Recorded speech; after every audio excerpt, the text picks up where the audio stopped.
Test 1, 2.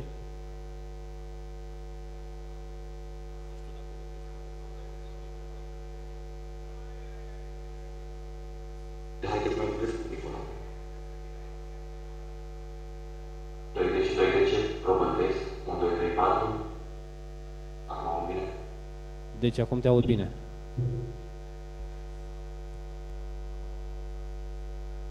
Mai spune o dată. Bine, tu oricum nu vorbești în conferința asta, dar ca idee. Eu vreau să știu dacă mă aud eu bine, asta e cel mai important. Da, pe te aud super bine. Te aud foarte bine. Aud bine.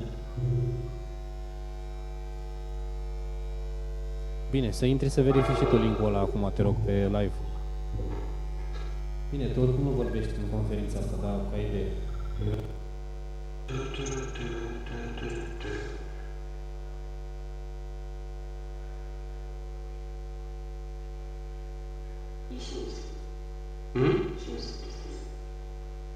N-am înțeles. De la noi? 2, 2, 10, 2, Închide 10. microfonul sus. Închide microfonul sus.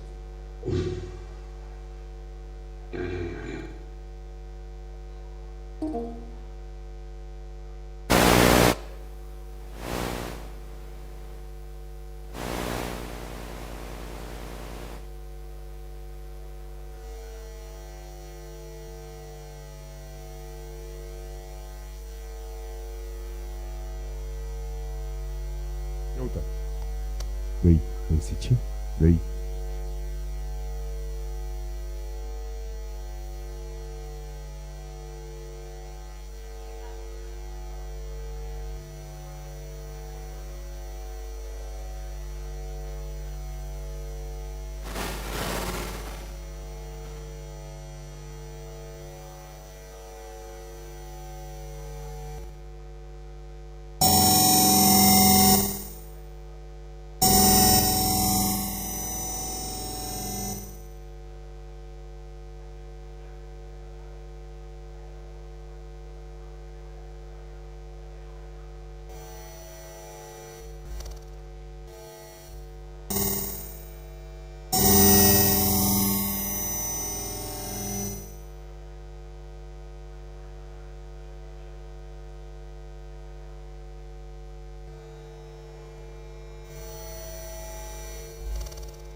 Doi.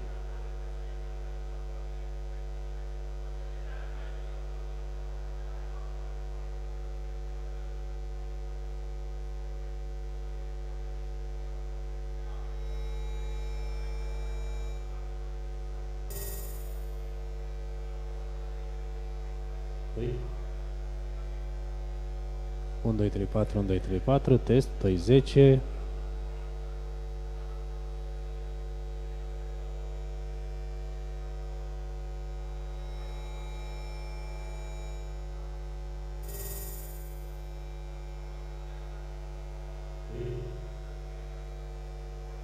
Un, doi, trei, patru, 1, 2, 3, 4, test, 2, 10.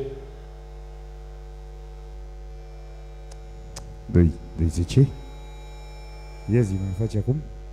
Mai auzi, mă?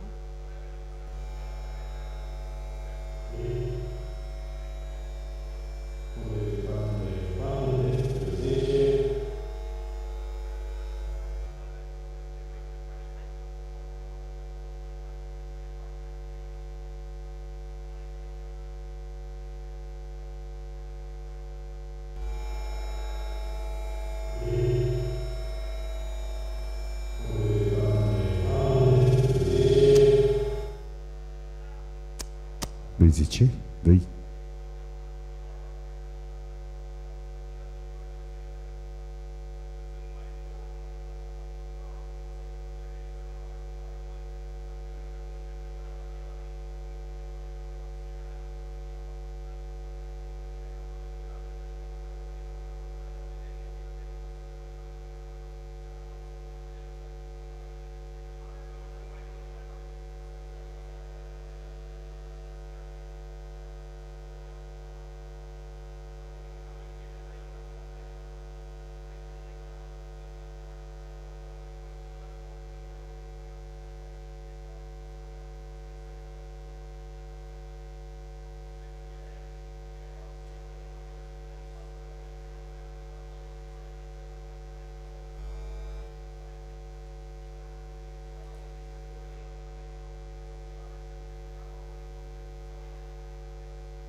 Test 2, 10, 1, 2, 3, 4, 1, 2, 3, 4.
2, 2, 10. Cu plăcere să rămână.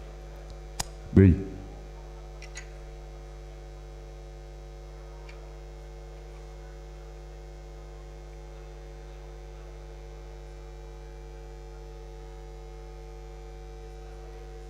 2, 2, 10. 2.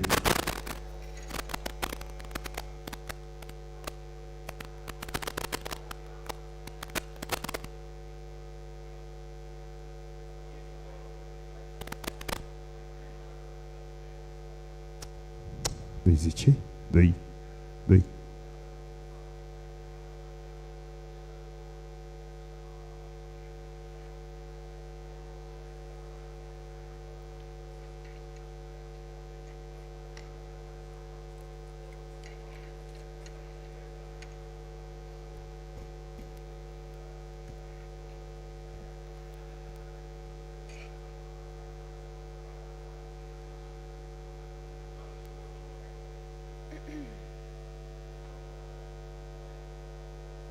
Bună ziua.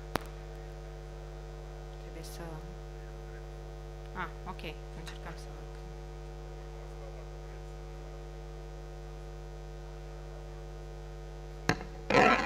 E ok.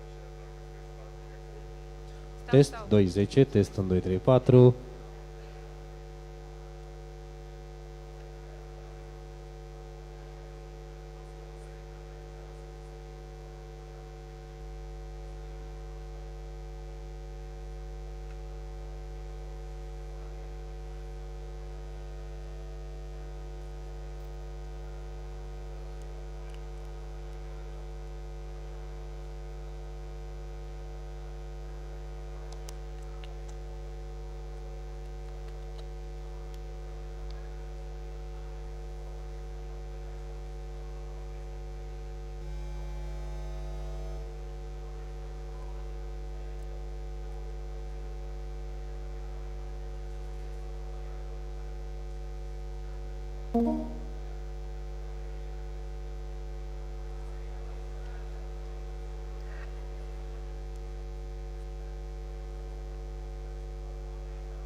test. 1, 2, 3, 4, 1, 2, 3, 4.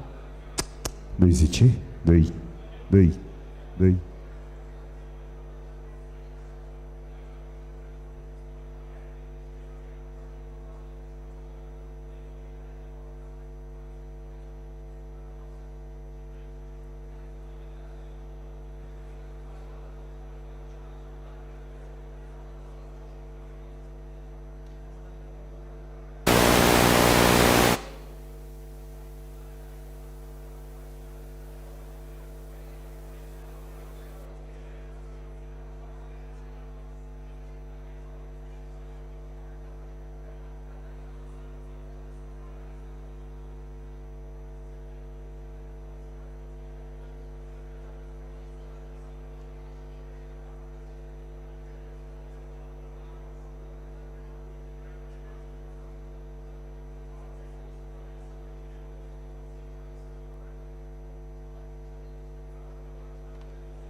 Doi, 10, 2.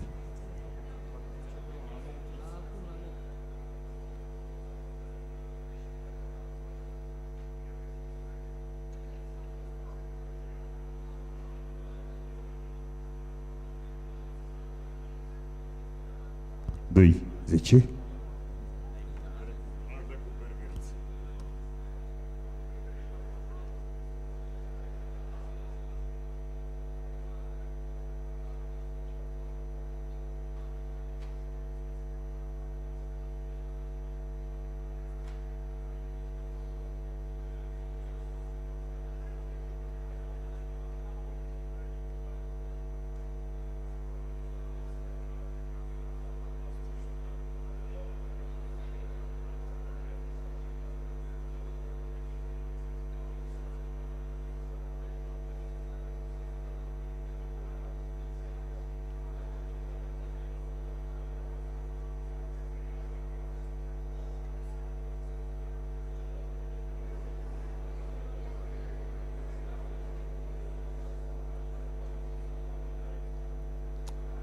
Doi, doi.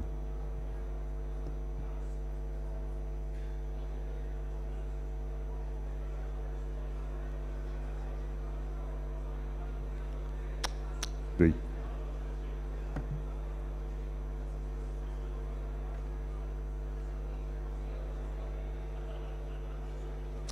Doi, doi, doi, doi.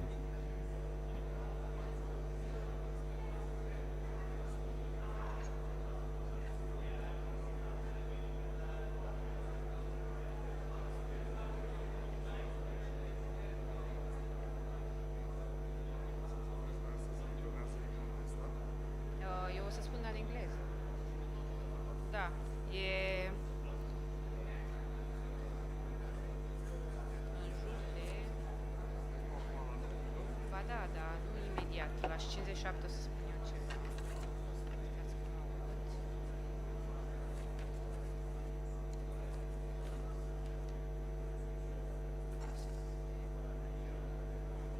E înainte. Da, acum la 59.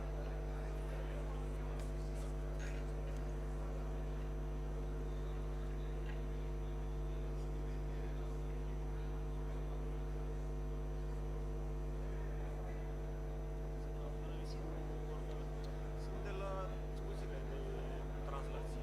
Dacă e să alcăți noastră, să nu merge cu ele acasă sau dacă e să le pună pe masă după ce au terminat sau să le lasă cel puțin pe scaun. S-a mai întâmplat să Dar nu știu când să anunț. la început, la sfârșit, ar fi bine să începem. Haideți să începem la sfârșit. Păi da, da. La sfârșitul Ieri am fost și ieri aici și mulți dintre ei au plecat în primul an. Și am lăsat în altă parte. Da. Dacă se poate, dacă nu se poate. Haideți să văd. Să nu se supere. Iar pentru că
n-a venit. Așa. Dacă apare, îl citiți când vine, când e rândul la cuvânt. Dacă nu, sărim peste el și mergem la... Păi stați puțin, când apare...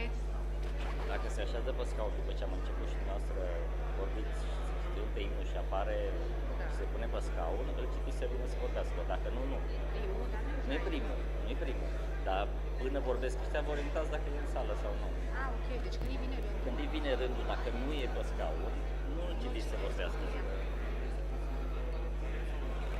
Bă, ar fi Începem, începem. De ce? Ar trebui să anunț să se Da, da, da, păi mă uitam de aici, 56. Asta l-am. Așa. Deci, el e cu semnul întrebării, adică încă nu mi-a... Ok, N-am alt dar control. mai are. Păi, foarte puțin. Poate vine după timpul filmului sau așa de am zis că nu mai am control, că nu mai pot să Unde ar vină trebui aici. să stea aici, în fața De mea? aia, deci exact cum să fac. E bine? Da, nenea ăsta vrea să spun la final să-și lase device-urile audio. Mă uitam să pun... Păi, nu e pus, era pus. Silent mode. nu, să lase device-urile audio pe scaun. Spun asta Ah. sau eu urât? Nu mai trebuie să le pune nimeni. Că pleacă cu ele, că nu știu ce. I-am zis că nu cred că sunt de acord organizatorii să-i trag de ureche așa de la Să pasatori, să cum să face cu ele. când pleacă. Mă că aveți niște băieți Da, acolo, da, să le să facă le- semn să... Să nu pasă, o să-i le spun. Da. Bine, eu mă retrag de aici. Nu pot să stau aici, dar E 57. anunță.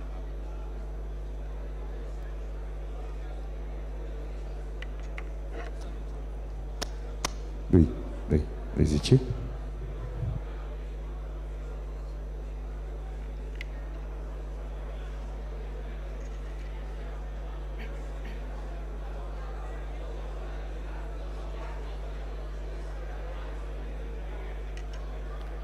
Dear guests, good morning and welcome to the Romanian Military Thinking International Conference 2025.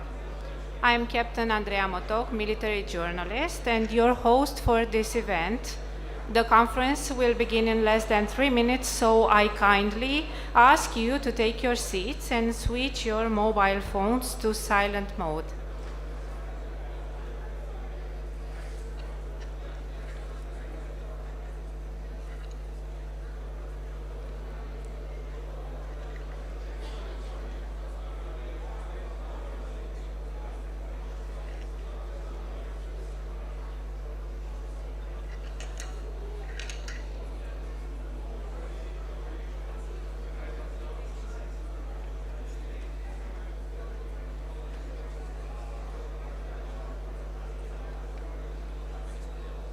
A venit? Da. Ok.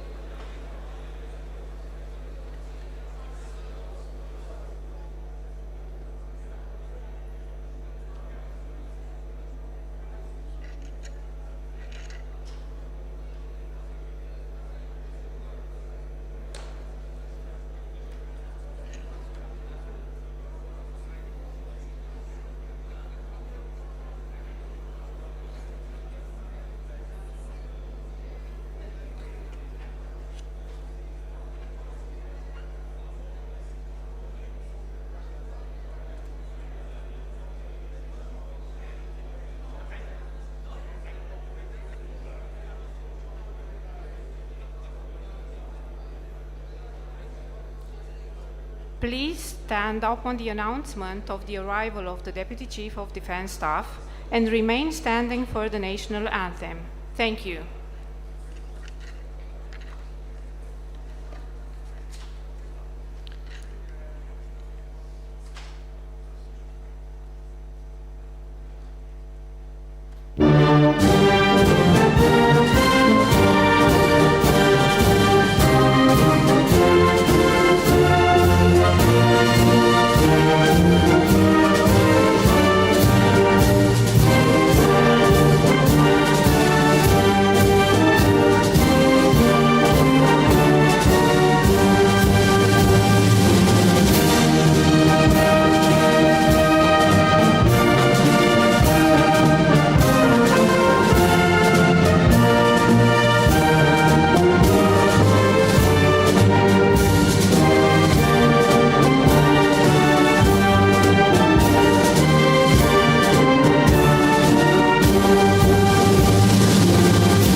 welcome to the Romanian Military Thinking International Conference 2025. This year's theme, Strategic Resilience and National Defense, from planning to action in the face of hybrid threats, reflects the critical importance of our shared commitment to regional stability. For the smooth running of the conference, I would like to highlight a few organizational details. First of all, the conference program consists of two distinct parts: an academic component focused on the presentation and publication of scientific papers, and a debate-based component focused on a practical perspective. Both components of the conference are structured into four sections: information and security, military theory and art, defense resource management, and military history. For today, we have scheduled the opening session, 4 plenary debates, 1 specific panel, and 1 academic panel. In the opening part of the conference, several keynote speakers will address the audience, starting with the Romanian Deputy Chief of Defense, the host of this event, followed by the ambassadors to Romania of the Republic of Bulgaria, Canada, the Federal Republic of Germany, Greece, the Republic of Poland, the Kingdom of Spain, Turkey, the Romanian Minister of Economy, Digitalization, Entrepreneurship and Tourism, and the State Secretary from the Ministry of Foreign Affairs. The topics for the debates scheduled today are as follows: approaching NATO deterrence and defense posture by enhancing resilience on the eastern flank; Ukraine, a protracted attritional technological conflict in the 21st century, full-spectrum warfare; black swans in the Black Sea, avoiding strategic surprise and regional deterrence; security and defense of Europe, change of responsibility. Also today, the specific panel, the role of information and strategic influence in contemporary military competition, and the academic panel, military history, are scheduled in Alba Iulia Hall, alongside the debates that will take place here in the main hall. For the opening section, there won't be Q&A segment. However, during the debates, we encourage the audience to ask questions and raise points for discussion at the end of each presentation. This being said, let us now proceed to the opening section. Lieutenant General Dragoș Dumitru Iacob, Deputy Chief of Defense Staff, Romania. Appointed Deputy Chief of Defense Staff on 15 January 2024, Lieutenant General Dragoș Dumitru Iacob is a graduate of the Military High School Ștefan cel Mare, the Mihai Viteazu Military School of Active Tank Officers, and holds a master's degree in Strategic and International Security from King's College, London. He trained at the US Army Armor School, Fort Knox, the National Defense University, Carol I, and the Royal College of Defense Studies, London. His career includes key command positions in the Romanian Land Forces and NATO: Commander of the 15th Mechanized Brigade Podunalt, Chief of Training and Doctrine, Commander of the 2nd Infantry Division Jetica, and Commander of the Multinational Corps Southeast. He served in 2 missions in Afghanistan and received distinctions such as Military Virtue Order and several emblems of honor. Sir, you have the floor.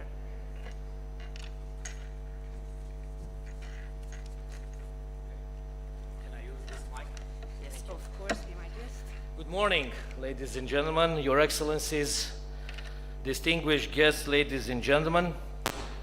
It's my distinct pleasure to welcome you to a new edition of Romanian Military Thinking Conference. I'm humbled by your presence here because this appreciation that you show in your presence here is a token to the appreciation that you have for Romanian armed forces in general and for defense staff in particular. As you very well know, this conference is part of a larger program. Every year in November, we celebrate the foundation of our national Romanian defense staff. Every November, we have this conference to talk about defense and security. In 166 years, the Romanian defense staff was entrusted with planning, organizing, and conducting the defense of our nation. Complex endeavors that requires educated people. So this conference is also about education, because you cannot plan, organize, and conduct defense, which is, by the way, it's the most demanding and noble of the tasks, without educated people. So we offer you for the next 2 days a framework to discover, to learn, to exchange idea, and to network. I think it's also important to bring to the fore new ideas and concepts that will either allow you to consolidate what you already know, to learn new things, and to make new friends. Interestingly enough, all these concepts that we will hear these 2 days will probably help us to navigate a little bit much better in the complex security environment of today. And also, I think it will help us to cope with the ever-changing character of warfare. One last point that I would like to make is, as we all very know, it's kind of obvious that defense is not the exclusive task of uniformed people. Defense is a complex endeavor belonging to the whole of government, and it is therefore crucial to have a common understanding of the challenges of the security environment, to learn together, to acquire the proper knowledge, so we can do our job wherever we are in sync, as we say, the military. On behalf of General Vlad, the Chief of the Romanian Defense Staff, who sends his regrets for not being here, but you are probably aware of the fact that today in Cincu we have a big exercise in which the battle group, the French-led battle group, reached the level of brigade after a month of training, and with the presence of the members of the military committee and the NAC at the ambassadorial level. So I sent his apologies for not being here today, and I hope me as his deputy to do a proper job. I wish you a good conference, and I hope that at the end of the 2 days you will find that you spend the time efficiently. Thank you for your attention.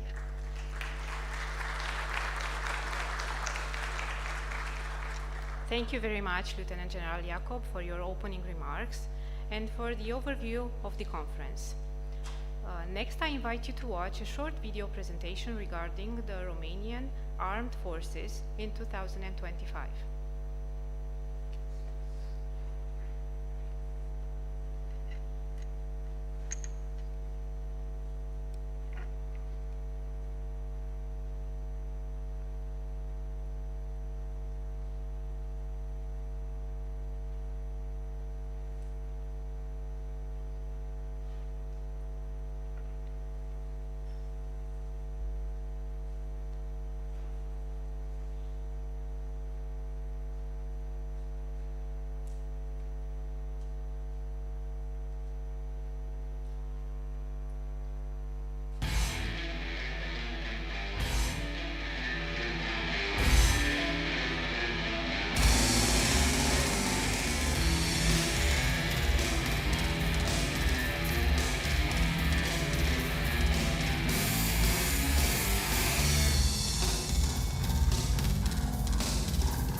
Good afternoon.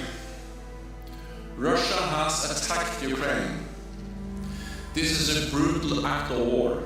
We face a new reality for our security. So we must reset our collective defense and deterrence for the longer term.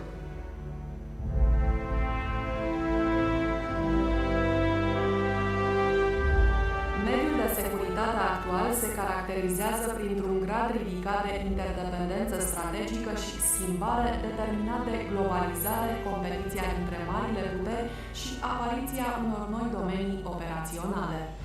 Conflictul modern depășește granițele tradiționale și se manifestă într-o manieră multidimensională, acoperind spațiul terestru, maritim, aerian, cibernetic și informațional. Au trecut mai bine de 3 ani de când tensiunile de pe flancul estic al NATO se mențin la niveluri foarte ridicate.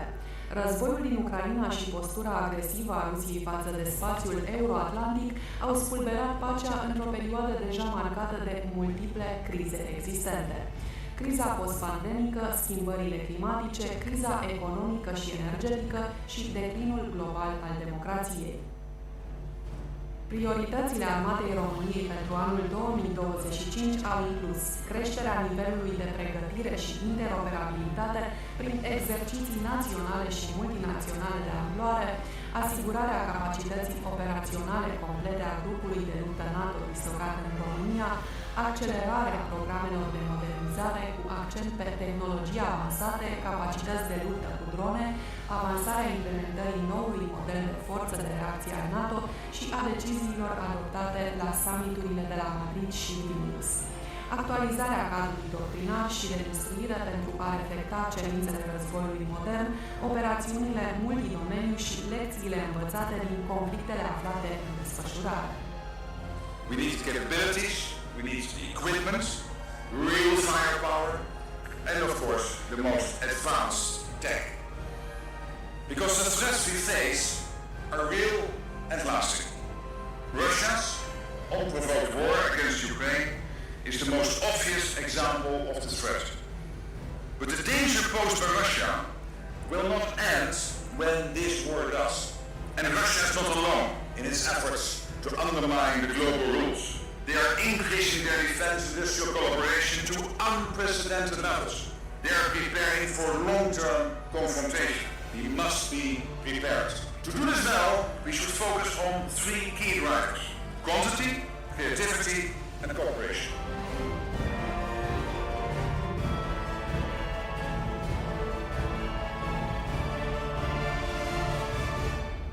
În acest an, aproximativ 15.000 de militari români și aliați au participat la exerciții multinaționale desfășurate pe teritoriul României, în cadrul Dacia și Dacia Spring 25. Dacia 25 a reprezentat principalul exercițiu de instruire operațională și tactică, oferind cadrul pentru integrarea forțelor naționale și aliate și pentru conectarea acestora la alte exerciții multinaționale planificate de Comandamentul Suprem Aliat din Europa și Comandamentul Forțelor Armate ale Statelor Unite ale Americii în Europa. Printre cele mai importante exerciții s-au numărat Steadfast Act 25, desfășurat în februarie, axat pe activități specifice de alertare, dislocare și integrare a forțelor pe timp de pace pentru a testa capacitatea de reacție și răspuns a NATO în situații de criză. Și Dacia Spring 25, organizat în mai, un exercițiu de referință prin dislocarea pe teritoriul României de către Franța, națiunea cadru a grupului de luptă NATO din Cincu, a unei structuri multinaționale de nivel brigadă.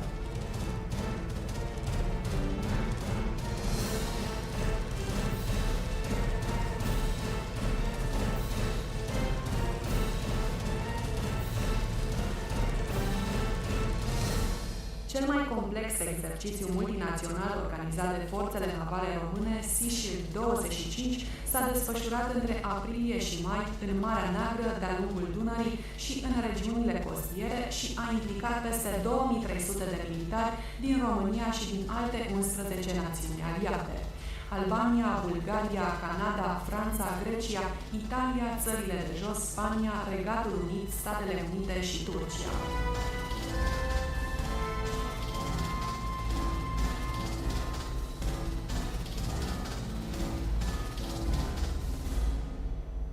Saber Guardian 25, derulat în luna iunie, a reunit trupe din Italia, Republica Moldova, România și Statele Unite, având ca obiectiv creșterea coeziunii, unității și solidarității între statele aliate și partenere, prin demonstrarea capacităților de reacție rapidă și dislocare în Europa.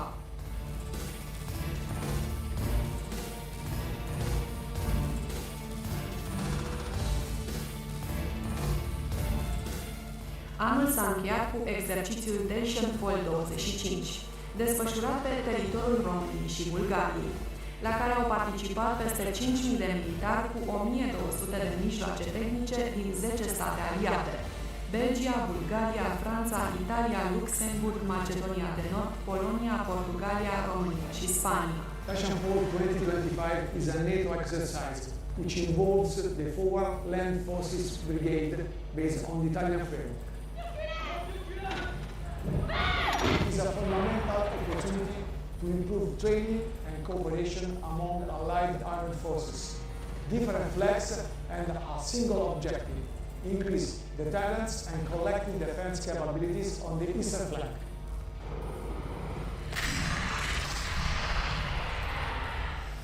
Angajamentul României față de valorile democratice se reflectă în volumul semnificativ de resurse dedicate apărării colective, concomitent cu menținerea unui climat de securitate stabil în regiunile adiacente Uniunii Europene.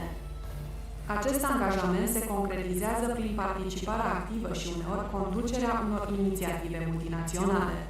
Ținând cont de poziția geografică, România își concentrează eforturile asupra partenerilor estici și Balcanilor de Vest, zone de importanță strategică. Relevanța acestor regiuni se reflectă și în angajamentul național, atât în cadrul NATO cât și al Uniunii Europene, făcând din România unul dintre cei mai importanți contribuitori din această zonă.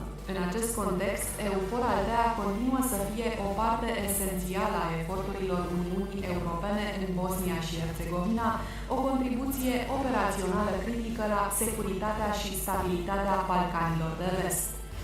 România a preluat comanda acestei misiuni în ianuarie 2025. Țara noastră rămâne astfel angajată în sprijinirea autorităților locale pentru menținerea unui mediu sigur și stabil, asigurând funcții esențiale, inclusiv comanda batalionului multinațional și menținând Balcanii de Vest pe agenda internațională, sprijinind totodată perspectiva europeană a statelor din regiune. În Republica Centrafricană, Armata României deține comanda misiunii din octombrie 2023. La finalul lunii septembrie 2025, un alt general român a preluat conducerea acesteia. Contingentul român contribuie la instruirea personalului militar al națiunii gazdă prin activități de consiliere strategică, precum și prin planificarea, organizarea și desfășurarea de cursuri de dezvoltare profesională și educație militară pentru ofițeri, subofițeri și personal specializat. România este parte la toate cele 8 misiuni ale Uniunii Europene. Avem comanda misiunii aici în Republica Centrafricană și în Bosnia-Herzegovina. În total avem dislocație pentru aceste misiuni peste 1000 de militari.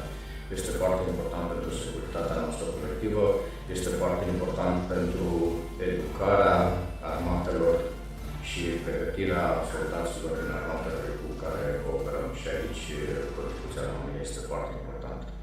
Forțele navale române contribuie periodic cu nave la EUNAVFOR Irini. O fregată a fost dislocată în Marea Mediterană timp de o lună în iunie 2024, iar cealaltă în trimestrul al doilea al anului 2025. În luna iulie, România a preluat comanda grupului operativ pentru combaterea minelor marine din Marea Neagră, MCM Lexi, format din nave specializate ale Bulgariei, României și Turciei. Comanda a fost transferată forțelor navale române de la partenerii bulgari pentru o perioadă de 6 luni, în conformitate cu memorandumul de înțelegere semnat la 11 ianuarie 2024 în Istanbul. În timpul misiunii au avut loc 2 activări ale MCM Lexi, în cadrul cărora navele au participat la exerciții internaționale în Marea Neagră.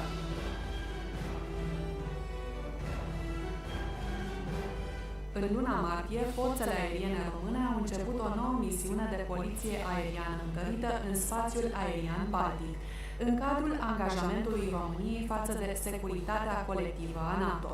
Între aprilie și iulie 2025, detașamentul Carpathian Vipers, format din aproximativ 100 de militari și 4 aeronave F-16 Fighting Falcon, a executat misiuni alături de forțele aeriene poloneze. Aceasta a fost cea de-a treia dislocare a forțelor aeriene române în Lituania, demonstrând determinarea țării noastre de a contribui la apărarea flancului estic al alianței. We're staying together, we're fighting together and protecting each other whenever it's needed. So that's important. It shows commitment of NATO for all the states. Most of the time those are Russian Federation jets or cargo or reconnaissance aircraft. And they're flying either training, either special missions, I would say. And every time they're getting too close from NATO airspace, we have to be in the air. So we are there.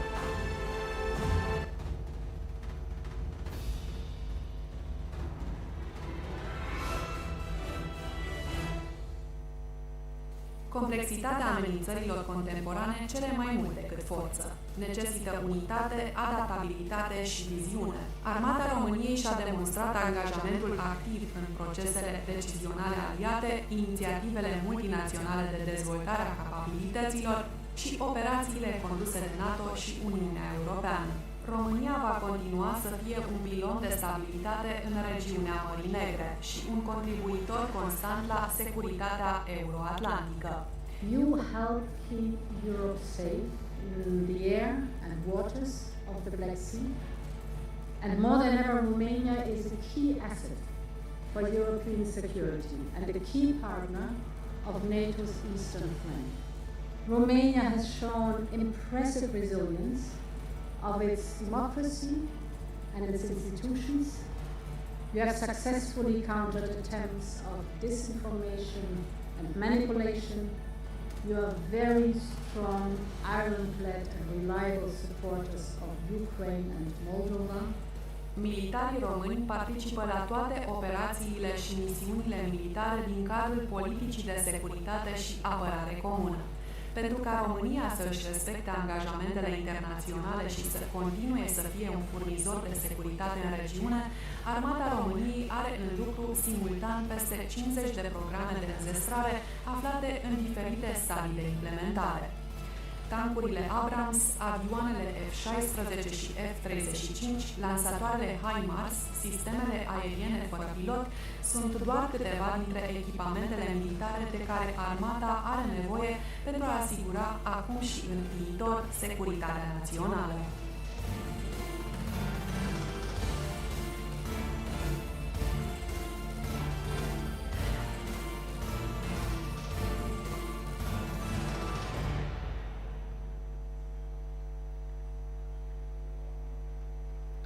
Our first honorary guest today is His Excellency Radko Todorov-Vlaikov, the Extraordinary and Plenipotentiary Ambassador of the Republic of Bulgaria to Romania. Ambassador Radko Vlaikov is a career diplomat with extensive experience in various high-level positions in the Bulgarian diplomatic service. Prior to his appointment in 2022, His Excellency Radko Vlaikov was the ambassador of the Republic of Bulgaria to the Republic of Serbia in the period of August 2016 December 2020. Ambassador Vlaikov was also the spokesperson of the Ministry of Foreign Affairs of the Republic of Bulgaria for a period of 7 years, from 1994 to 2001. During this period, he was also the director of the Information and Public Relations Directorates. He was a member of numerous delegations led by the President, the Prime Minister, and the Minister of Foreign Affairs of the Republic of Bulgaria. During his diplomatic career, he served also as Ambassador at Large and Special Coordinator for Public Diplomacy Affairs at the MFA of Bulgaria. Your Excellency, the floor is yours. Thank you very much. I'm sorry that I came a little bit earlier, but I was not expecting that you read so kind words about me. Thank you very much. Dear General Jakub, ladies and gentlemen, Your Excellencies, I'm so happy that we are here, so many ambassadors from NATO countries, our friend Ambassador Ihor Prokopchuk, the Ambassador of Ukraine. First of all, I want to congratulate the Romanian Armed Forces the anniversary of 166 years since the establishment of the defense staff of Romania, and to wish endless energy and success in your responsible mission. Dear General Jakub, you mentioned in the end of your intervention the today event in Cincu. I want to say very open that for me personally it was a big dilemma where to be today, in Cincu or here. And I ask you to convey my apologies that I am not in Cincu, but I'm here because I sent my defense attaché to Cincu, and I prefer to be here together with my colleagues and ambassadors to give very strong messages on this conference. Thank you once again for both invitations. I want to start probably that I'm taking part almost every week in such conference about security, about Black Sea, etc. But I'm for third time on this conference here in a military club, and I'm very satisfied on the level and on commitment of all participations in the topics we are discussing. Today, I think is the same. 3 years we are so motivated by the Russian aggression war in Ukraine to discuss our common approaches to this. And I think every year, Ambassador Prokopchuk, you receive, dear Ihor, more and more evidences that we stay together, we support Ukraine, and we strongly believe that finally the result will be successful. And you can rely, I'm sure the messages of all my colleagues will be in this direction. You, as representative of the Ukrainian people, the Ukrainian state, you can rely on us. For me, it's also very important to say, probably about Bulgarian and Romanian relations, that the best sphere of the relations between Bulgaria and Romania is the sphere of defense and security. This is, from our point of view, very important. And I would say that the war in Ukraine, the Russian war in Ukraine, from the 24th of February 2022, had one positive impact to our relations with Romania. Few months after we signed our strategic cooperation. And from this time, we are absolutely together on every occasion. We understand very well the importance of responsibility we are taking, Bulgaria and Romania, here in the region on eastern flank and in the Black Sea. In the Black Sea, speaking about Black Sea, I'm looking to our Turkish colleague and my friend, dear Özgur. Bulgaria, Romania, and Turkey, as 3 NATO countries in Black Sea, we are together, and our MCM battle group is the best evidence, and not just this, but all ideas we are discussing on between our countries and in frame of NATO are very important. This is my strongest message, that together we are so we can succeed, and together we in bilateral basis or in frame of NATO we can be more and more successful. I'm very glad that I stand here today before you, and I can fortunately say that all alliance, like-minded partners, the democratic world, are very focused and committed in countering the Russian threat. I want just to say, because I have to say something from the written text, I want just to say a few words about the defense domain. Bulgaria is determined to increase the defense spending according to the NATO Defense Investment Pledge and to build up its deterrence and defense capabilities. We achieved the target of 2% of GDP for defense already in 2024, and there is a political consensus in Bulgaria for a gradual increase to 5% of the GDP in next years. How are the plans of NATO? In this regard, we are modernizing our armed forces with the new armaments and systems such as F-16 fighter aircrafts, new transport platforms for the land forces, and by the end of 2025 we expect to receive the multi-purpose modular patrol vessels Hrabri and the first lot of infantry fighting vehicles striker. For us, I'm coming back to Black Sea. I remember in 2022, after the start of the war in Russian aggression war in Ukraine, and the summit there in Madrid, it was thanks to the efforts of countries like Bulgaria, Romania, Turkey. In the final statement, it was one sentence about Black Sea, and we were satisfied then. On the next summit and next summits, we had already paragraphs about Black Sea. And then we have also special positions of the State Department of the United States about the Black Sea.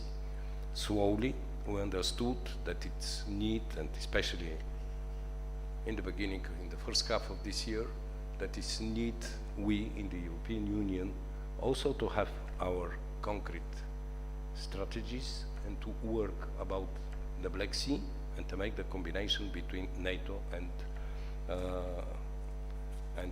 the efforts of NATO and EU.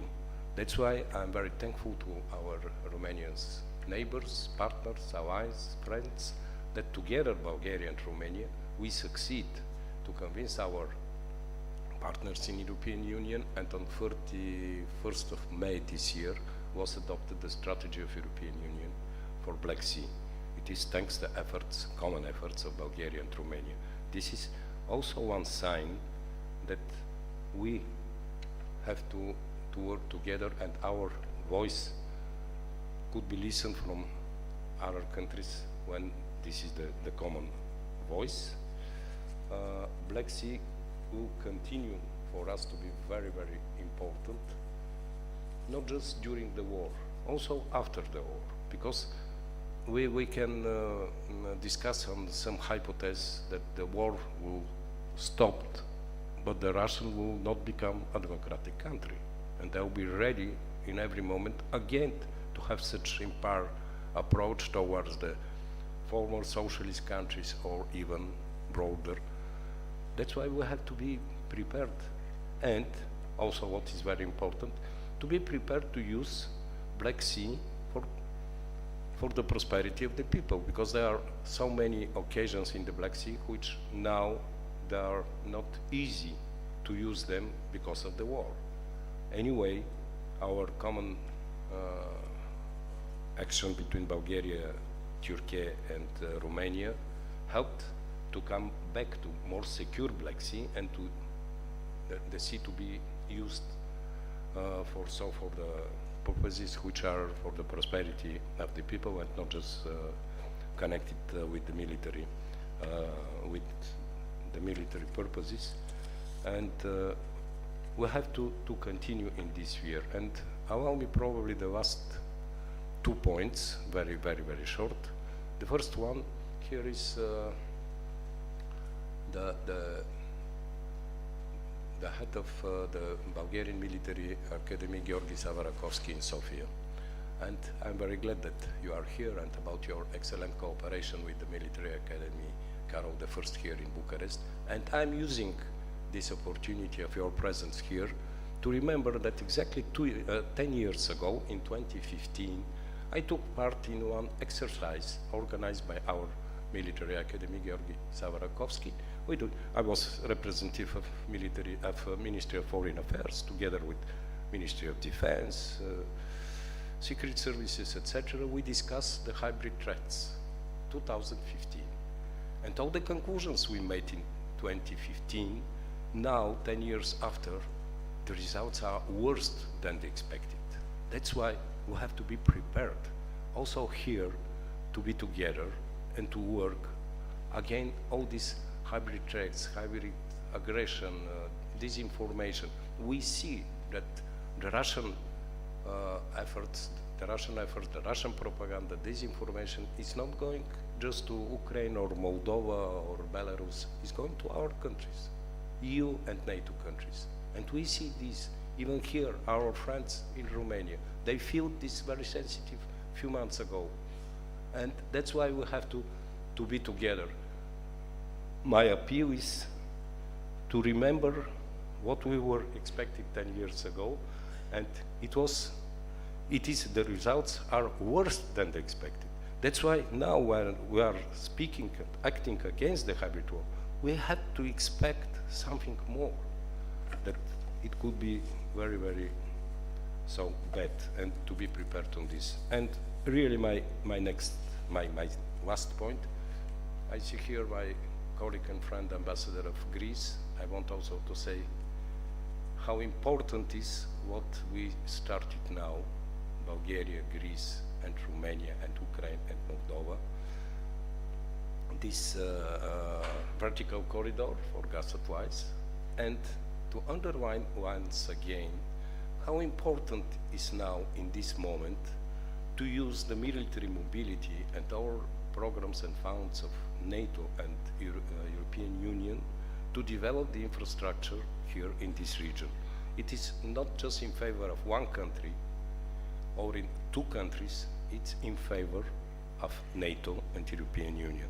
That's why we rely Turkey, Greece, Romania, Bulgaria to continue with all these our common efforts to find the best understanding here in Romania and in frame of NATO and EU, and to be prepared for the future.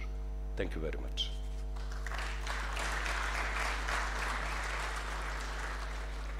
Thank you very much, Your Excellency, for your address. The next honorary speaker today is His Excellency Gavin Rolfe Buchan, Ambassador Extraordinary and Plenipotentiary of Canada to Romania. Ambassador Buchan joined External Affairs and International Trade Canada in 1992.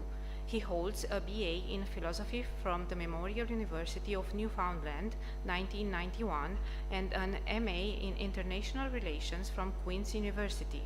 At headquarters, he has served in Human Rights Division, the Defense Relations Division, and the Policy Development Division.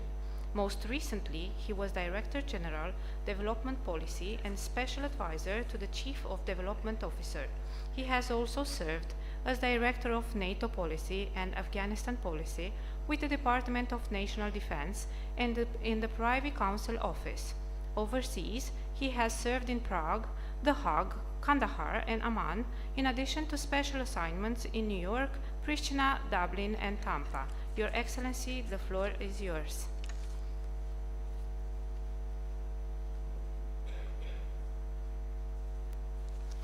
Thank you, mulțumesc.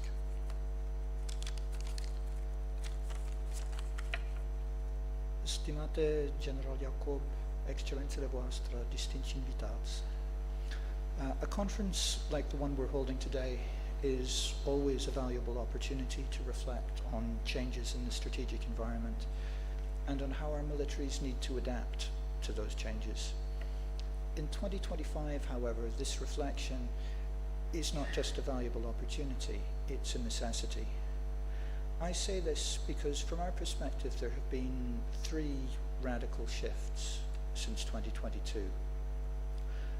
A shift in threat perception, a shift in the willingness of our societies to invest in their armed forces, and a shift in the nature of warfare itself. The first change is in many ways the simplest. Putin's brutal, illegal, and unjustified invasion of Ukraine was an unpleasant wake-up call for all of us. The threat suddenly was all too real. It proved what in 2021 I think we would have had difficulty believing, that Russia was ready to turn the clock back 100 years to the dark ages when might made right and stronger powers routinely seized territory through force. That served as a harsh warning to those of us who believe in the rules-based order, who believe that sovereignty and territorial integrity are fundamental to world peace. It was a wake-up call that we have to be ready to fight to defend those values. Right now, Ukraine is on the front lines, and Canada is proud to be providing extensive support, 22 billion in commitments to date. And we will continue to provide that support because our strength lies in collective defense, and right now Ukraine is fighting for all of us. The second great shift is the willingness of our societies to invest. And it flows directly from the first change. With Russia a clear and present threat, our political leadership rapidly concluded that we needed to rearm in order to effectively deter future aggression. And our populations, broadly speaking, have supported that new prioritization, though I would caution that we cannot take this support for granted and will need to buttress it through sustained communications. The consequent commitment by NATO countries to spend 5% of GDP on defence will fundamentally reshape our militaries. Certainly the consequences for Canada have been immediate. An additional $9 billion this year alone for defence, building towards an additional $50 billion per year in the medium term. The new funding will enable increased participation in operations. For example, in 2024, the Canadian-led Enhanced Forward Presence Battle Group in Latvia was the first NATO EFP battle group to be upgraded to a brigade. On a smaller scale, we hope it'll sustain continued participation in the Mine Countermeasures Black Sea Task Group alongside the Romanian Navy and our Bulgarian and Turkish counterparts. The increase in funding will also enable the acquisition of new systems. For Canada, that means new submarines, new fighter aircraft, new long-range fires, new air defence. The list goes on and on. But we also, in tandem with the acquisition of new systems, have to think about recruitment and retention. All that new equipment is going to be useless if we are unable to force generate the people needed to employ it and retain them for the longer term. And this sort of rapid scale-up brings with it a number of challenges. Perhaps most obvious is the need to rebuild our industrial base, which has been allowed to atrophy over the last 30 years of the peace dividend. We also, however, need to streamline how we procure. In Canada, we've chosen to address this by standing up a new defence investment agency that's going to be capable of procuring significantly faster and at considerably larger scale than the efforts of the past decades. The drive to scale up has also, in conjunction with the rapid evolution of technology, pushed us to change how we approach the process of procurement. Increasingly, we're looking not at procuring specific products based on a statement of military requirements. We're talking about procuring a capability, fully expecting that it will evolve and be continuously upgraded over the life of the contract. This is something where the example of Ukraine and its ability to iterate drone capabilities within not just months, but even weeks, has been a significant shock to our system and an indicator of what's going to be required for future warfare. The third great shift is the change in the nature of warfare, and in particular the evolution of drone warfare. Perhaps not since the First World War and the invention of the tank and combat aircraft has there been such a profound impact from the introduction of new technologies.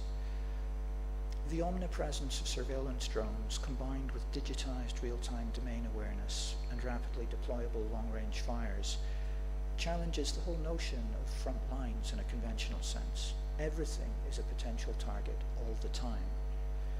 Cheap one-way attack drones are rewriting the whole concept of air defense. No country can afford to use million-dollar missiles against $50,000 drones, at least not at scale. The effectiveness of FPV drones against both armor and infantry has, as in the First World War, given a dramatic advantage to the defender. Though here I am personally convinced that somewhere on a planning staff, hopefully in Kyiv, there is a military theorist working on the effective deployment of drones to support offensive operations, a Guderian or a Little Heart for the 21st century. And of course, drones have reminded us of the need for mass, because as the old adage goes, quality matters, but quantity has a quality all its own. Which brings us back to the importance of scaling up and the importance of NATO achieving its 5% target. These three shifts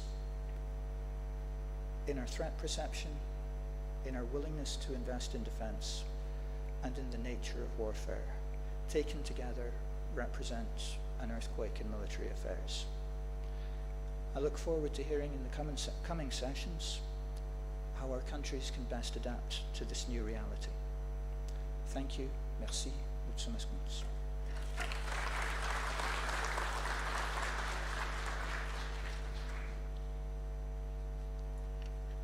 Thank you, Your Excellency. We really appreciate your remarks today. Our next speaker is Her Excellency Angela Ganninger, Ambassador of the Federal Republic of Germany to Romania. Ambassador Ganninger joined the German diplomatic service in 1984 and has served in key positions both in Berlin and abroad, including postings in Nicosia, Tel Aviv, Athens, Brussels, and Chisinau.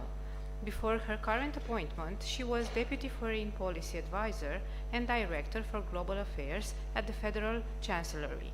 Since July 2025, she has been serving as Germany's ambassador to Romania.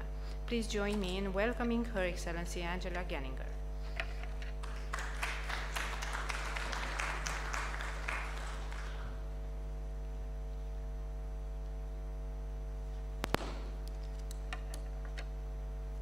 Dear General Jakub, Excellencies, ladies and gentlemen, please allow me to start with congratulations on the occasion of the 166th anniversary of the establishment of the Romanian Defense Staff.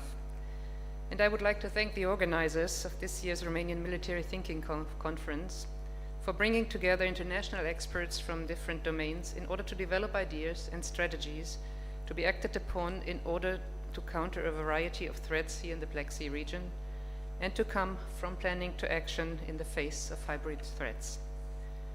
Since the beginning of my mandate here in Bucharest as a German ambassador, defense topics have played an important role in my work.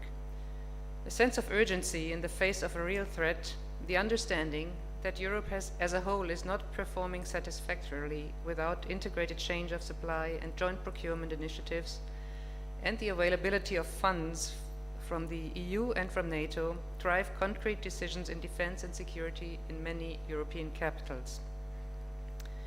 And of course, in the face of the threat and the continuous aggression that is faced by Ukraine, we will continue to support Ukraine in their defense efforts. While the physical danger might be most acutely felt in the eastern flank of NATO, hybrid threats are much more indiscriminate. As General Jakub mentioned earlier, defense is not just a matter of the military forces. In Germany, we take an integrated security approach which aims to link the different dimensions, namely land, air, sea, cyber, and space. Within this approach, we have taken steps to protect our critical infrastructure, to work against disinformation, to strengthen civil protection, and to strengthen our capacity to detect and to react to hybrid attacks much better than before. And besides all the funds that we have made available for the military forces, one element of our approach was the development of an operational plan within Germany with the aim to bring together military and civilian actors in order to strengthen our protective capacities, including against hybrid threats. This plan also clarifies in much more detail than before who does what in the case of crisis or in the case of an emergency, because as my Canadian colleague just said, everything is a potential target all the time. This plan is not a trivial exercise for us because we are a federal state with multiple competencies and divided responsibilities at various levels. So a number of tasks for different actors were identified at different levels in order to strengthen our preparation. At the same time, of course, we take part in the international initiatives to counter hybrid threats like the EU Hybrid Toolbox or NATO missions like Baltic Sentry, which aim at protecting the participants against hybrid incidents in the Baltic Sea and which strengthen interaction at the European and at NATO levels. This does not mean that we neglect the military efforts and the joint military and common military efforts, as we are present here at this moment at the enhanced NATO air policing, and we have delegated a brigade to Lithuania to strengthen the eastern flank as well. All these efforts are part of a much more systemic approach to various threats, including, of course, the hybrid threats. Another element at our national level is the creation of a National Security Councils a few weeks ago, which we did not have before. Many other nations did, but we did not. So we hope with all of these efforts in the interior and at the external dimension together, we will be part of a better prepared EU and NATO in the face of our global threats today. Thank you very much for your attention.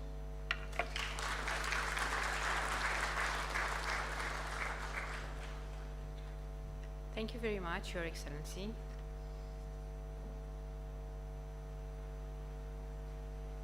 We will continue the keynote speaker session with Her Excellency Ms. Lily Evangelia Gramatica. She has assumed her post as Ambassador of Greece in Romania since December 2023. Starting her career as a lawyer, she transitioned to diplomacy in 1999. At the Ministry of Foreign Affairs in Athens, she has served as political officer in departments dealing with Southeastern Europe, MENA and the Gulf countries, as well as desk officer for air and maritime issues with Turkey, deputy spokesperson and director of the Office of the Secretary General. She has served abroad at the Embassy of Greece in Vienna, as Consul General of Greece in Johannesburg, as defense advisors of the Greek mission to NATO, and as deputy head of mission in The Hague. Your Excellency, the floor is yours.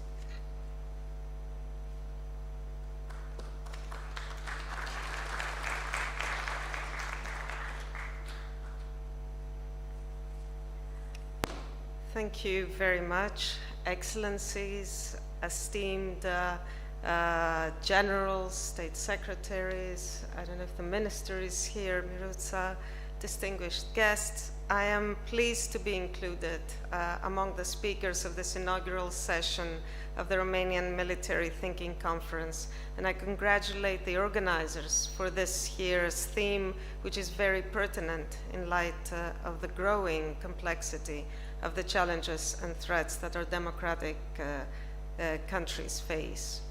Indeed, the importance of strategic resilience in the face of hybrid actions threatening our security has become evident in recent years to all of us.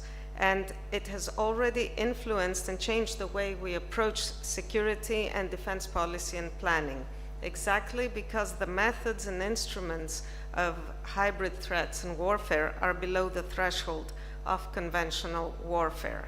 It is therefore important to come together and discuss and exchange expertise and views to better elaborate our responses.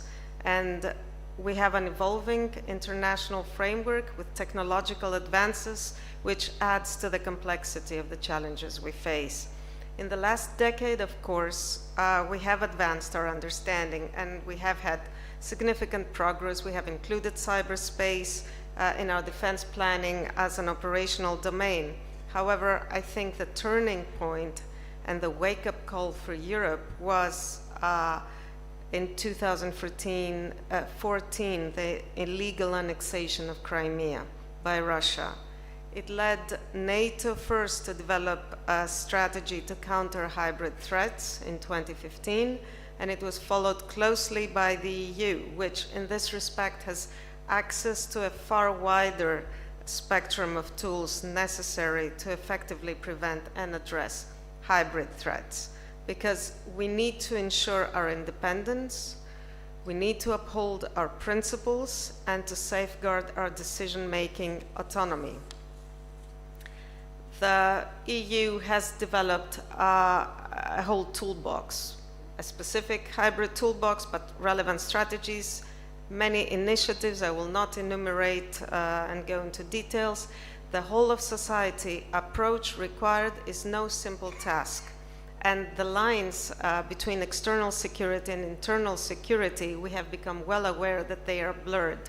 The lines between national and transnational criminal activities, state and non-state actors, complicate addressing these challenges and threats, and complicate attribution.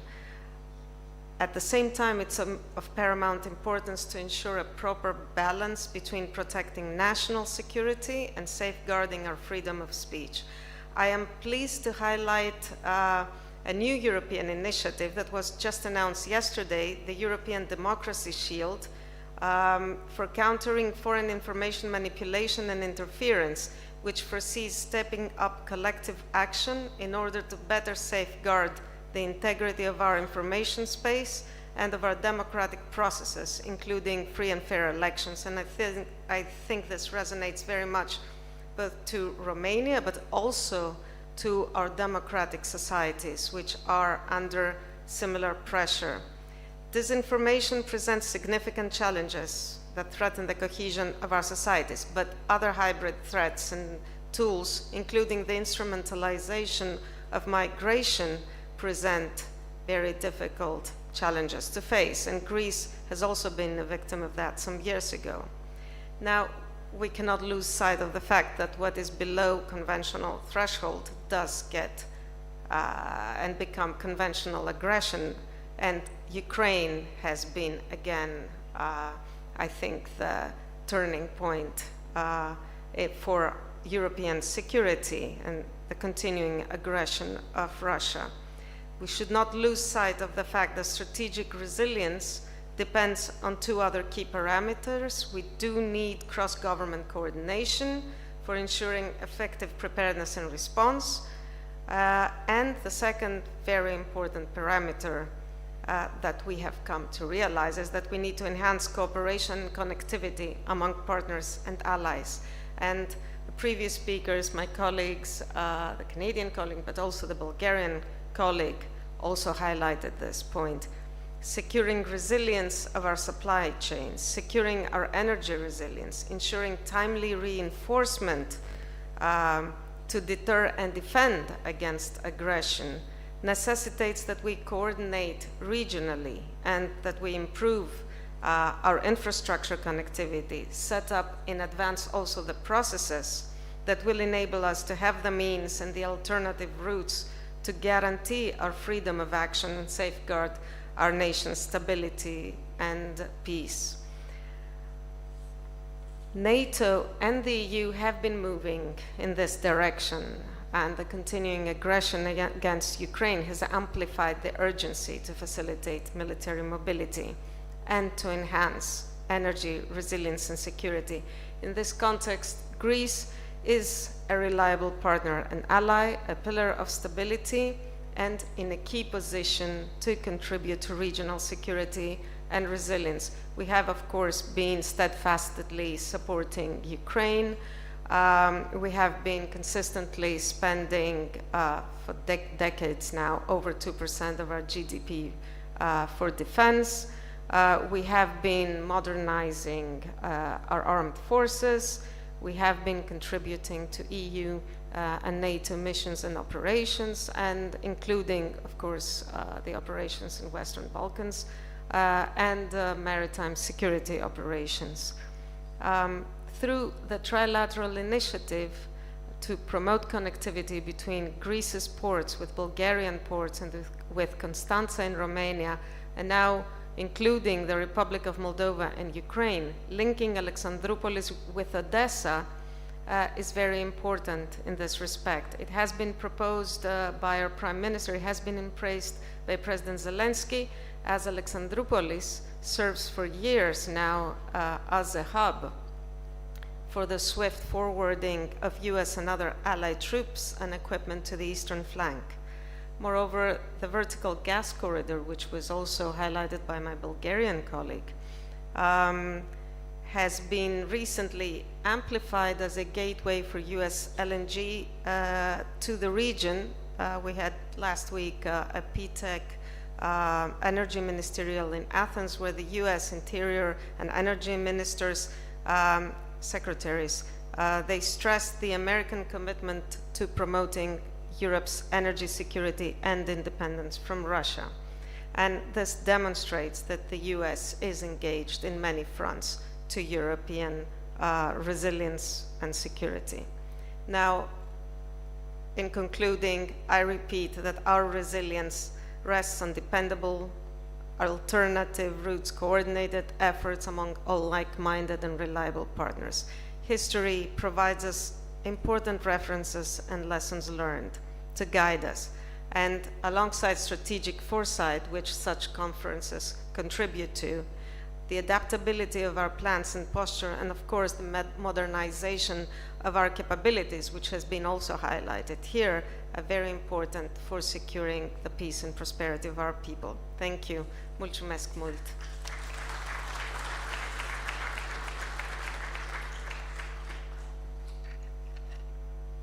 Thank you very much, Your Excellency, for your messages. Ladies and gentlemen, our next honorary speaker today is His Excellency Pavel Solok, Ambassador Extraordinary and Plenipotentiary of the Republic of Poland to Romania. Ambassador Solok is a graduate of the University of Warsaw and École Nationale d'Administration in France.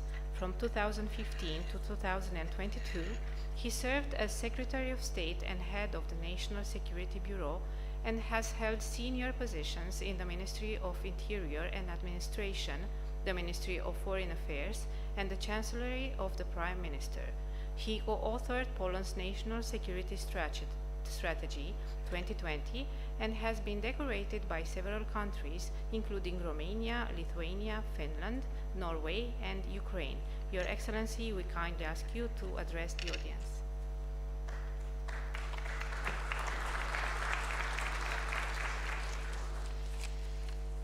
Bună ziua, good morning, General Jacob, dear colleagues, ambassadors, officers, distinguished guests. First of all, thank you for the opportunity to speak at this important conference. It is an honor to see so many distinguished participants here today, united by one purpose, to discuss strengthening our collective resilience and defense. We are talking about this at a time when the global security architecture is changing incredibly fast, along with other challenges such as migration, climate change, technological advancement, globalization, and disruption of supply chains. Yet, in Europe today, our view on security is defined mostly by the ongoing war in Ukraine. This war is changing our thinking both in the military dimension and with regard to civil protection and the overall resilience of the state. We observe how it involves how military technology are changing course of combat. Just as during the Second World War, when warfare evolved from cavalry and tanks to air power, we are now witnessing in Ukraine an evolution toward the robotization of the battlefield, yet still retaining elements of positional and attritional warfare, much like in the First World War.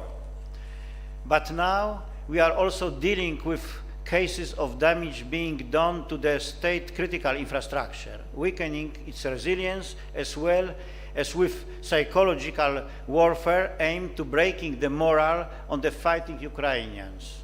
Elements of this warfare is a more subtle form are also used by Russia against Western countries.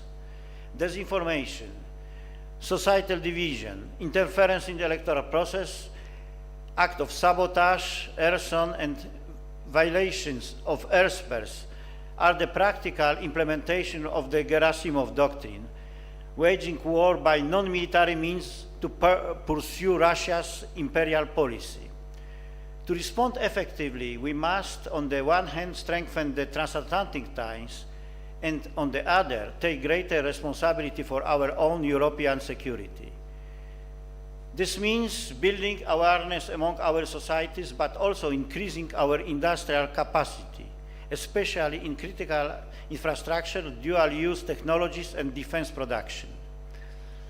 As such, call for greater European engagement, and here I refer, among the other things, to the SAFE instrument.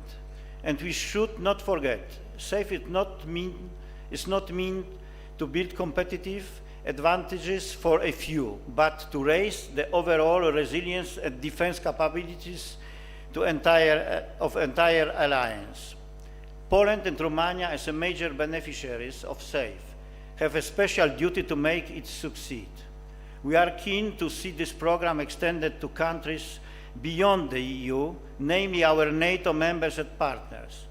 Our goal must be clear: permanent production and reproduction capabilities across all of Europe. Such programs must result in enhanced defense production capabilities across all participating countries, especially in the eastern flank states, which form the first line of defense. Ladies and gentlemen, Poland is proud to be among the leaders in defense spending, now approaching 5% of our GDP. We will not step back from this path. Like Romania, we are a frontline nation. Support for Ukraine remains central. We should continue to provide military assistance and draw practical lessons from the Ukrainian experience. We must also seek opportunities to deepen cooperation with Kiev through joint projects that build current defense and resilience capabilities, while also supporting the broader strategy of Ukraine's integration into Western countries, NATO and the EU. Our slogan is, "Let us together for the security of all of us." Thank you very much.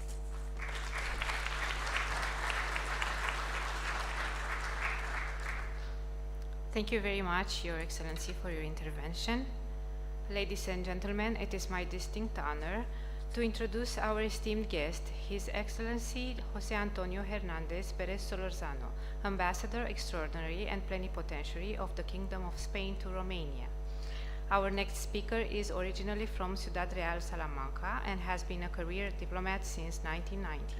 Highlights of his career at the Ministry of Foreign Affairs includes his work in the Secretary of State of the European Union during the Spanish presidency of the European Union in the first half of 2002, and from 2010 to 2015, he served as Deputy Director General for Mexico, Central America, and the Caribbean at the central offices of the Ministry of Foreign Affairs, the European Union, and Cooperation.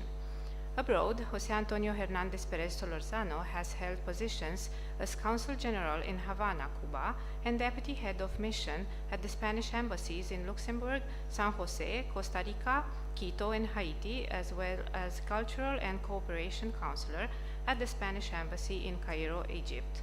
He has also served as Consul General in Agadir, Morocco. Since September 2022, he has been the Ambassador Extraordinary and Plenipotentiary of the Kingdom of Spain to Romania and the Republic of Moldova.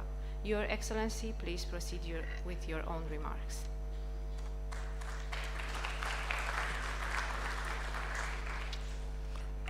Bună ziua tuturor! Let me start by sincerely thanking the organizers of this military thinking conference for their invitation to address this audience. Today, tomorrow, we will be thinking about a new menace to our security arising from hybrid attacks. The intensification of hybrid attacks actions, both in number and in impact, is leading an increasing number of our allies, especially within the EU, to question whether the current arsenal of measures agreed against them is sufficient. Within NATO, there is a similar reflection, although the documents agreed upon by the allies foresee that the response can be military and asymmetric.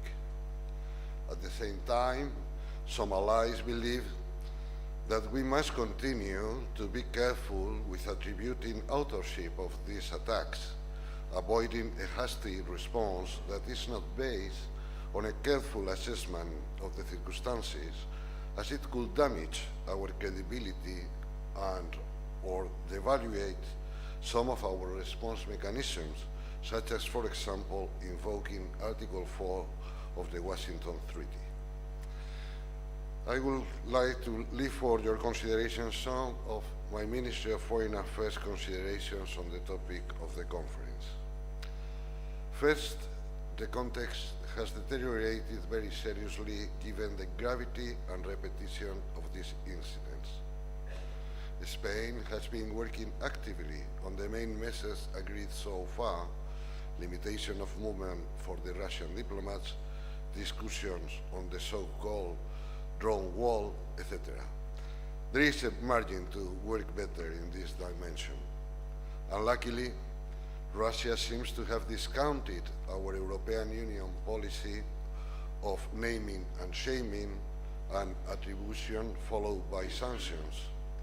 We agree that we need to refine our approach and be prepared to adapt rapidly, as Russia also does.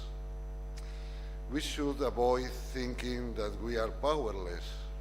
The hybrid rapid response teams deployed twice in Moldova have proven to be very successful.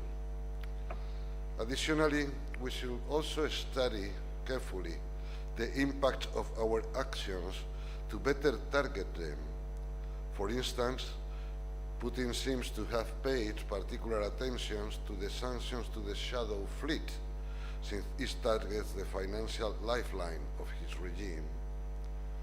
We are very happy to be discussing within NATO with our Romanian partners how to create strategic dilemmas to Russia, and we will engage very actively on fleshing out operationally that formula, though that some of our partners are uneasy about invoking too often Article 4 consultations.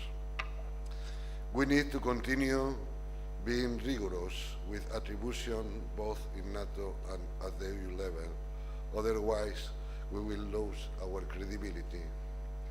We also agree that our approach has to be actor-specific and that has to focus on the most immediate threat, which is Russia.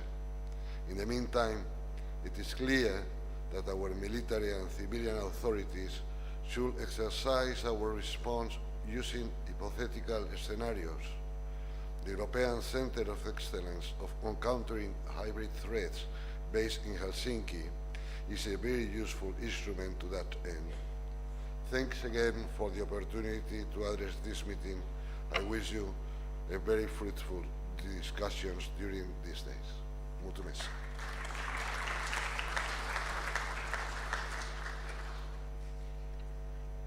Thank you very much for your intervention today. The next honorary speaker today is His Excellency Ambassador Extraordinary and Plenipotentiary of Turkey to Romania. Our next speaker is His Excellency Özgür Kıvanç Altan, Ambassador of the Republic of Turkey to Romania since January 2023. A career diplomat, Ambassador Altan joined the Turkish Ministry of Foreign Affairs in 1996, serving in key positions in Ankara, Brussels, Athens, Miami, Los Angeles, and Sarajevo. Before his current posting, he was Deputy Director General for Northern Europe with the Turkish Ministry of Foreign Affairs. He is a graduate of Ankara University's Faculty of Political Science and the NATO Defense College alumnus. Please join me in welcoming His Excellency Özgür Kıvanç Altan.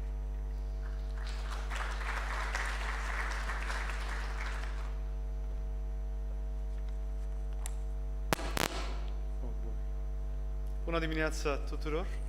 Este o plăcere să fim aici. Your Excellencies, esteemed generals, dear friends, it's an honor to be here with you today. Thank you for the opportunity.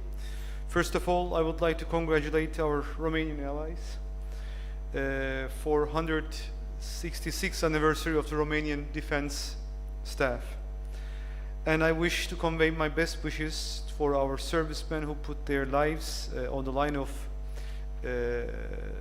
harm every day for our defense and collective security. As you know, just 2 days ago, 20 soldiers lost their lives in a military cargo plane crash. And we thank our Romanian friends and other allies for their sincere messages of solidarity. Distinguished guests, resilience is the first line of defense, and it's an essential component of our national defense planning. Our national resilience building efforts require a well-planned, comprehensive and whole-of-government approach that puts premium on civil-military cooperation. Preparing the population to withstand the psychological and physical impact of attack, defending against disruptive attacks such as cyber ones, real ones, are of utmost importance. And I think here credit should go to our Ukrainian friends, because they have done a fantastic job for years now to show how resilience should be, and I think it will be taught as a class in the universities, in defense universities in the future, how you guys did it. So, Ambassador. But while doing this, we must ensure the continuity of essential services and create necessary redundancies for defense and military response. As we seek to enhance our national societal resilience, we will continue to support collective initiatives within NATO as well. Military efforts to defend NATO territory and populations need to be complemented by robust civil preparedness to reduce potential vulnerabilities and the risk of attack in peacetime, crisis, and conflict alike. Energy, critical infrastructure, communication, transportation, IT networks, and food security should constitute focus areas in our national and alliance efforts to increase our resilience. We must remain cognizant of the fact that our security is as strong as the weakest chain in the link. Enhancing national efforts by ensuring resilience targets by developing benchmarks for gaps in key sectors are important. The unfortunate earthquakes that occurred in Turkey in February 2023, they have been a significant test for our resilience. Our government, with the help of international community and of course our people, was able to provide assured access to essential services during difficult times. We strive to further increase the cooperation between civilian and military institutions, and this means that we consider the full scale of threats, including terrorism and other challenges across domains and directions. Dear participants, the Black Sea is dear to us, and our common and allied regional efforts in the Black Sea are vital to enhance our overall resilience. With our efforts, we should not only strengthen our defense, but also connectivity, dual-use infrastructure, and energy security in the region, since these are all interlinked. Together with our neighbors and allies, Romania and Bulgaria, we have established the Mine Countermeasures Task Group Black Sea in January 2024. As of October, 7 activation missions have already taken place, and now we're going to start very soon talks to expand this trilateral cooperation to include the protection of critical undersea infrastructure, energy infrastructure. This way, MCM Black Sea, together with its initial aim of ensuring the safety of maritime traffic, can assume an important role in the field of safeguarding energy security in our region. This, in turn, will greatly strengthen our resilience. Turkey, Romania, and Bulgaria have important natural gas projects in the Black Sea. We have the Sakarya field, Romania has the Neptune Deep, and I'm confident that soon Bulgaria will follow with significant explorations and in their own basin, which exists. With regard to connectivity and infrastructure, we have already set up an important trilateral dialogue with Romania and Bulgaria in the field of transport and connectivity. There were several meetings, both at the levels of ministers and the technical levels. We're exploring ways and means to improve the connectivity between the 3 Black Sea NATO allies. With better connectivity and infrastructure between the 3 allies, such as highways, railways, better railways, and fast speed rail connections, our resilience will be strengthened as well. We have pretty much a good infrastructure between east and west, but we don't have this between north and south. This is, I think it's a very important topic that we should work together. Of course, with the inclusion of Greece, so these countries, we should work for our connectivity, and hopefully once the war is over in Ukraine, we should extend this new dialogue, this new web of stronger connectivity around Black Sea. And we already have mechanisms for this. Black Sea Economic Cooperation is a comprehensive organization that is active and could have a capacity in every field of resilience. And I hope that in better days this will work out very good. Before concluding, once again, felicitări foarte mult pentru România for the defense staff and for its 166th anniversary for this and also for this successful event. Thank you.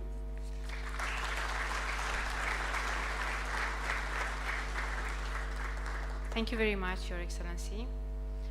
And now, to conclude this opening session, it is my pleasure to invite Mr. Sebastian Tudor to share a few remarks. Mr. Sebastian Tudor is the Managing Director of TNT Productions Romania, the company behind major international defense and security events, including the Black Sea Defense, Aerospace and Security Exhibition, the largest in Southeast Europe. A distinguished entrepreneur and dedicated supporter of strategic dialogue, he has been a strong promoter of innovation and collaboration across the defense, public, and academic sectors. He is also our main contributor and sponsor of this conference. Please join me in welcoming Mr. Sebastian Tudor. Sir, the floor is yours.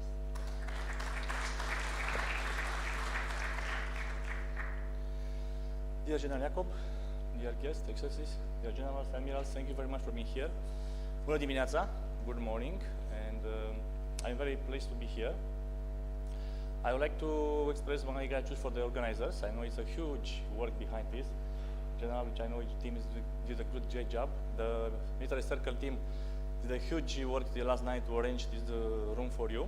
I know that because I'm organizer, so I know a bit about what this means, how difficult it is to organize everything in last minute, to bring together so many important people in the same place at the same time. My job is to organize exhibitions, as I was introduced. I'm organizing the largest events in Eastern Europe. It's called Black Sea Defense, which is written here on the lanyards.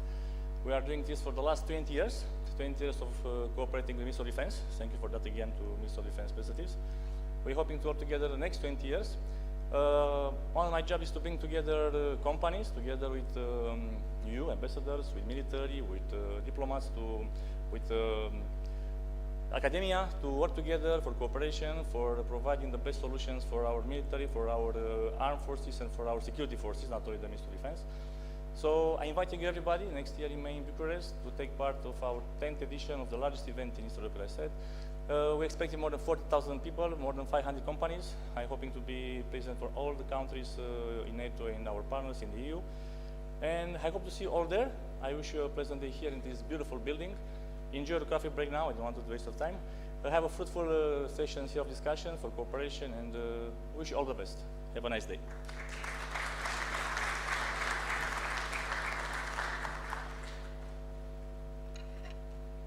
Thank you very much, Mr. Sebastian Tudor.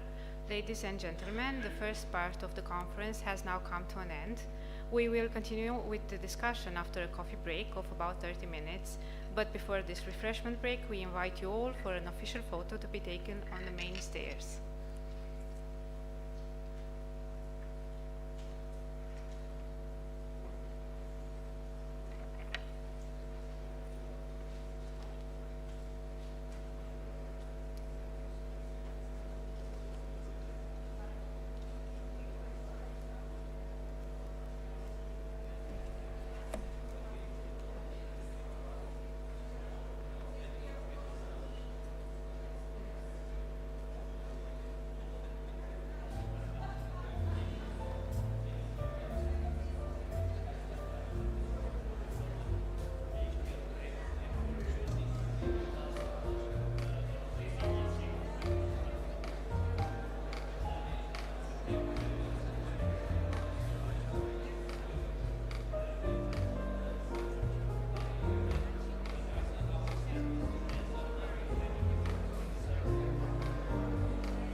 Check.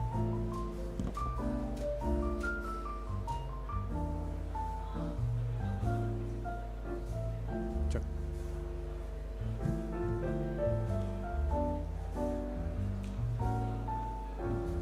Check. Check, check, check, check, check. Do it. Do it.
tragem mai în față.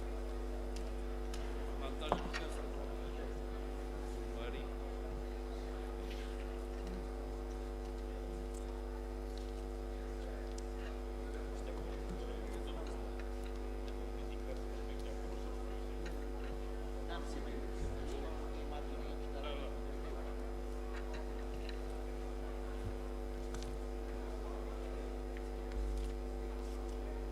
Dear guests, the first debate will start very soon, so we kindly ask you to take your seats. Thank you.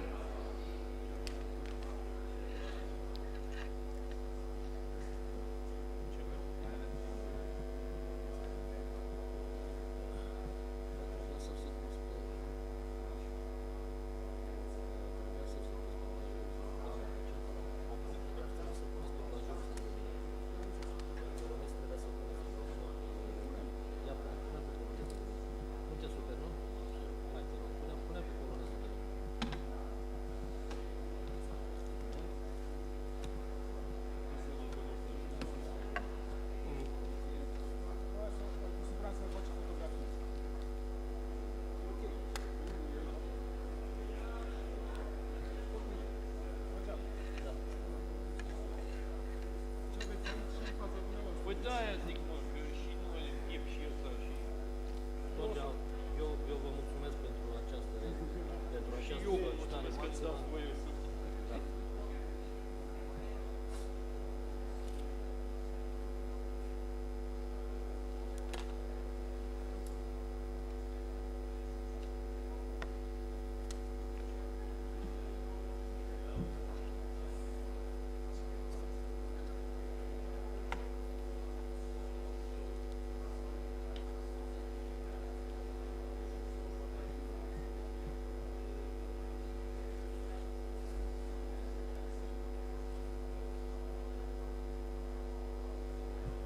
Doi.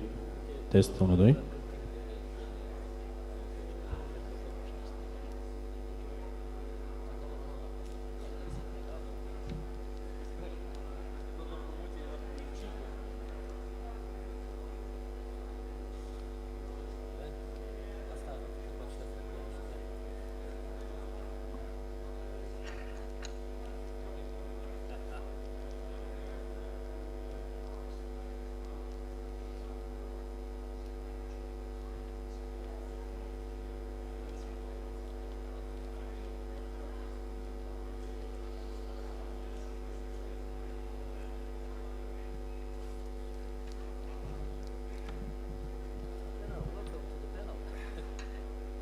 În general.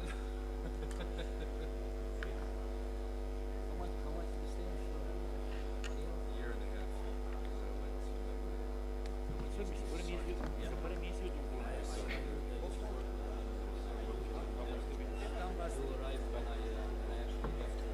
ai fost că la operații speciale? Yeah.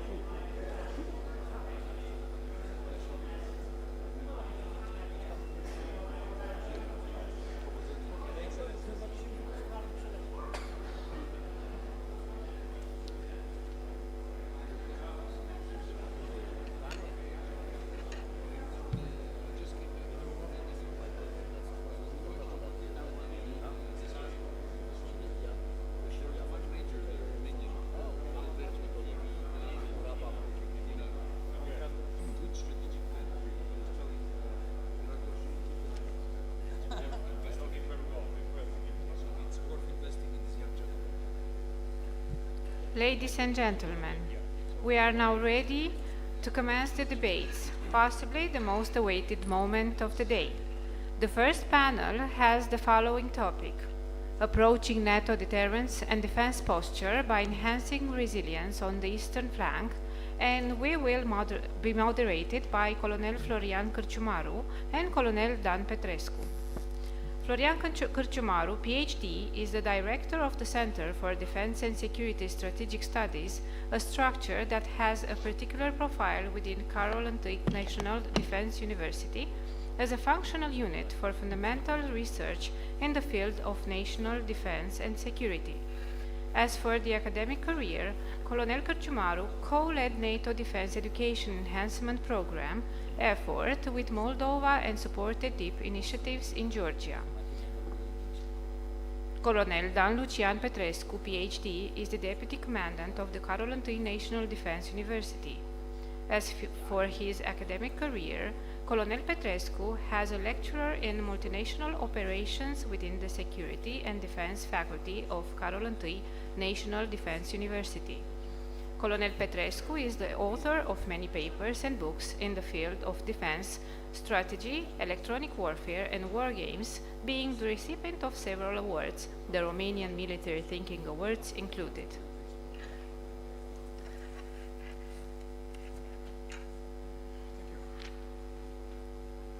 Thank you very much for the kind words. Okay.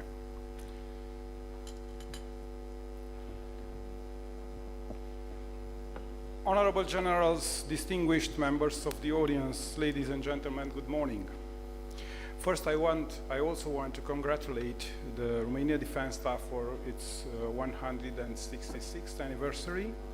Then I want to express my highest appreciation to Romanian Military Thinking Journal for organizing this conference, this wonderful conference. It is a tradition for National Defense University to support and to actively participate in this conference, Romania Military Thinking, and it is an honor for us to do that.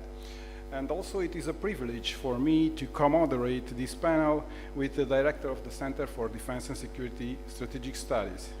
So today we have a wonderful audience, we have a very well selected topic, an opener that can bear the weight of the entire conference, because we are set to talk about building resilience to enforce NATO deterrence and defense posture in its eastern part, probably the most important region to discuss the topic.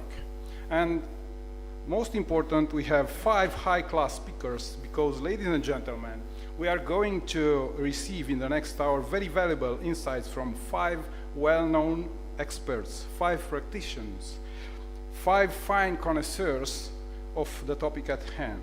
And allow me to introduce them. Lieutenant General Dragoș Jakub, Deputy Chief of Defense, Romania. It is a great honor for us, sir. Lieutenant General Piotr Blażeusz, Strategic Advisor to the Chief of the General Staff of the Polish Armed Forces. We are delighted of your presence, sir. Major General Staiko Prokopiev, Commandant of Rakovsky National Defense College, Bulgaria. We very much appreciate the opportunity to meet you again.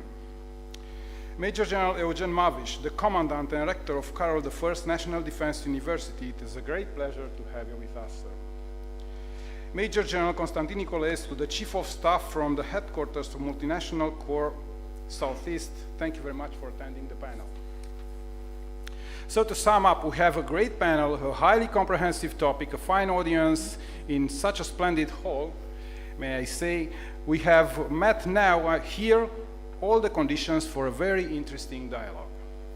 It is our intention to make the panels as open to debates and discussions as possible, so our speakers will give us their short introductory speech on several subjects regarding building this resilience to enhance deterrence posture and defense system on the eastern part of NATO. After the introductory session, we will open our discussion to the audience for the certainly productive Q&A and comment session. As I said before, we have 5 speakers with great experience both in the education system and in the field. This panel will give experts and audience the opportunity to approach a wide range of core topics, and I invite my colleague to introduce them. Please, Colonel, sir. Good morning, ladies and gentlemen.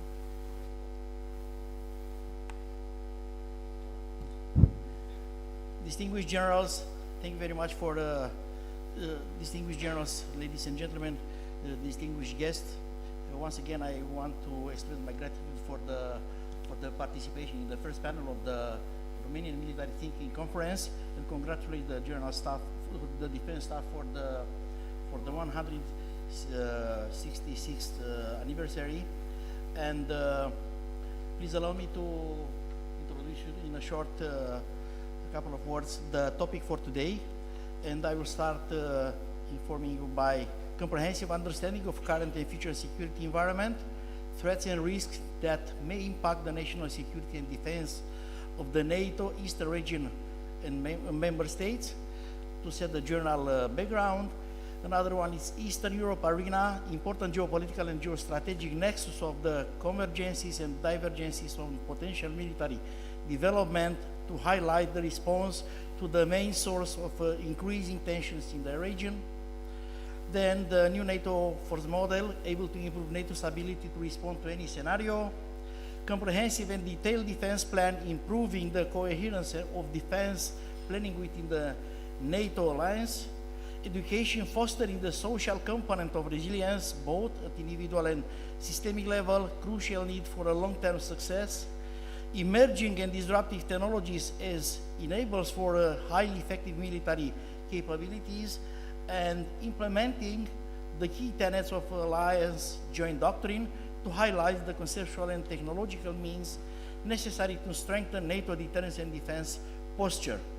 Finally, military bilateral cooperation in the region and proactive measures to enhance resilience on the alliance eastern flank, to build up the cooperative framework for a credible deterrence and defense posture, and so to meet the main objective of our discussions.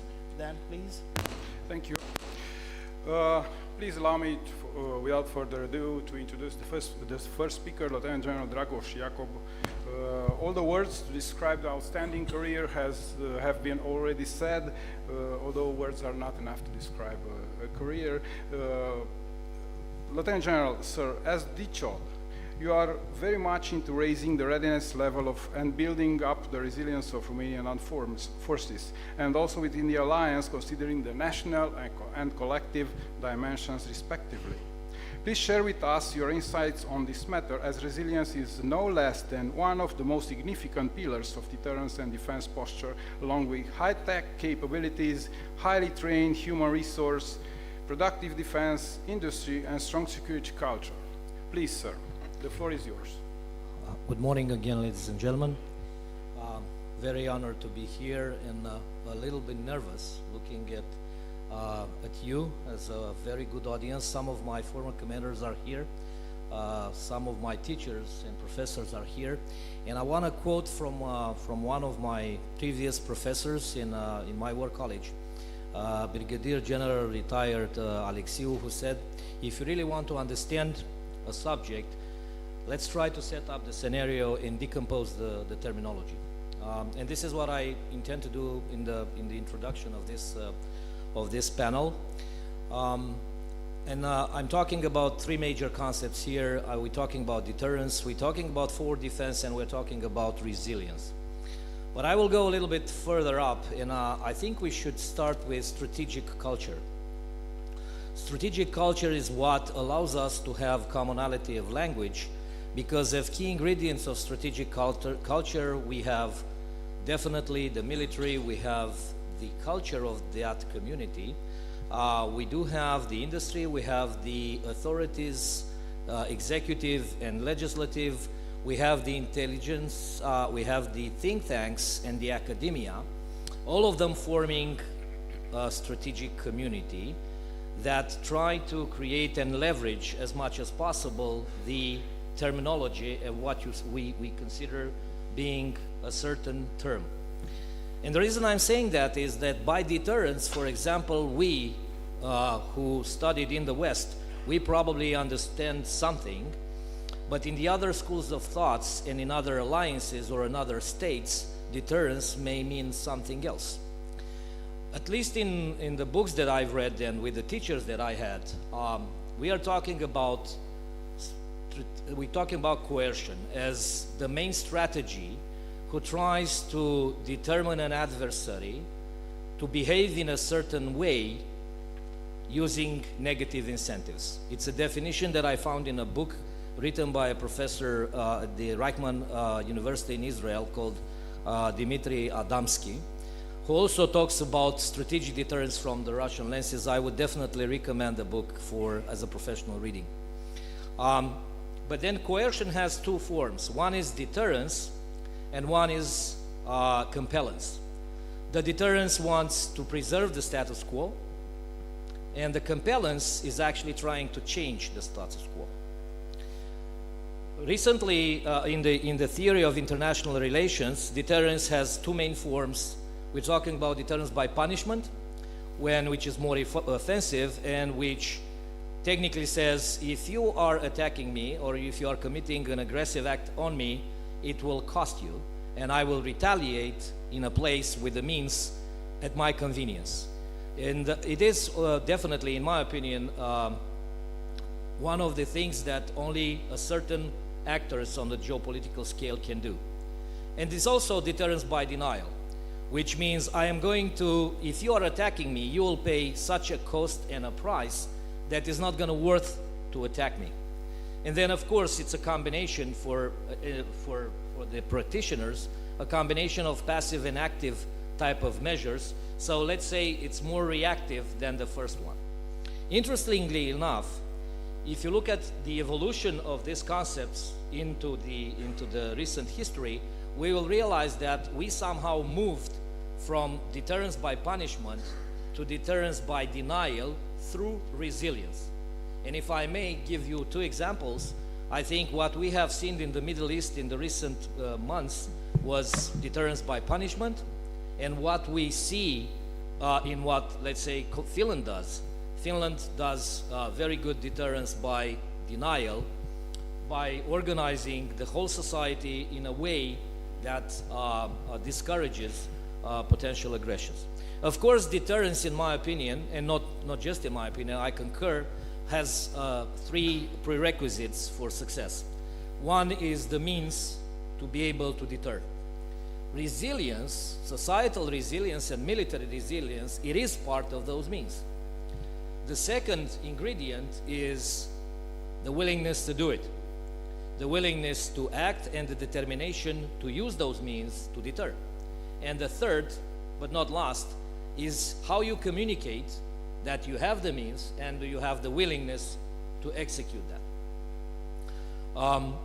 Definitely you can divide in different types based on the means. Those who studied this area remember that in the Western academia, deterrence started with the nuclear war, so you had a nuclear dimension of deterrence, but there is also a non-nuclear dimension of deterrence when the nuclear war became completely unfeasible based on mutual assured destruction.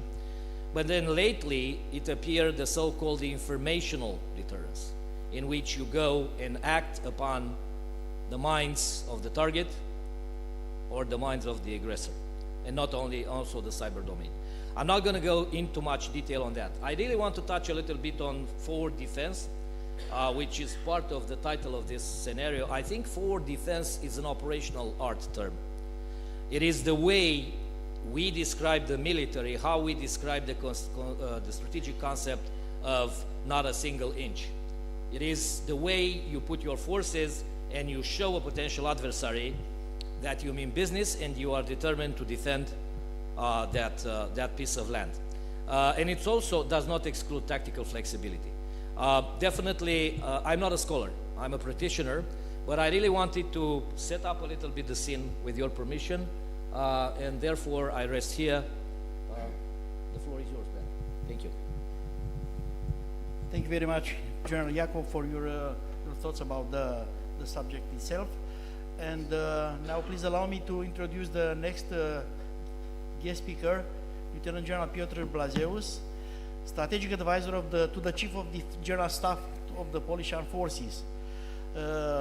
His military career began at Poland Military University of Technology, where he qualified and was appointed for military studies in the United States.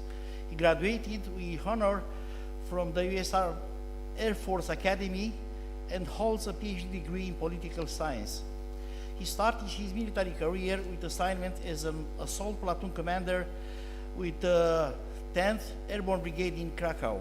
Afterwards, his assignment included NATO specialist in the Secretariat of the State Secretary of Defense, Assistant of Defense, Military Navy and Air Attaché in the Polish Defense Attaché Office in Washington, D.C., Senior Specialist in J5 Directorate at the General Staff of the Polish Armed Forces, Director of the Ministry of National Defense Office, Chief of Commands of the Command Center at the Operational Command of the Polish Armed Forces, Chief of Training in the 1st Mechanized Division, Commander of the 15th Mechanized Brigade, Deputy Military Representative of the Polish Military Representation to the NATO and EU Military Committee, Director of the General Command of the Armed Forces, Deputy Chief of Staff for Strategic General Staff of the Polish Armed Forces, and Eurocorps Commanding General.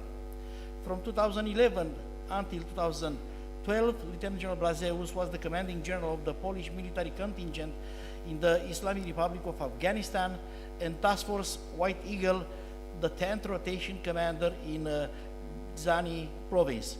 Lieutenant General Blazeus has over 500 parachute jumps and has been awarded Gold Cross of the Merit, Military Cross of Merit, the Staff of Afghanistan, Star of Afghanistan, NATO Meritorious Service Medal, NATO ISAF Non-Article 5 Medal, US Bronze Star, Spanish Grand Cross of Military Merit, White Decoration, Belgium Commander of the Order of the Crown, German Gold Cross of Honor Bundeswehr, and Afghan Medal for Service in Security and Sovereignty of Afghanistan.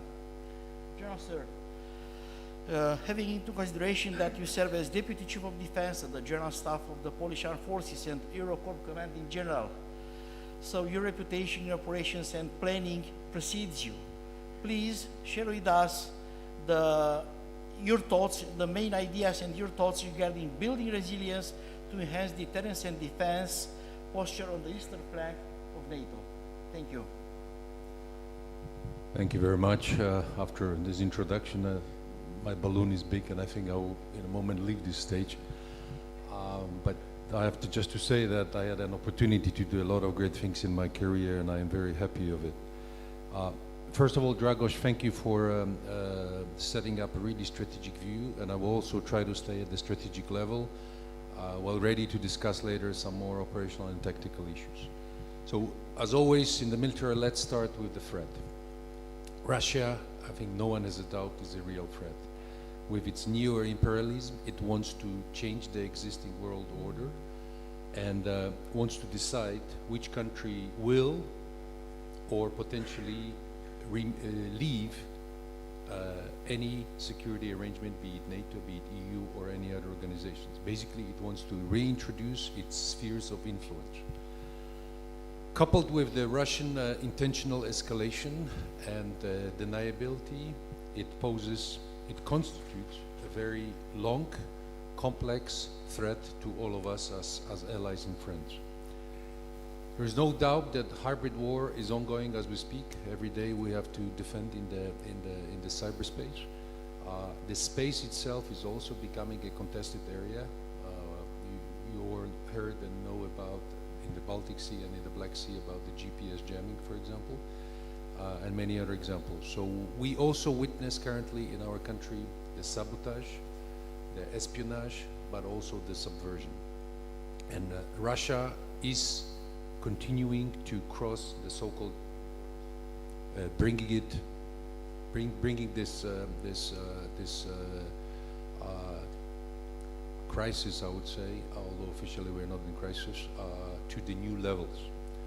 And they will continue doing it, and they will be searching for the new tools, basically to operate and stay below the threshold of war. They are really, really ingenious in a way in coming up with the ways to use our own democratic legal systems against us in a way, and complicating our responses, because, ladies and gentlemen, as I always say, we are still in peacetime. We have not even decided that we're in crisis. So we are operating in a peacetime mode, which makes it very difficult to have a very credible response.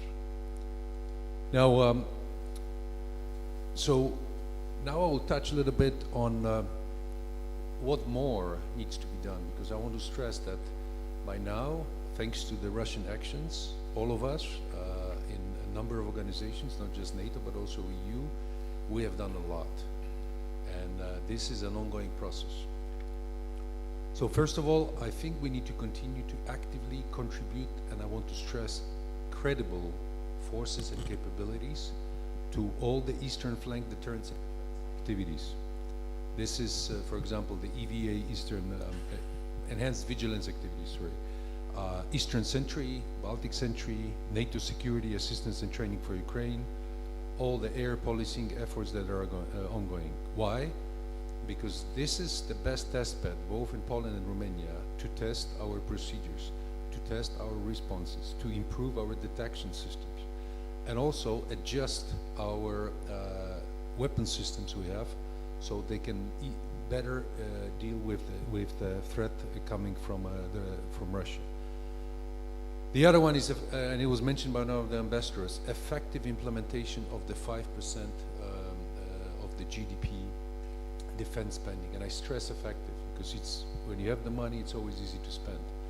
But we really, all of us in our countries, we need to make sure that this money is properly used and that we are actually increasing our combat potential.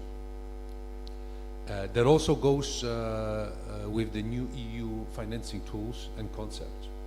Because this is not just the GDP, but this is also the money that is becoming available through the EU. That's why it's so key that we ensure the synchronization or harmony of all the initiatives, concepts, plans, capability development in all the formats and organizations. Because the worst could happen that we create islands of capabilities under different processes, different systems, different organizations. We also need to, and it was mentioned by one of our ambassadors as well, continue increasing our defense capacity, but also ease the access for the small companies like startups, because we are all used to dealing with just big tycoons, defense tycoons. Now innovation rests mostly with the small companies and startups, and we just need to make sure that our procedures, not only national but also international, allow for them to join the procurement process. Something, a never-ending story, is we need to continue, and Ukraine proved it, to improve our standardization and interoperability.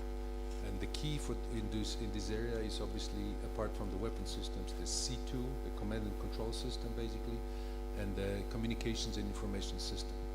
All of them should be type of open systems, kind of a plug-in that allow to connect very quickly, very easily, with a constantly updated databases, but also ability to take the real life data easily. And all of this has to be kind of wrapped or enabled by the artificial intelligence, because the amount of data we are getting nowadays from the potential battlefield is just amazing. So setting up those systems is key, and I think it's happening. It just will take a little bit more time. We need to continue building up our resilience, because obviously, as already mentioned in this conference, military is just one instrument of power. Okay, if there is a crisis, everybody tends to look immediately our political masters in the military, rightly so. But as all of our deployments in different countries showed, the military cannot solve the problem. We are the best fitted tool to quickly be used, but we need a strong support from all the other parts of the government. We need to overcome our peacetime legal limitations and caveats, and that includes risk acceptance, mostly by our political masters. They need to accept a certain level of risk. You cannot be risk averse in the current situation. Be more willing to delegate authority down to the military, and that's national systems, but also in the NATO systems. Don't be afraid that any military is trigger happy, and that we are the ones that really want to fire. On the contrary, we are the ones that really are preparing for the worst, but we are not the ones that want to start any war. And that goes also with the rules of engagement. Very difficult in peacetime. As you know, Poland is a great test bed. We continue adjusting our rules of engagement and cutting the bureaucracy and cutting the peacetime regulations to be able to face the threat coming from Russia and also from this illegal migration, state-sponsored migration on the border with Belarus. So we are constantly adapting our tactics, techniques, and procedures. This is a never-ending story, just like on any deployments. You use certain TTP, the enemy adjusts after 2-3 months. So you need to adjust again your TTP. So this is a never-ending story, and it goes also with all the legal basis and the rules of engagement. It was also mentioned that don't forget about we need to continue focusing on our mobility, enablement, and sustainment. This is extremely important, and that includes not only the host nation support, because nowadays with the number of troops that are planned to be deployed to our countries, host nation support may not be able to fully support for a long term.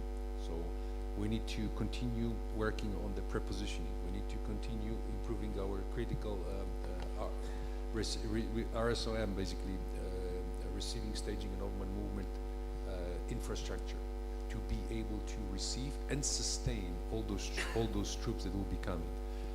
That goes also with the fuel supply chain.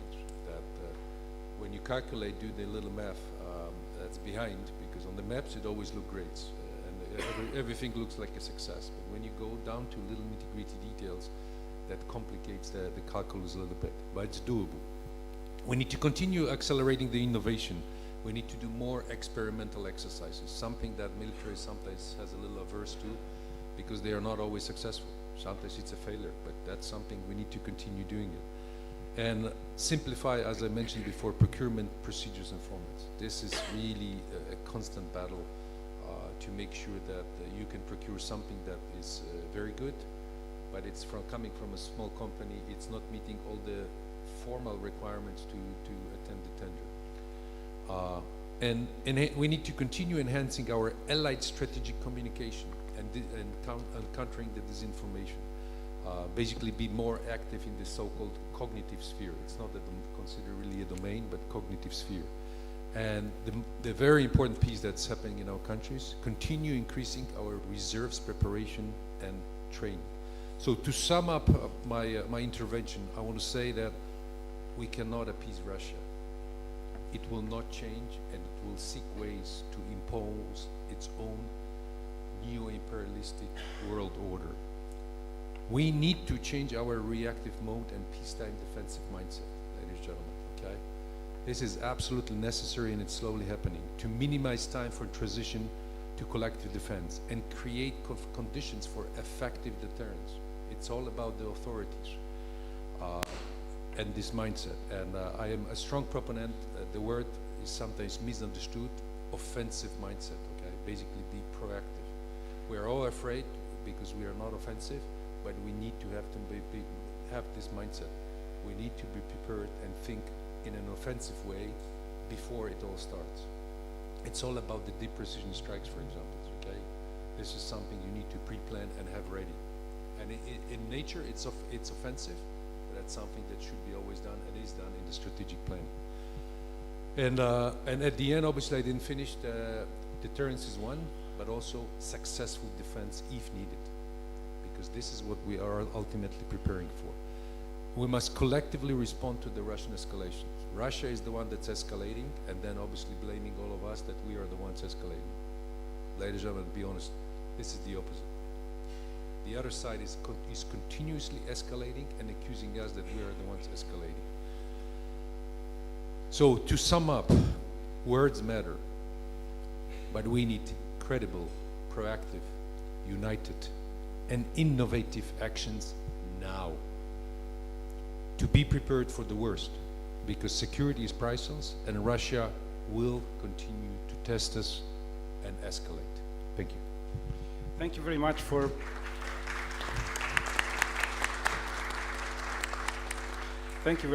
your extraordinary, outstanding presentation, a comprehensive and I would say hearty presentation. Thank you very much.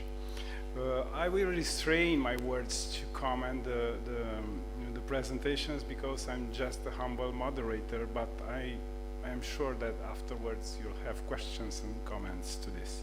Please allow me to introduce the next speaker, Major General Staiko Prokopiev. Along his career, Major General Prokopiev filled several command and staff positions, first at the 9th Armored Brigade, then as Commandant of Recruiting Training Center in Bansko. Between 2000 and 2006, his work was focused on operations, attending posts in G3 Open Ops Department. 1st Army Corps Headquarters and J3 Ops Directorate in the General Staff of Bulgarian Armed Forces. In 2006, he was appointed branch head for National Operations Advanced Planning Department at General Staff of Bulgarian Armed Forces. In 2009, Major General Prokopiev moved to Strategic Planning Directorate in the Bulgarian MOD, first as state expert and later in 2019 as director. Meanwhile, between 2011 and 2014, he was the defense counselor at the permanent delegation of the Republic of Bulgaria to the European Union in Brussels and commander of NFIU Bulgaria between June 2015 and January 2019. In 2020, he became the Director of Defense Staff, and in April 2024, he was appointed as Commandant of Rakovsky National Defense College. Major General Prokopiev is an alumnus of Vasil Levski National Military University and Rakovsky National Defense College, Sofia, Bulgaria. He also graduated the National Defense University or College in Washington, D.C., United States of America in 2009. Major General Staiko Prokopiev, you hold a great experience in operations and planning as practitioner and also in education as Commandant of Rakovsky National Defense College. So your insights regarding building up the most successful deterrence and defense system is no less than highly valuable. Please give us the Bulgarian perspective on building resilience as the first line of deterrence posture and the last line of defense in the eastern part of NATO. General, you have the floor.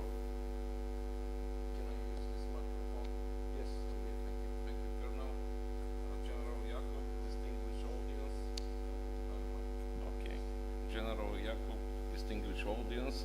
In the next few minutes, I will, in the broad way, to introduce you the Bulgarian perspective and the approach to the deterrence and defense, including the issue about the resilience.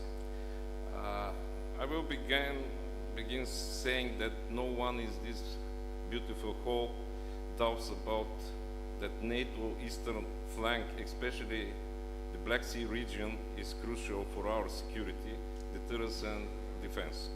The Black Sea has long been a key part of Euro-Atlantic security.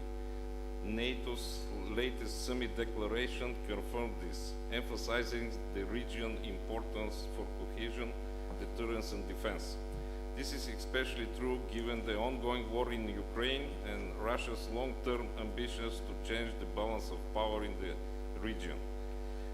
I will not go into the details about the other threats we are facing together now, but I want to stress that addressing the Russia's destabilization efforts is vital for our security. The Bulgarians' approach to the issue. We do fully support the NATO concept of deterrence and defense. Our focus is on enhancing availability, readiness and interoperability of forces, ensuring Bulgaria's capacity to support national defense objectives within the framework of alliance activities. We are working to strengthen our national defense forces and support NATO forces and capabilities. This includes investing in infrastructure, improving support capabilities, and making sure our efforts align with the NATO's overall plans. All of our plans, including operational, are precisely synchronized with the NATO's one, thus ensuring that our national initiatives complement and reinforce NATO-wide objectives. Let me share with you some of our main activities, ongoing activities. We do host the multinational battle groups together with the framework nation Italy. We are working to grow this battle group into the brigade. Bulgaria has also proposed establishment of multinational division head HQs. This initiative was approved by SECURE and shows Bulgaria's commitment to NATO's evolving force structure and posture. Additionally, Bulgaria and Romania are jointly developing the Regional Special Operation Component Command, Bravo. Military mobility is a key to effective deterrence and defense. The completion of the Pan-European Corridor number 8 which links Bulgaria with North Macedonia, Albania and Italy, will help us to deploy forces quickly and improve logistics. Additionally, Bulgaria, Romania and Turkey signed a letter of intent to establish a harmonized military mobility corridor. Last but not least, together with Romania and Turkey, Bulgaria officially activated the Mine Countermeasure Task Group Black Sea. Our approach to deterrence and defense, I hope when needed, is based on three main pillars. First, ensuring the availability, readiness, and interoperability of national forces. The key for success is modernization of the Bulgarian armed forces. There are several ongoing procurement projects. Some of them my ambassador mentioned in his statement early this morning that are crucial for strengthening Bulgarian defense capabilities. For example, we are acquiring the striking combat vehicles for one of our mechanized brigades. We are modernizing our armed forces with the procurement of the F-16 Block 70 fighting aircrafts. The first 8 will be operational by the end of this year, and we do expect delivery for another 8 aircrafts by the end of 2028. In terms of air defense, Bulgaria has joined the European Sky Shield initiative by acquiring the IRIS-T SLM medium-range air defense system, and we are continue modernizing our Navy with 2 multifunctional modular patrol vessels. But there is one big but. Of course, the measures are far from sufficient to build and maintain the capabilities needed to respond to the rising threats and the increasing demands for the availability of forces and capabilities and their readiness. It is evident that we require significant financial investments in a short period of time. One of the tools we plan to use for funding our modernization projects is the European Union under the Security Action for Europe, SAFE, through the reinforcement of the European Defence Industry Instrument. We plan to invest under the SAFE, and we will focus on procuring 3D radars, ground-based air missile defense system, a new artillery systems, acquisition of loitering munitions, multiple launch rocket systems, etc. Secondly, as I mentioned earlier, Bulgaria is fully committed to implement NATO's concept for deterrence and defense.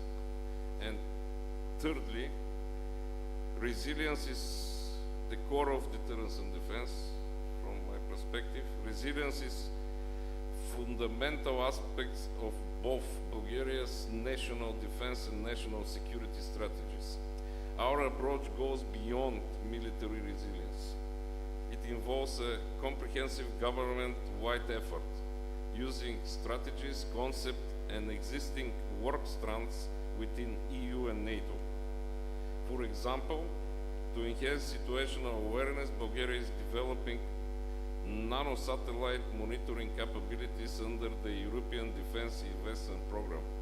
These satellites operating in the low Earth orbit will support early warning systems, both military and civilian, critical infrastructure monitoring, and maritime surveillance. This initiative has both civilian, as I mentioned, and military applications, improving mission planning, crisis response, and operational effectiveness. Just in the conclusion, I would like to say that no single nation can address today's complex security challenge alone. Bulgaria's NATO membership and strong defense partnership are vital pillars for our national security. We remain solid in our commitments to collective defense. By advancing modernization, strategic planning, resilience, and multinational cooperation, we are confident that the NATO allies have the cohesion, capacity, and resolve deter aggression and, if necessary, defend the Euro-Atlantic region against any adversary. Thank you very much.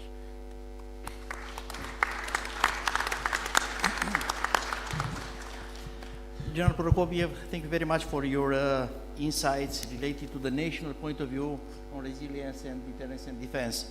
So, since our accession in NATO 21 years ago, we faced the same, if I may say, we faced the same challenges and concerns related to the increasing and enhancing the national resilience against our common threat coming from the East. Thank you very much once again. And now please allow me to draw our attention to the next guest speaker, and it's my honor to have in my panel to moderate our commandant here, my commandant and our commandant here, Major General Mavrish. And please allow me to introduce to you the main points on his career. Major General Mavrish is Commandant and Rector of the Carol First National Defense University, the most prestigious military education institution in Romania, the position that has been serving since November 2022. Throughout his distinguished career, he has been senior leadership position. Has held senior leadership position within the Romanian Armed Forces, including Chief of Training and Doctrine Directorate in the Romanian Defense Staff, Commander of the National Military Command Center, and key roles in strategic planning and operational command. He has also contributed in NATO missions, including assignments at SHAPE in Belgium, and has led major projects on force development, operational capability restoration, and the integration of the Romanian forces within NATO structures. Major General Mavrish holds a PhD in military science with research focused on national security dynamics during the transformation of the Romanian armed forces.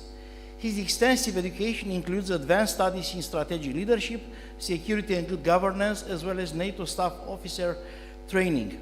Major General Mavrish is a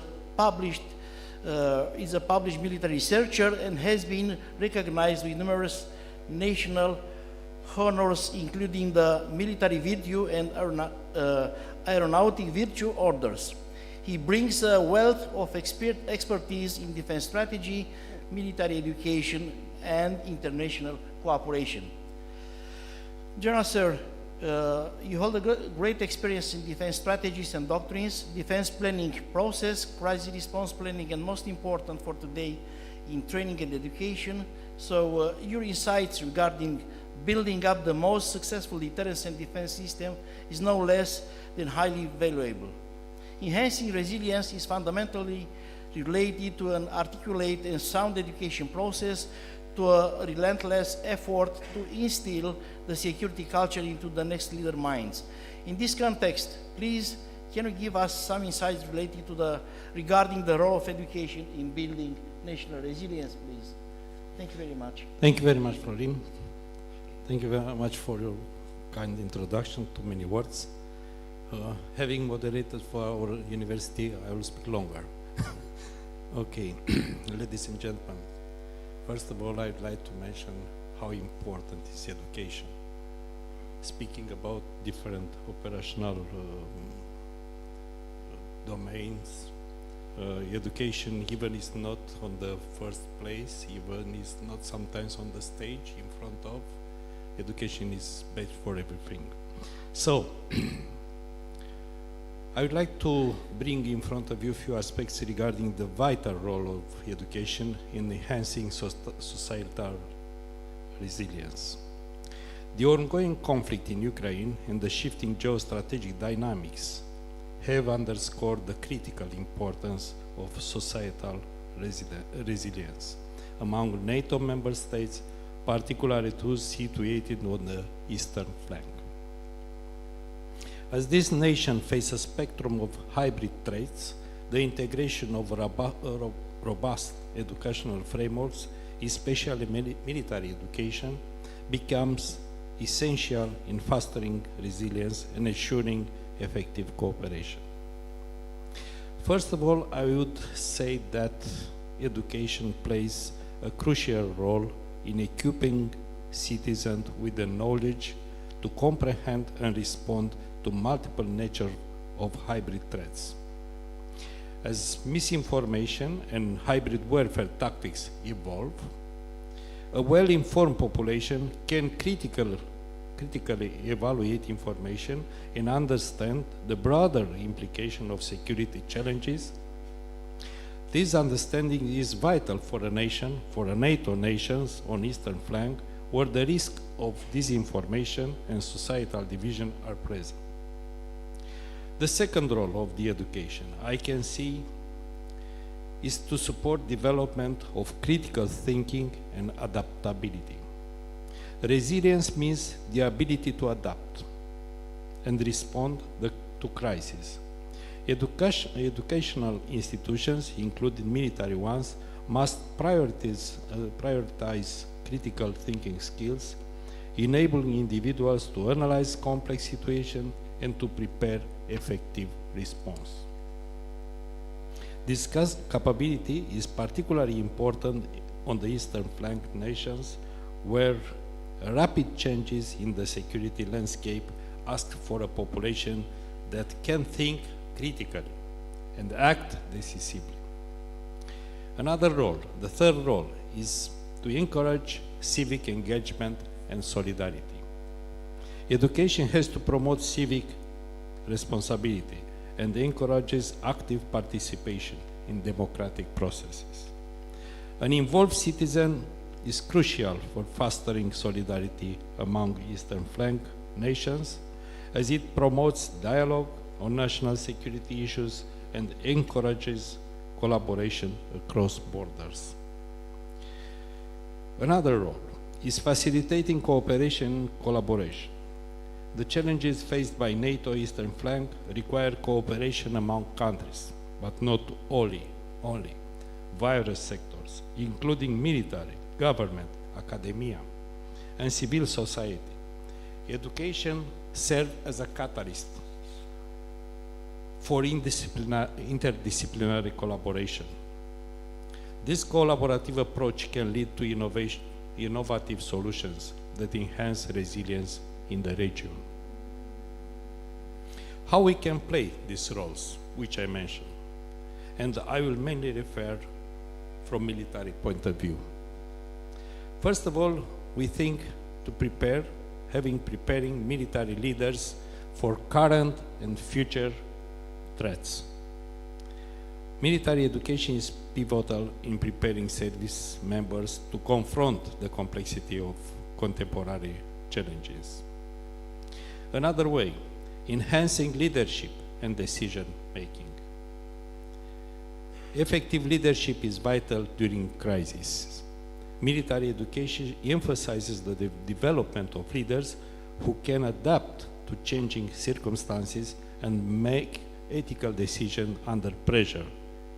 These leadership qualities are essential not only in military context, but also in civilian governance, where leaders must inspire collective actions. Crisis management training. Also, military educational programs often involve simulations that replicate real-world scenarios, allowing participation to practice decision-making in high-pressure situations. This experiential learning is invaluable for Eastern flank nations, where the capacity to manage crises effectively can mean the difference between stability and chaos. Building trust between military and civilian sectors. Strong civil-military relations are essential for societal resilience. Military education can enhance understanding of the military's role within society, fostering trust and collaboration between military personnel and civilians. The relationship is crucial for effective communication and resource mobilization during the crisis, particularly in regions facing hybrid threats. At this point, I would like to mention that our university, through National Defense College, acts as a spearhead in the process of dissemination of security culture in our society. In conclusion, I would like, in face of evolving hybrid threats, the role of education, particularly military education, remains of paramount for enhancing societal resilience among NATO's and EU member nations. By fostering knowledge, critical thinking, civic engagement, and interdisciplinary collaboration, education serves as a cornerstone for building resilience. Policymakers, educators, military leaders must work in concert to ensure that individuals are equipped with the necessary skills and understanding to navigate the complexities of the contemporary security landscape. Through strategic investments in education and cooperation, our member states can strengthen their collective resilience and better prepared for the challenges of the future. Thank you very much.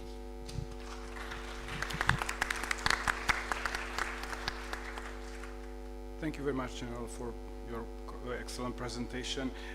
I would say it is not fair to establish a hierarchy considering the dimensions of resilience. However, due to the fact that the human resource is the most valuable, developing the societal dimension of resilience would take the place of honor.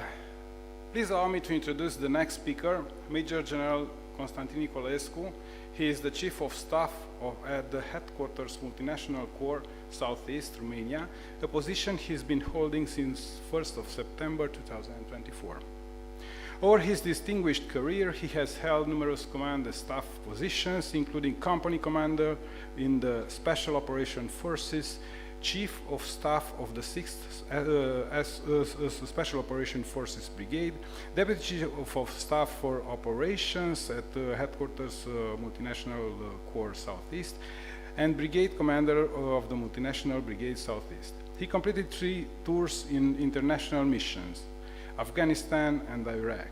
Major General Nicolescu holds a PhD in military science at the National Defense University Carol I, where he is also invited many times to share his knowledge, so actively contributing to educating the future commandant and leaders in Romanian Army.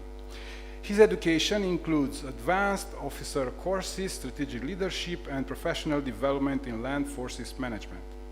He also holds a civilian bachelor degree in economics, law, and administrative science. He has been awarded numerous national and international honors, including the Military Virtue Order of the rank of Knight, the NATO Non-Article 5 Medal, and the US Medal of Merit. Major General, sir, in such a volatile and complex security environment, NATO and the member states need to adapt continuously in order to reach the appropriate level of deterrence and, if necessary, to defend the people and the democratic values. It becomes clear that some of the main efforts in this process must be focused on building up resilience and enhancing readiness. These are 2 keystone components to strengthen security on the alliance member states' soil and to project stability outside NATO territory. Please provide us your perspective regarding the subject. The General, the floor is yours. Thank you very much. Despite the presentation, I have to start with saying that a former commander and a mentor and a model to me told me at the beginning of this event that he has a notebook and a pen, and I better be good because he's ready to take notes. Thank you, sir, for waking me up at the level of this event, and I only hope that I will raise myself in front of you with such a distinguished audience at your level. And also I have to say that thank you for all the other speakers, great insights, and also thank you for destroying my first option for my speech. That's why right before this I kind of put together something to come up with something a little bit new that you already presented, and because I came from the Mountain Corps Southeast. It's the highest tactical level. I have to say, going down to earth a little bit on this topic. The Mountain Corps Southeast, it's a new headquarters. It has been established 5.5 years ago. So we basically grew up in the new environment. So deterrence and defense, it's a are common words for us.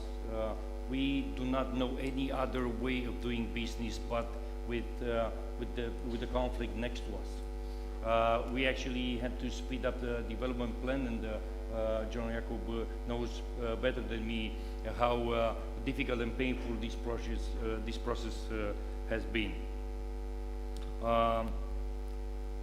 For the land perspective, at the tactical level, a common approach all along the eastern defense line is vital, but it's not easy.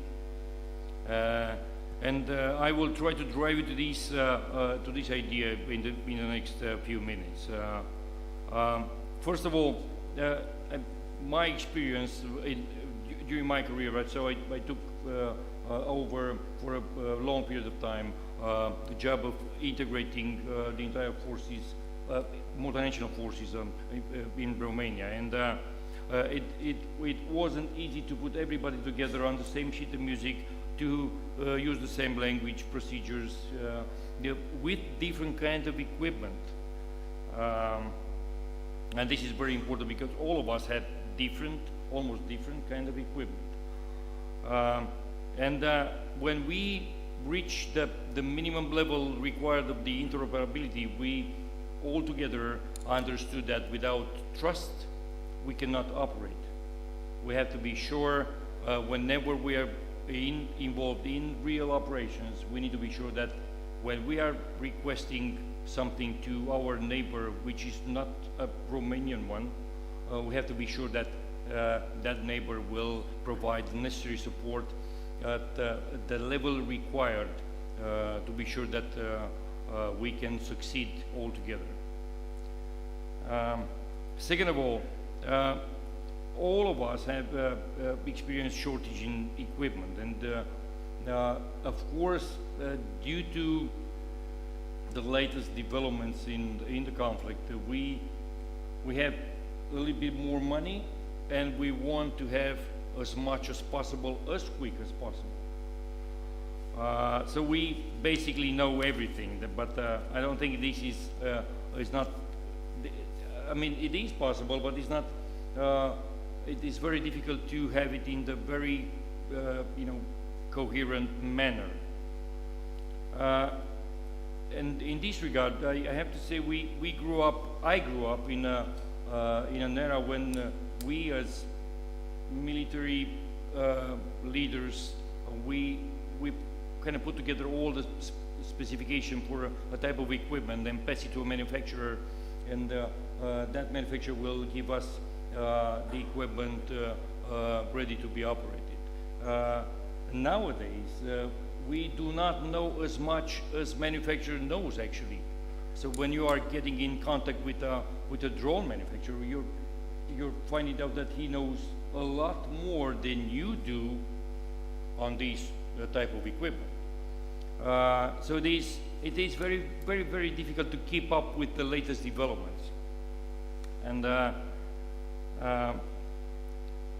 that's why I think a change and my predecessor said also, a change in domestic laws it is required in terms of procurement.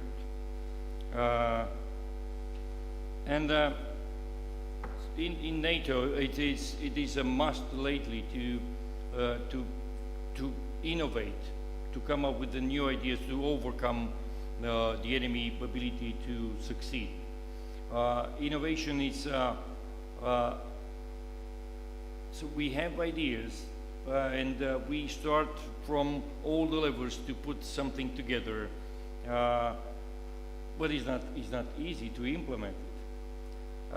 I know that some of the allies have a bottom-up approach, and they're giving money to battalion or regiment commanders below for money. to somehow develop their own projects, of course, under the supervision of the high levels headquarters. The problem is all of us are doing separately. So we can innovate, we can implement innovation, but going back to working together, this affects a lot the interoperability. So the risk is innovation and interoperability, and in between, wherever you are going, you are diminishing the other factor importance. So my dilemma, our dilemma, I think, in the Alliance is how can we implement innovation without affecting interoperability? I know that within the Alliance we do have tools right now that can be implemented. I only hope that we will be smart enough to take that seriously in consideration. And we need to somehow find a way to, at the end, as a conclusion, we need to find a way to work together in innovation. It's not easy because we are talking about startups, we're talking about national industry that need to somehow cooperate with some other nation industry, and it's not easy. But if we will be able to have a very good equipment in our backyard, at the end of the day, I think, and soldiers, of course, soldiers trained and the entire structure ready to fight. At the end of the day, we will be seriously taken in consideration. And that means, from my perspective, deterrence. Thank you.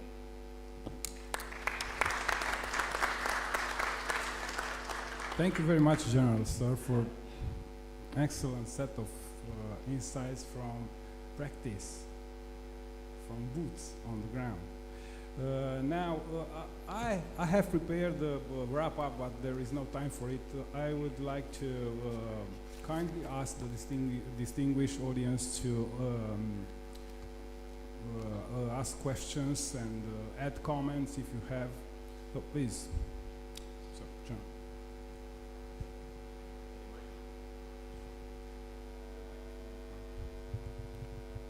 No. Thank you very much, and thank you for all the good and excellent points. A very short question for my friend here, Piotr. So good to see you in Romania. You mentioned so very interesting points about giving up on the reactive mode and having an offensive mindset, which I fully agree.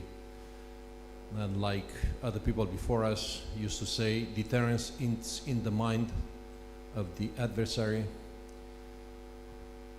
Looking back from 2014 until today, because you had this chance to see it from different perspective, including from NATO headquarters, do you think that we as an alliance have learned how to practice escalation management in a prolific way, in a good way, to deal with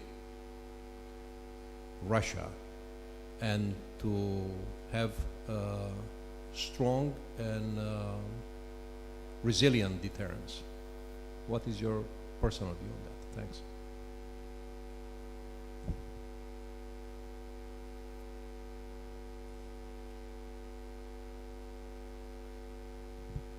Good to see you as well, and quite a few other friends around. Well, I would say we're getting better, and this process is ongoing. We all have to keep in mind that NATO is at 32 right now. It means 32 sometimes slightly different opinions, sometimes hanging on the language, not on the actual substance of the agreement that we are searching. But once there is an agreement, there is nobody can even think on taking on NATO. And Russia knows it. Russia has been in our system for over 20 years, strategic partner, as we remember, with NATO. At certain point, even considering NATO membership at the very beginning, a long time ago. It was in the EU, so it has learned our internal procedures. and it's smartly using it against us, trying to lobby with some of our partners, allies, trying to complicate the decision-making process. But we are overcoming it. It's taking time. So escalation management, I call it escalation ladder. Personal opinion, we're not there yet. We're much better, but we're still rather in reactive mode. It's rather that one side does something and we react.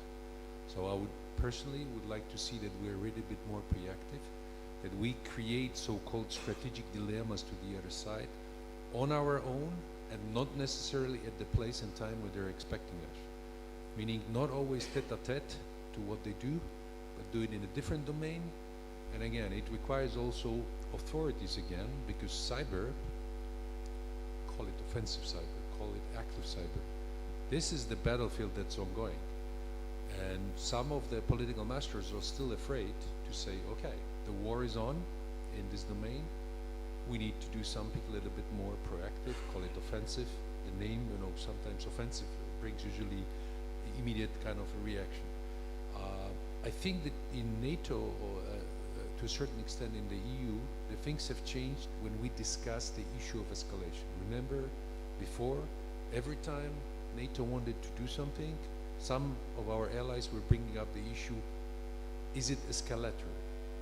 I think slowly we got over part of it, but it's still sometimes popping up at the political level discussions. We as military, we have the tools, capabilities, we are trained, and we can do a lot, and we can deliver. But again, it's about, as I said, risk acceptance by the political masters and delegation of authority. I can tell you that it took us a few days to work out our rules of engagement in Poland to shoot down anything that approaches our logistic hub in J-Town, where we had some American batteries, we have the German batteries and a few others, and we had to put it in a so-called kill chain. Basically, if anything happens, will they fire or not, and who is the one that's saying you can fire? Trust me, convincing our political masters that, sir, there'll be no time to call Warsaw and ask, sir, can I do it? Okay, you have to trust me. You have to delegate it. I take the responsibility if I make the decision, but trust me, there will be no time, even though it's peacetime, to call Warsaw, say, hey, we have such a situation, because usually we have a minute and a half, maybe 2 minutes to make a decision. So things are changing, and I have to say, thanks to the Russian actions, as I mentioned in my presentation, we are constantly adjusting. We're adjusting our, as I mentioned, this TTPs, tactics, techniques, and procedures, our rules of engagement, the legal authorities. Things are really progressing, even though we're in peacetime. And this is only thanks to the Russian actions. Otherwise, we still will be in a completely peacetime mood. So that's what I mean by this little bit, call it offensive, call it proactive mindset. We should not be afraid, and our politicians should not be afraid of it. It's always about the risk assessment and risk acceptance. And the opponent is doing it every day. Probably Romania, just like Poland, I mean, we had so many attacks on our different networks, on our critical infrastructure. I mean, we had fires that had been set up by the proxies that were hired by the Russians. Big fires in our warehouses. Okay, we arrested, I think now, somewhere close to 30 people who were hired by the Russians to prepare for the sabotage acts. And think about it. Poland right now, probably about 90% of all the support for Ukraine is going through Poland. So they are actively gathering information via different means. Things have changed a little bit. How they recruit now the agents. Okay, you have social media, you find disgruntled people. Some of them are holding officially Ukrainian passports. This is done on purpose to antagonize the two nations as well. And they are paid with bitcoins. Welcome to the new world, right? There are no more handlers that are meeting, secretly passing on information, leaving the stones behind or something, right? So things are changing, and as I said, Russia is also adjusting, okay? They're finding new ways to tease us, to test us all the time, and we really have to be proactive, okay? We cannot just be in a reactive mode. Something happens, and then we react, because this is what has been happening so far, more or less. Thank you. Thank you very much for your answer. Splendid. Okay. I would like to add some comments to what Adrian Jacob said, Dumitru Jacob said. Very insightful comments on deterrence. You mentioned about the deterrence by punishment and deterrence by denial, which make up the classical deterrence theory in international relations. But I think that in terms of military thinking, we need to have a more comprehensive approach. Why? Because recent scholarly contributions have also developed a new deterrence theory, which includes two other forms of deterrence, which either, even if they are not that much applicable in the military domain, they have some certain limited applications. The first one is deterrence by entanglement, where interdependencies act as a deterrent asset against threatening actors by producing high and ineffective costs, not just for the attacked side, but also more for the attacker. For instance, NATO interoperability creates certain logistical, information, and technological interdependencies that deter and prevent future aggressions, both from within and outside the alliance. And the second form is deterrence by norms, where normative or reputational costs deter future actors, even in the military area, to behave maliciously. For instance, when armies use strategic signaling or strategic communication, they prevent, let's say, certain misunderstandings between the allies, and so they prevent from having bad reputational costs upon them.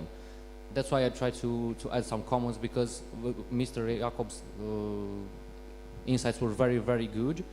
But for a very good military thinking, I think that we need to have a more comprehensive approach and to adopt more, let's say, doctrines and concepts that make up a big picture.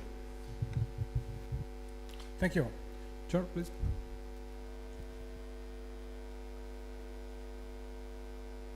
So it can be a very interesting academic debate, but both these two variations of the initial, the classical package do not exclude the military. Because when you open the toolbox, then again, the first condition is to have the means and to use them, right?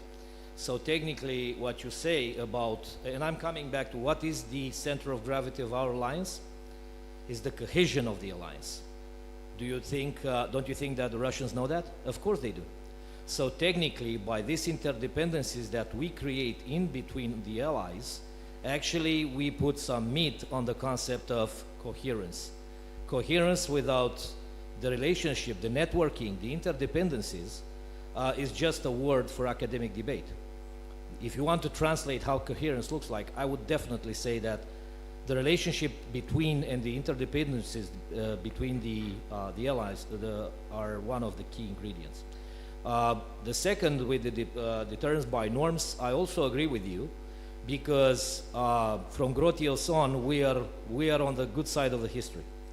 We are on the just war case because of the norms that we train our soldiers to fight upon, and the fact that the Russians are actually not observing at all Geneva Conventions and the rule of law, and the rule of the war is actually more appalling, and calling that on the international scene is actually what we have to do. Without, again, keeping in mind that we need to keep our troops on the good side of the history and the good side of the law. Thank you. Yeah. Just to add on a little bit, remember we all were hoping a long time ago, about 20 years ago, that getting Russia on board, making them economically interdependent, allowing them making money in our countries will prevent them from starting the war. It failed. It completely failed. We know by now that with Russia, actually, they use this. This is something to keep in mind. Every time you analyze Russia, don't use our Western standards to try to understand what they are doing, how they are thinking, how they are planning and preparing for whatever they want to do. It's a completely different mindset they have, and they never follow our Western way of thinking. They create their own and surprise us. So with economy, they used actually us to rearm, right, to modernize the armed forces and to prepare to the war. While we are hoping, and very honestly, I think instead of attacking Ukraine, if they waited for 10, 20 years, they probably might have been able to buy off the country because they were making so much money around with all the oligarchs and everywhere. Keep in mind also that having this oligarch system allows them to continue funding different projects. We all look, when we analyze the budget, we think, oh no, it's slowly collapsing, going down. We are forgetting about all those extra funding that they get from different sources, and oligarchs who are called to the meeting and they are said 1 million, 1 million, 1 million, but 2 millions, 2 millions, okay, I'll pay, or otherwise that person will be expelled from Russia or maybe have an accident. So just to have a point that we can change the theories, we can change how we scientifically approach the problem, but in general this is just those two main ones. And I would say that what we need now is obviously deterrence by denial with a flavor of deterrence of punishment. And there are ways of doing it, and again, this is again crossing self-established red lines, i.e. we're getting F-35s. Maybe they could be the dual capability aircraft, why not? But this is my personal opinion. Thank you. Thank you very much. I would like to kindly ask the organizers to grant me another hour for questions and comments, because I think it is going to be much more interesting. Please, General.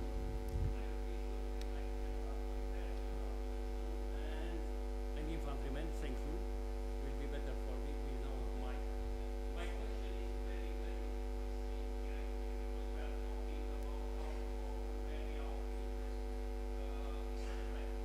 But allow me to divide eastern model of people into northeastern plan and southeastern plan. What do we see? We can take into consideration that NATO have unbalanced plans. I mean, I see a very strong and will become stronger northeastern plan, let's take into consideration what we see as NATO see.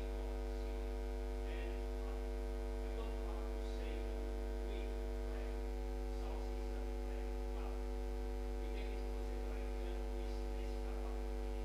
For example, let's see the cross plan. It's a cross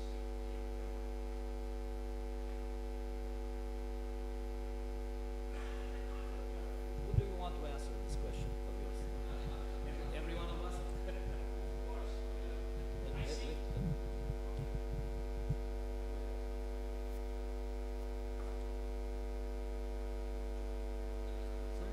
General, please.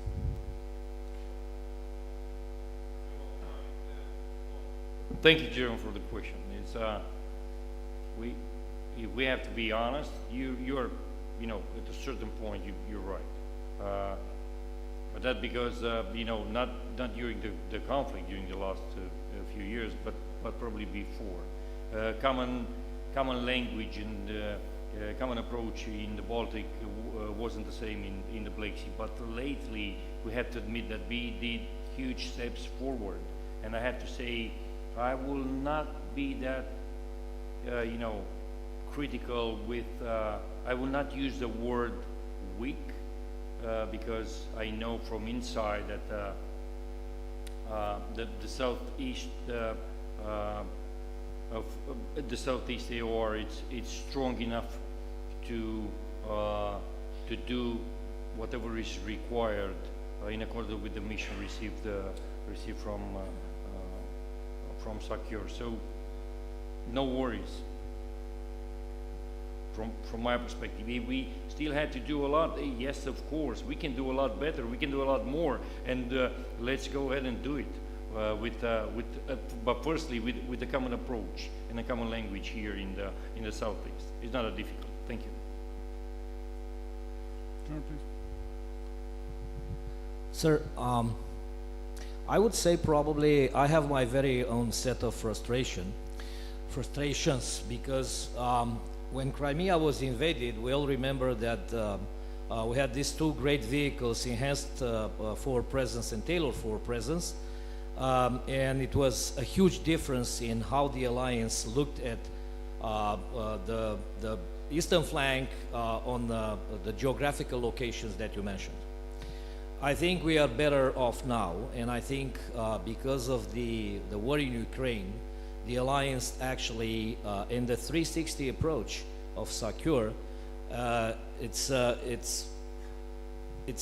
common approach now. Of course, we cannot disregard the differences in geography and in political and geopolitical landscape, and that makes particular decisions to be made in the area. But there is no doubt in my mind that with the new regional plans and the way the forces are allocated, which of course for obvious reasons we cannot talk about it here in this audience, this unbalance now is settled. And the biggest example is this year, just in Romania, on the movie that you have seen about an hour and a half ago, there are some numbers. Now with these exercises, we conclude almost 25,000 soldiers, allied soldiers, in exercising in Romania only this year. So in 3 or 4 major events. A decade ago, we were so happy to sustain and have the host nation for like a battalion worth of soldiers in Romania. And I do remember that because I was deeply involved in that process, in the land forces. Now we are talking of thousands and thousands, and everything goes very smooth. In the air, on the land, on the sea. Of course, you said correctly, the Black Sea is a closed sea, but that does not mean that the effects on the multi-domain operations are not happening in the Black Sea. So I think this comparison, geographical comparison about a perceived lack of attention for the Black Sea region, I think it has no grounds anymore. Thank you. Just to add on a little bit. First of all, it's always Article 3 of the Washington Treaty, which means we all have to prepare ourselves and our armed forces and our nations for the worst. This is our main responsibility. Second one, I was, at that time it was called Deputy Chief of Staff Strategic Development and Preparation. Now it's called back to normal Deputy Chief of Staff for Plans and Shape. And I can assure you, because I was behind also, I was making those new plans, new family of DDA plans. I was deeply involved in the whole the deterrence and defense of the Euro-Atlantic area, the DDA. I can assure you that, first of all, it's divided more or less into 3 JOAs, not just 2 as you mentioned. Second one, the red scenarios were really well prepared, potential threat basically for all 3 JOAs. And accordingly, there was a decision about the force element list and so on, what we require to counter the threat. And I have to say that I also at that time learned more about the Foxani Gate. So that was also educated for me. So I would say we should not look at this, your perceived by you imbalance that, okay, there are 3 BCTs, there's 1 BCT and so on. The plans are in place. And if anything starts in this direction, and I can assure you Russia will not be active only in one direction. They will be active on different directions, playing with us and complicating our calculus and our plans. So I would say we just rather need to focus what Joint Security and Enablement Command is doing, the JSEC right now, making sure we can receive what we should receive and sustain it. And then rotate it as well as they get depleted or whatever happens. So this is the key to the success. Having enough ammunition, fuel, food, and keeping in mind that at the same time the state has to operate more or less as it is right now in Ukraine. So this is our main goal, and I think if situation is really bad here, the allies, including us, will be coming for help as well. Thank you. Thank you very much, ladies and gentlemen. Tempus fugit, so please allow me to end this panel. Of course, our distinguished panelists will be available during the break for questions and comments and discussions and everything. So thank you very much. Please allow me to give many thanks to the small and also very diligent team from Romania Military Thinking. Thank you for organizing this wonderful event, and please let's give them and the panelists a good round of applause.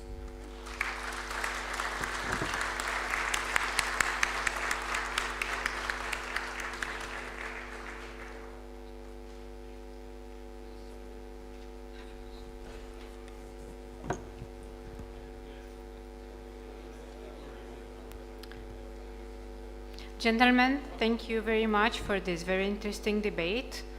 After a short break, we will be back with the next debate.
Dear guests, the next moment will start very soon, so we kindly ask you to have your seats.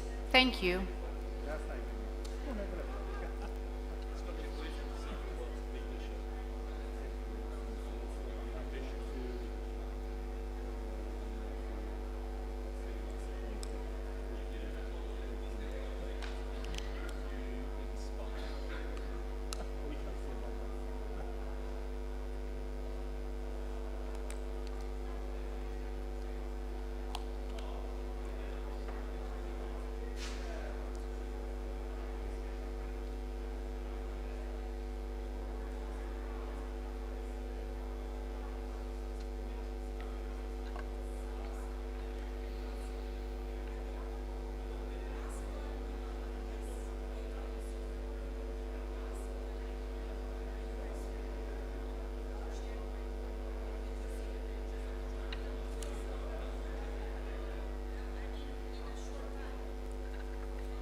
Ladies and gentlemen, we are now ready to commence the debates, possibly the most awaited moment of the day. Yeah.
The second panel today has a very challenging topic: Ukraine, a protracted attritional technological conflict in the 21st century, full-spectrum warfare. This debate is coordinated by the Center for Conflict Prevention and Early Warning, a think tank active in the fields of security, defense, and foreign policy, and is chaired by Mr. Narcis Bălășoiu. Mr. Bălășoiu is the director of the Center for Conflict Prevention and Early Warning and an associate professor at the Faculty of International Business within the Bucharest Academy of Economic Studies. He holds 2 PhDs, one in national security and intelligence from the National Defense University and another in Economics and International Affairs from the Bucharest Academy of Economic Studies.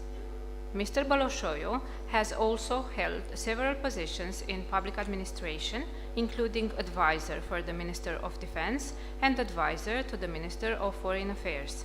Dear sir, the floor is yours. Thank you very much, madam. Thank you. Welcome, everyone. It's a great pleasure to host again a panel organized by the Center for Conflict Prevention Early Warning inside the Conference of Romanian Military Thinking. This is, I think, the third or fourth iteration, meaning that this is already a tradition. So, considering the restraints of time that are very visible in our program over here, I will mention just a few words about our distinguished guests to today's panel called Ukraine, a protracted attritional technological conflict in the 21st century, full spectrum warfare. So we have with us today Madam Patty Morrissey, CEO and founder of Global Foresight Strategy. She also worked in the government. I can only give one example. She worked for the US Office of the Director of National Intelligence. We have also with us retired General Mario Green, Mario Greco. General Greco is also certified executive in strategic foresight and cooperative assessment at Global Foresight Strategies. Also, we have the pleasure today to have among us Madam Simona Cojocaru, who is in her current position of Defense Policy Director at the Department for Defense Policy Planning and International Relations at the Ministry of National Defense. Also from Ukraine, Mr. Alexander Kara, which is present but just 10 meters away, who's the Executive Director of the Center for Defense Strategy, and also His Excellency James Sher, who's also in the proximity, Honorary Fellow, International Center for Defense and Security, Tallinn, Estonia, and also Associate Fellow at Russia and Eurasia Program, Chatham House, London. And of course, the person guilty actually for this panel, Mr. Iulian Chifu, who is with us today in his capacity of President for the Center for Conflict Prevention and Early Warning. Well, just a few introductory remarks. Not that I should convince you about the legitimacy to put in discussion the topic of Ukraine war. The idea is that we are all seeing that Ukraine war is not longer just a regional conflict. It has become, I would like to say, a mirror of the 21st century battlefield. It shows us how quickly war evolves. It shows us how challenging it is to adapt. And even though at first it looked like a conventional invasion with tanks, artillery, front lines, then it turned into something completely different. And we use here the term of technological war of attrition, where the drones, where the data, the electronic warfare matter, if you allow me to say, as much as the division or the battalion that are on the field. So another key idea is that we often hear that technology changes the war. But I also propose you to look at it the other way around, that the war itself is changing technology. And this is something that you see that the current war is driving innovation every week. And yes, it's clear that Ukraine has become, from this point of view, a real-time laboratory for everything from AI-assisted targeting to, I don't know, crowdsourced intelligence. So beyond the technology, the machines, there is also a test of endurance, I would say, at the political level, at industrial level, and if you allow me, also at moral level. So the democracies can sustain the focus, can sustain the industrial production, can preserve the unity over time. This is also another front line that we should be looking today. And finally, I would say that this war is, of course, it's about Ukraine, it's about Russia and Ukraine, but not only that. It's about how we currently understand power in this new context, in this new century, and we need to understand in this regard that power is not only military, but it's also cognitive, it's also economic, it's also technological, as I said. So our, long story short, our goal, I would say, it's quite simple, to extract the lessons of this evolving conflict, to see what they tell us about the future of full spectrum warfare. This is the goal and the level of ambition that I would request from you today. So without further ado, I would give the floor to Madam Patty Morrissey. Please, Madam. Thank you, Narcis. Welcome, everybody. I spent 20 years in the Pentagon before I went to the Director of National Intelligence, working on information warfare long-term requirements back when we hadn't even really defined information warfare yet. And what I've seen is a lot of what we were talking about then, whole of government, what are the broad tools of power that could be applied in the 21st century, and thinking about what does that mean for force structure. So, but I want to sort of back up a little bit and give some theoretical framing to why this full spectrum hybrid war is so difficult to really develop a counter strategy against. And what we're facing is a much more sophisticated challenge for our own ability to work together, orchestrate our collective means to address this full spectrum threat. So could we have the first slide? There we go. So this is something I developed early 2024 to try to get our heads around. Firstly, why is it that there are so many aspects of this expanding battle space that it's hard for us to connect the dots on, right?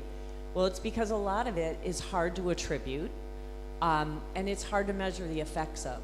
So this conceptual framing here is meant to show in the red the lethal aspects of the war, and even the threats of use of weapons of mass destruction are pretty easy to understand, like right away, what the implications could be. As the colors get lighter and closer to yellow, it becomes harder and harder to attribute where these attacks came from, to add them up, and to measure, okay, what is this, what's really happening? And the corollary of that is that when the enemy uses these different means in orchestration, timing-wise, and are working at achieving certain strategic objectives by combining these means in a strategic way, we can be fooled, we can hit a tipping point without really seeing it coming, which is sort of the foundational platform that we have developed in my company, Global Foresight Strategies, an integrated strategic assessment process. This is the foundation of a net assessment. I worked in the Office of Net Assessment in the Pentagon on the first information warfare net assessment.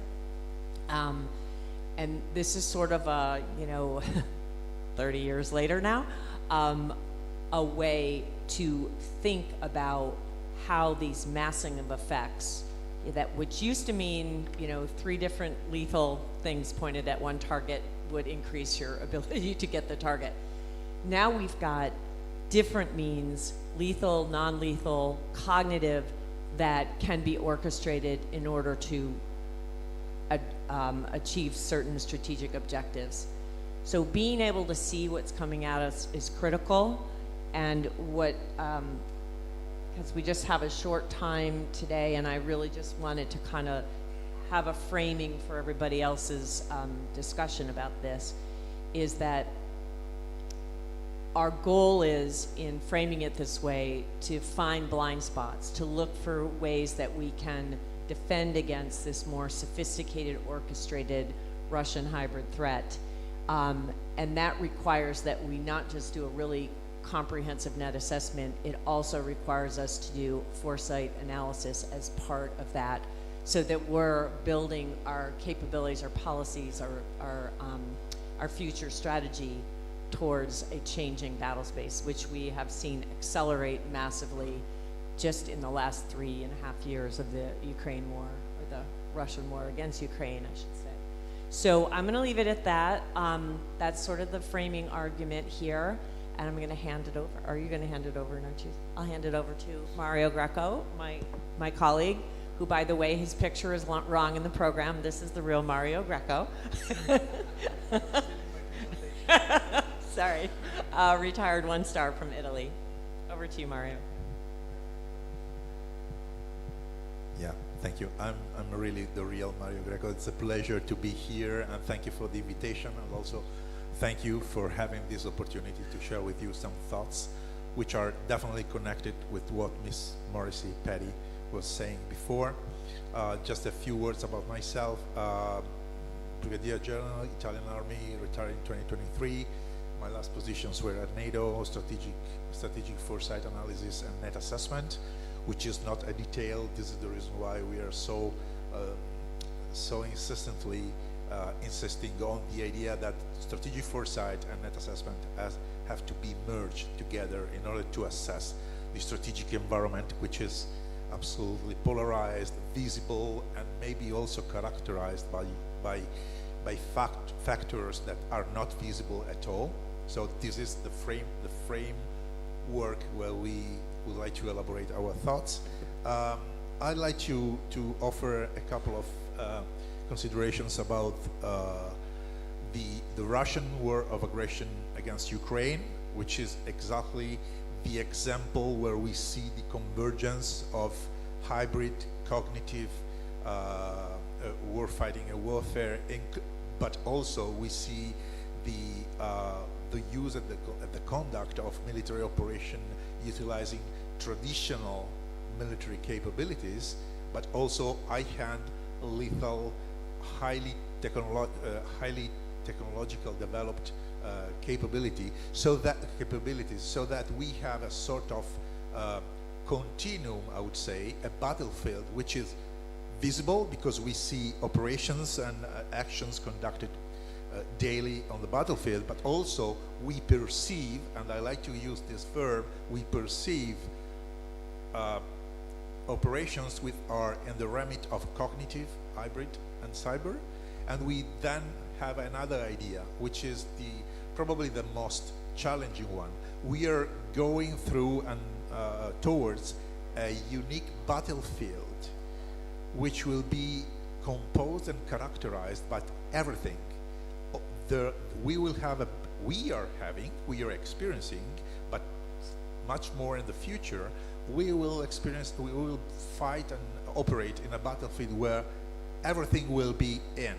And so how to prevail? Well, this is the real question.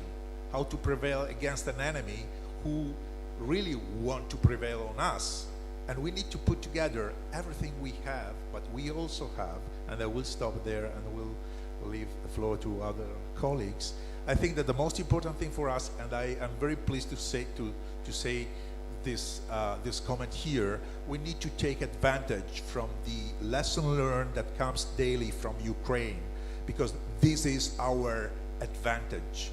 Putting together lesson learned coming from Ukraine with our ability to transform, evolve and produce military capabilities, plus our ability to see comprehensively the strategic environment, will be the factor to win this strategic confrontation.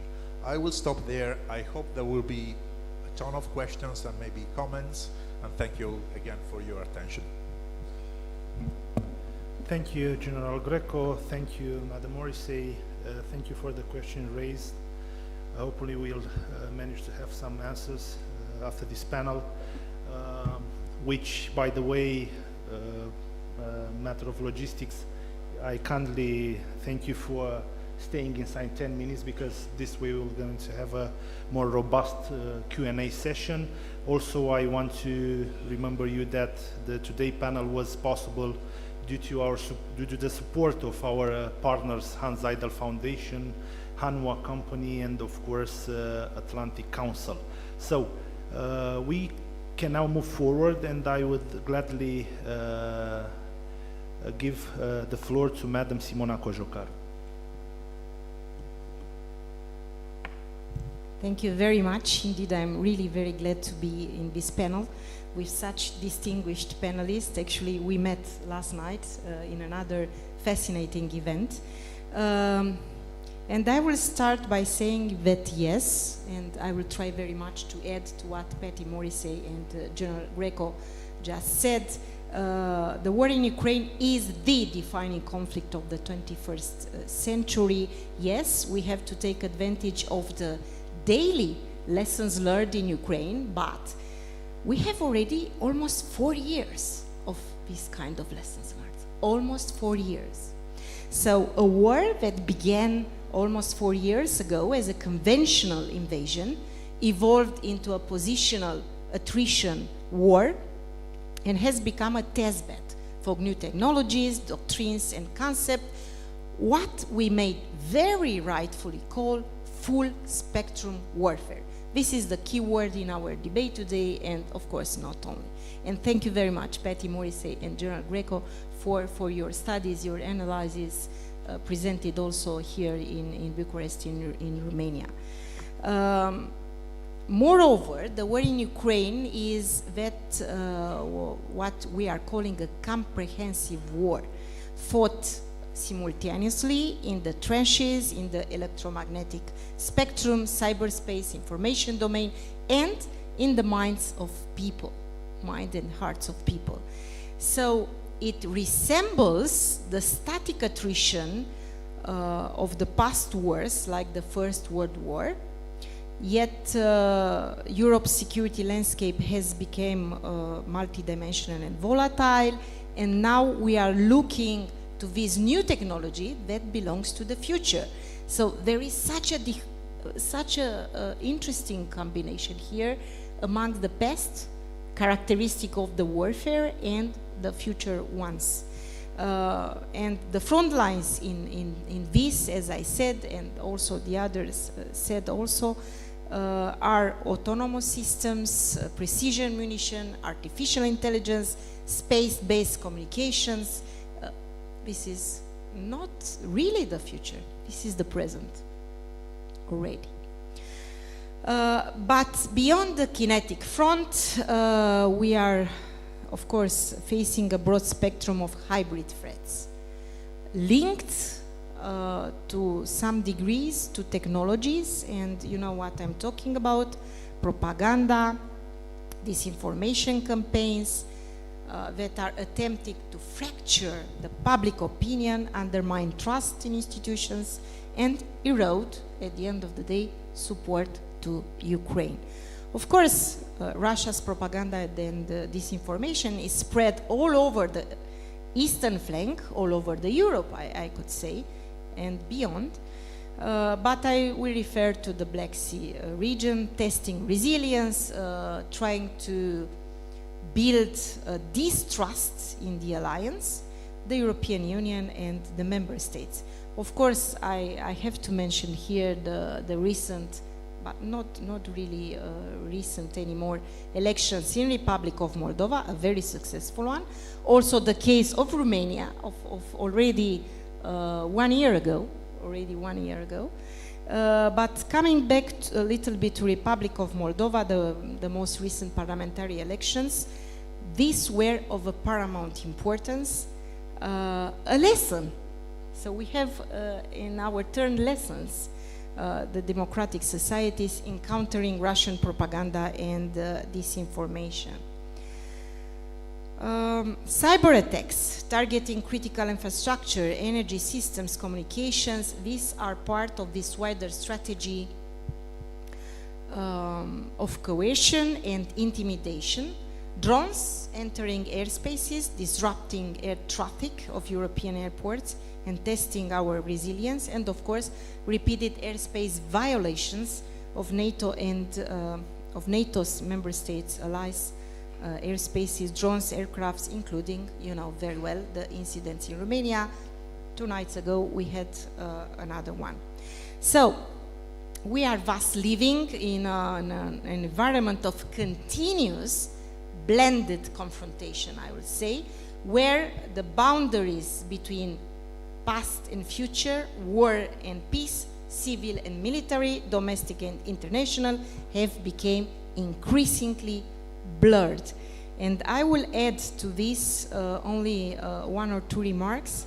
The war in Ukraine confirms that in the modern warfare there is not anymore linear or domain-specific, logic. Of course, this is a multi-domain. Of course, this is data-driven, and of course, this is cognitively constanted. And I think, yes, we have to look very, very carefully to what General Greco said, to the daily lessons learned, because daily there are important lessons learned in relation to air power, in relation to war of information and cognitive, in relation to adaptability, innovation, and changes in the battlefield. So I will come back in another intervention, adding to what I have said. Thank you. Thank you, Madam Kojokaro, for depicting this tapestry of the challenges that we are facing today. Of course, years ago, not too many, we were discussing at conference like this that the conventional warfare is a matter of the past, that we have to prepare ourselves for a hybrid, for all sorts of instruments that are coming from the science fiction movie. But what do you know, we are here trying to deal with these 2 types of approach, the conventional one and also the hybrid one.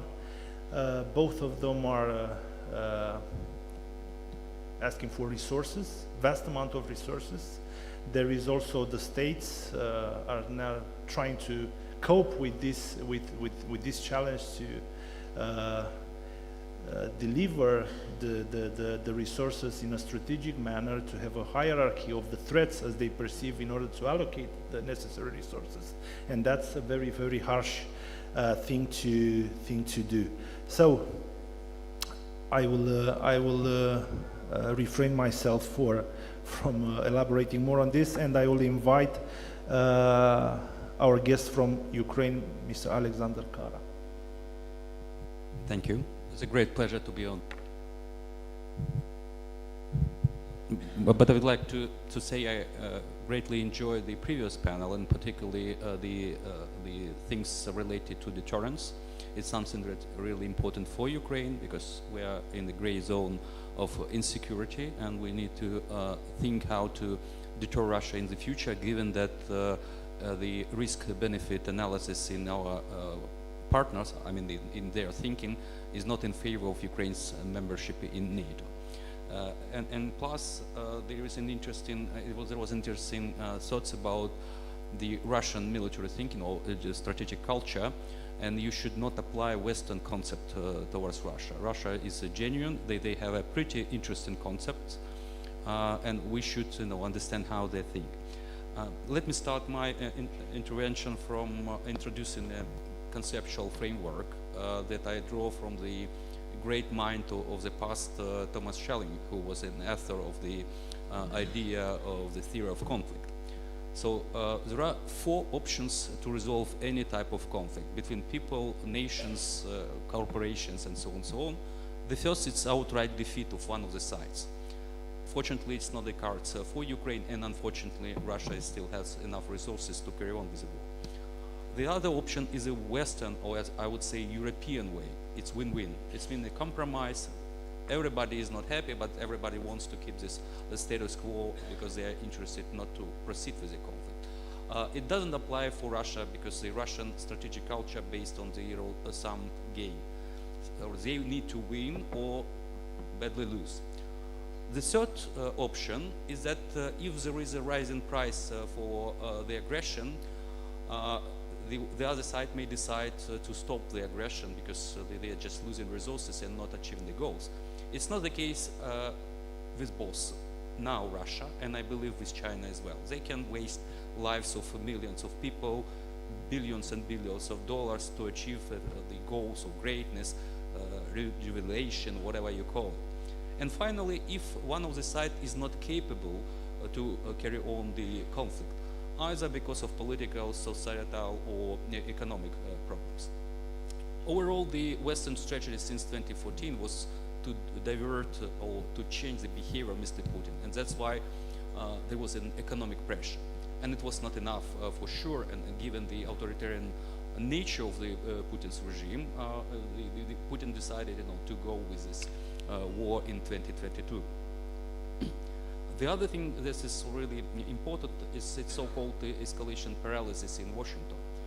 I mean, in 2021, there was a first threat of invasion, and Joe Biden and his team decided to park Russia, to talk about something later on with the aim just like to avoid the conflict. And you may recall that the Russians were demanding not just Ukraine as a sphere of influence, but to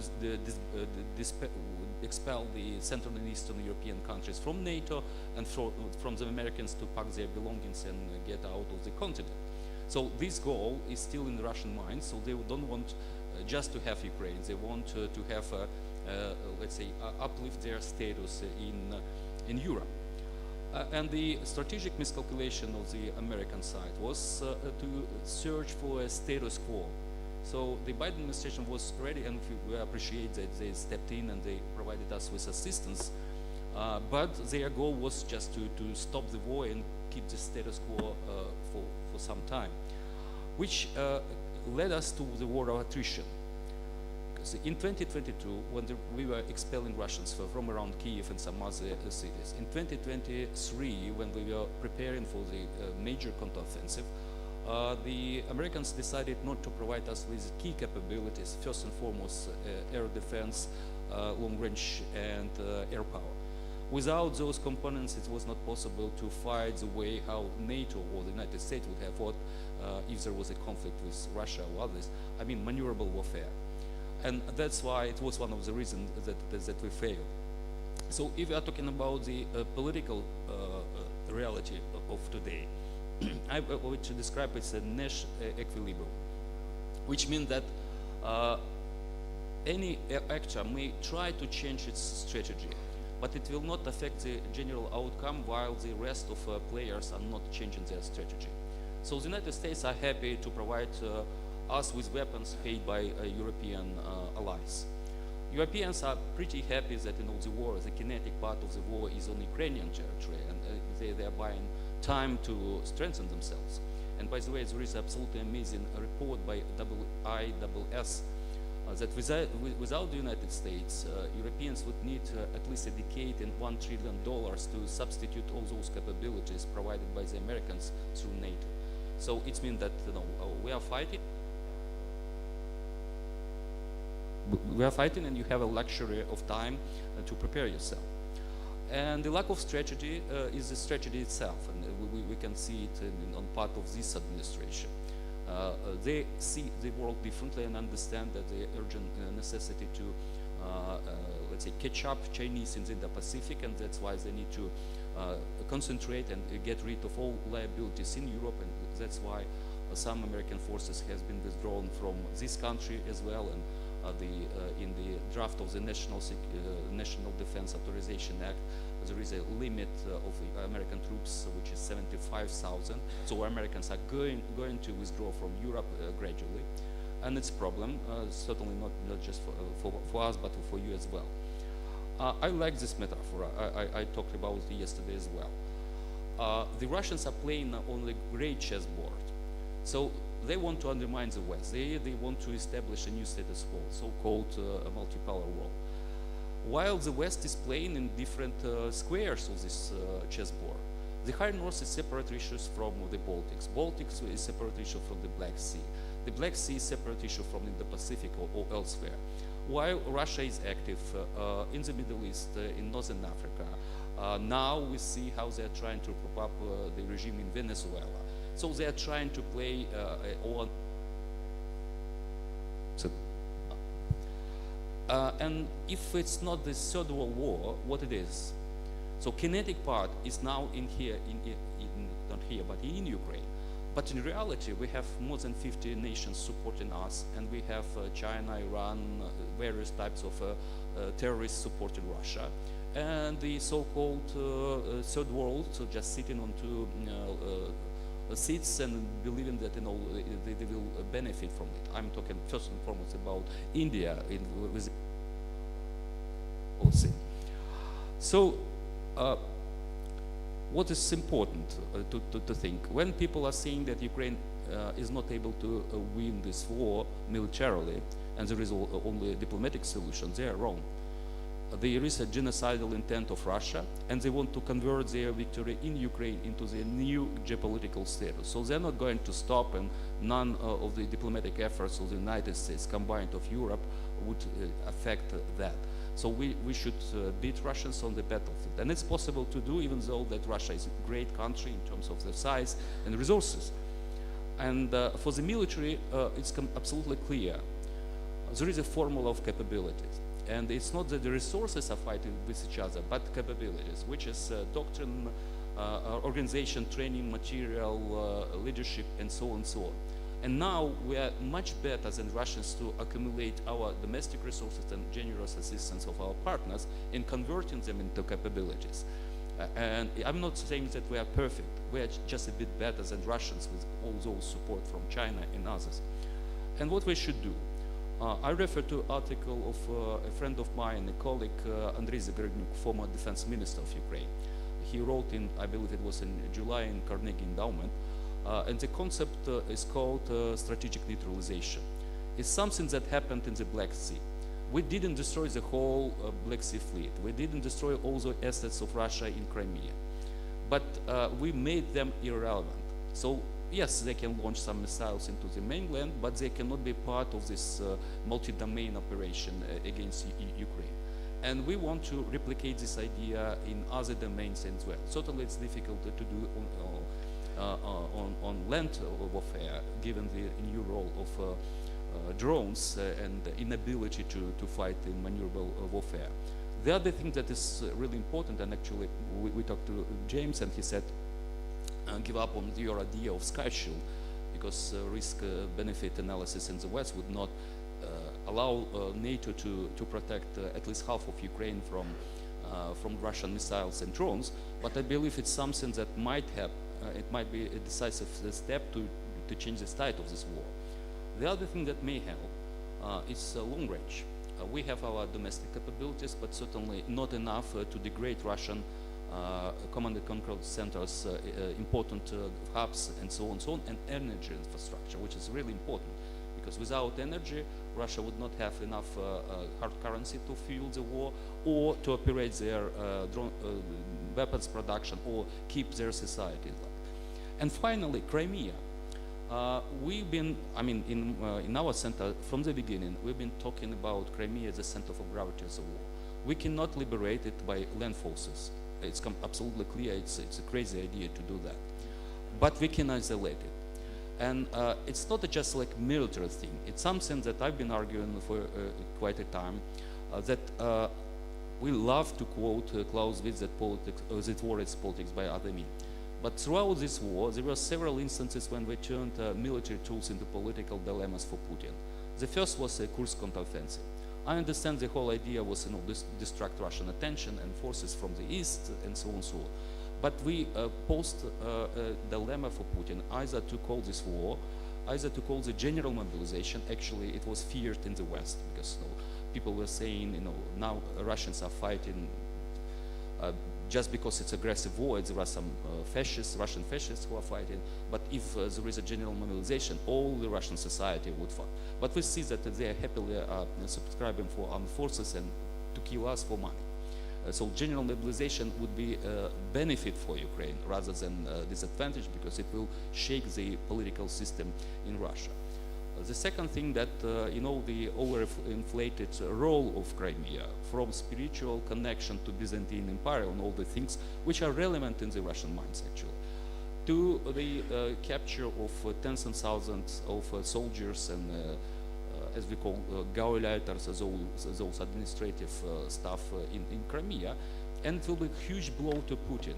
You could imagine his generals asking, what we are fighting for, just we cannot sustain Crimea, we cannot keep it, because it was one of the key reasons for this war.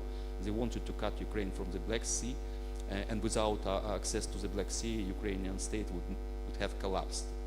So all the things like Sky Shield that would allow us to redeploy forces closer to the front line and get Ukrainians back, Ukrainians refugee, to get our weapons production sites operational. Long range to degrade Russian ability to sustain economically this war. And Crimea is a decisive terrain. Thank you. Thank you. Thank you. It's a pleasure to be. Don't mind me, please, Professor James Sher. We are looking forward for your take on the matter, please. Flattering. I was so impressed, Narcis, by your original flattering introduction that I failed to allow you to give a second one, but I have to say, I am not His Excellency, I am simply Mr. My task, as I see it at this stage in the proceedings, is to close gaps, at least point to gaps, that appear in the program and that exist in our own thinking.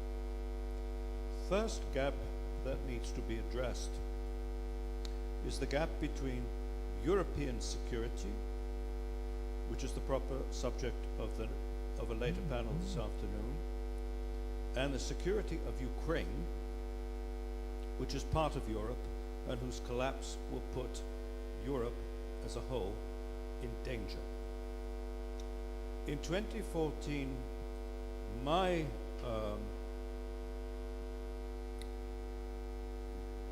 argument and my aspiration was that we respond to Russia's war by all means short of war by ourselves, on our own part. We did not do it. There was no serious thought of doing it. In 2025, 11 years later, Europe has begun to do that. But it is still very far from doing it. And of course, by definition, it is not found a cohesive, united path towards that end. Our task today is to find tangible means of strengthening Ukraine within the bounds of constraints that are largely of our own making and which cannot be altered simply because a critical mass of experts wish to see them altered. But what we can do is abandon our illusions. And I will mention two very unpleasant illusions, the two most important. The first, in my perspective at least, is that Europe will not go to war for Ukraine whatever takes place there. And that applies to NATO.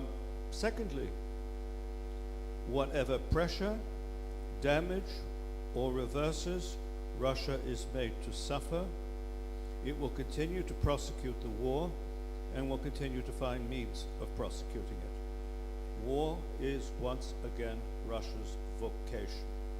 And all activity focused on achieving ceasefires and negotiations and formula for compromise and agreement with Russia has to be understood as wasted activity, costly and time-consuming and confusing and demoralizing, and it has to be abandoned. None of these two depressing thoughts detract in any way from a third, which is that within these constraints, we do have the means to deprive Russia of the capability to achieve its political and military objectives. And that leads me to the second major gap in discussing the attritional war. There is a word missing from the title of this panel, and that word is asymmetrical. This war is asymmetrical at every level. This is understood.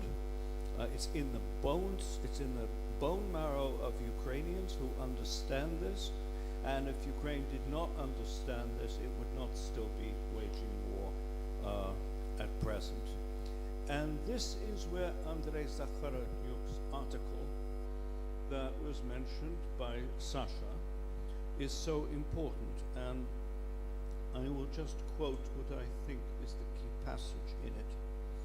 The goal for Ukraine is to maintain and strengthen the state, its security, and its well-being in conditions of continual threat, hostility, and conflict.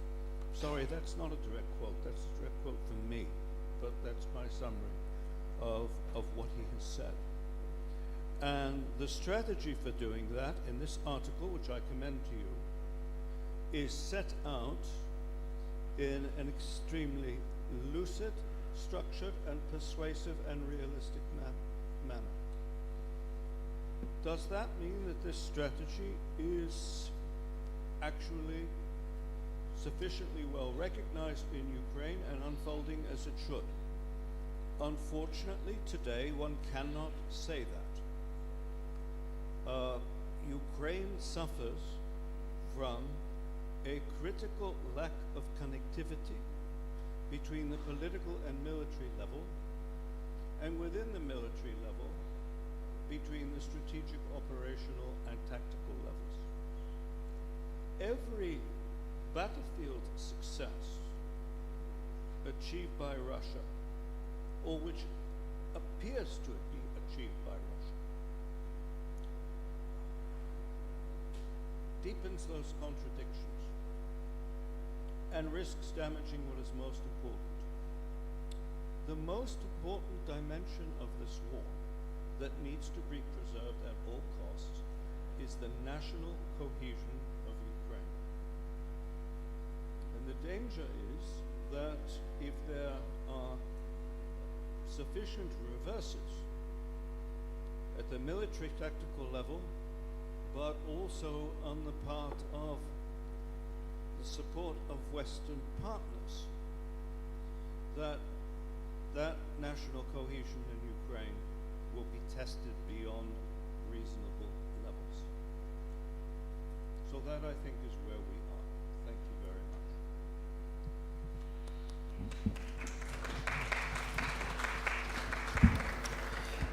Thank you, Mr. James Scheer.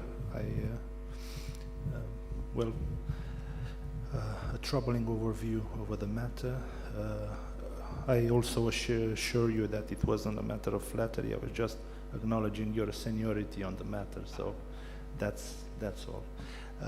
Also, I'd like to thank, because I did not have the chance, to Mr. Kara for providing with the Ukrainian inputs in today's debate. Is of course essential, and I was pretty happy with the way he approached the matter in a like a prospective study. That was a sequence of your discourse that I truly appreciated.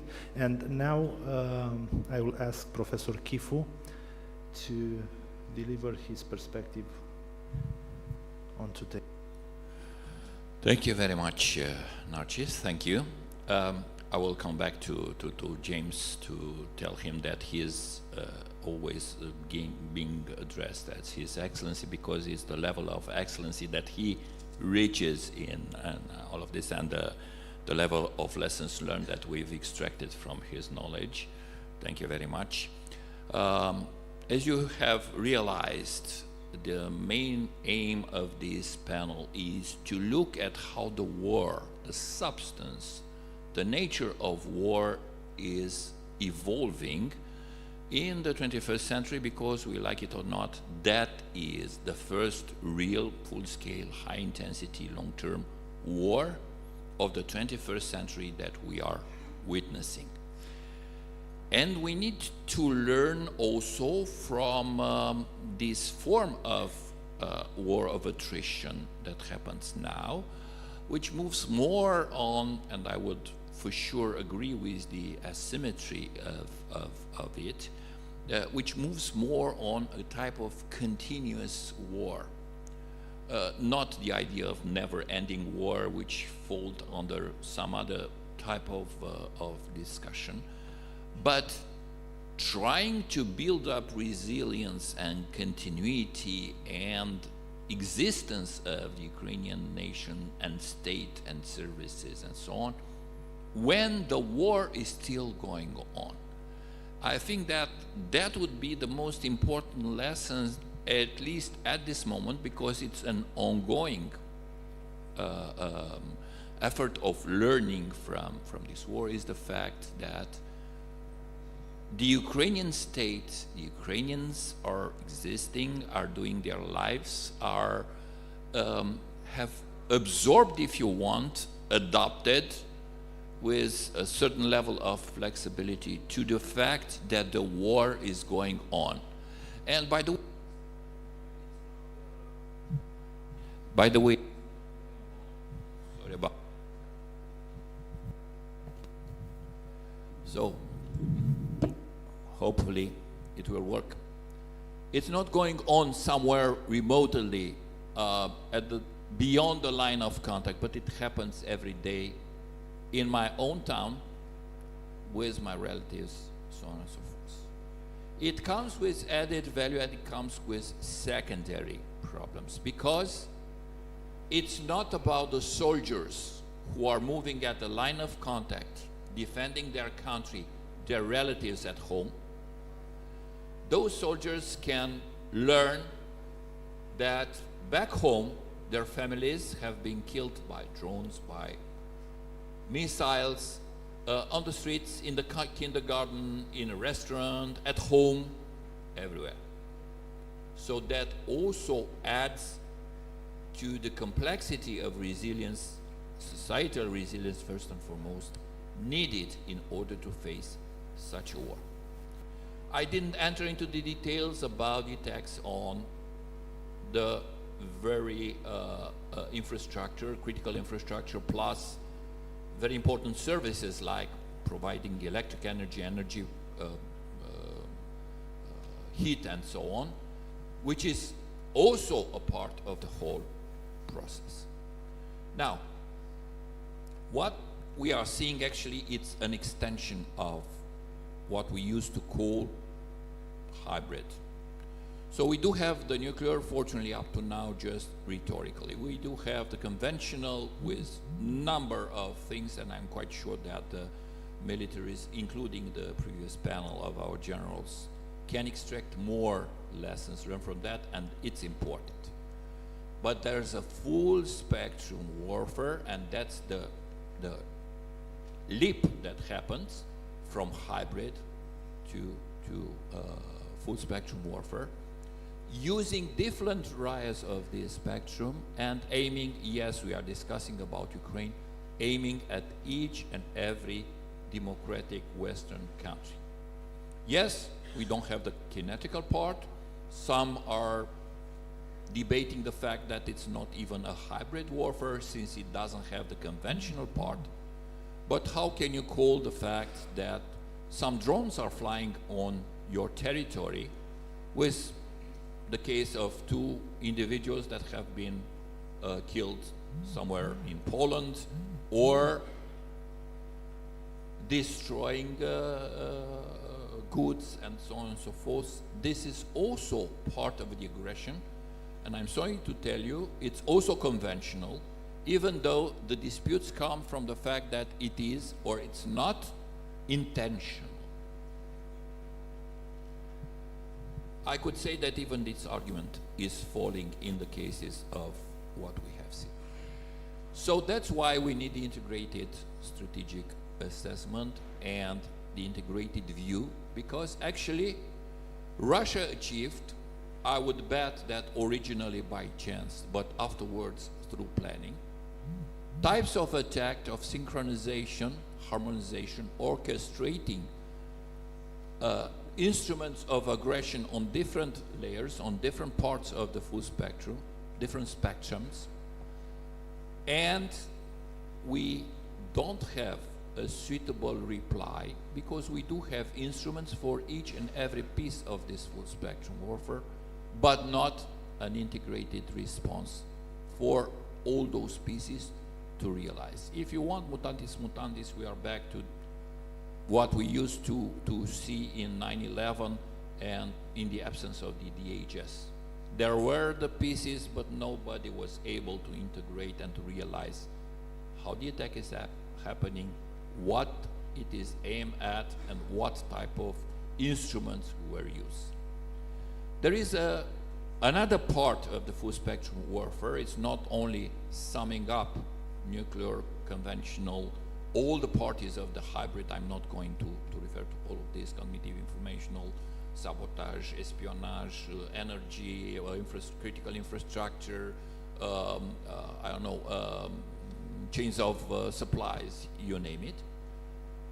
But it also combines, and we've seen that also, the free expression of liberties and human rights by a number of individuals who, by the way, bear passports in our own countries.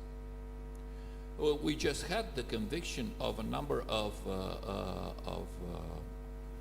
citizens and citizens of Republic of Moldova who just used their right to express and wrote on some buildings, French soldiers are dying in Ukraine.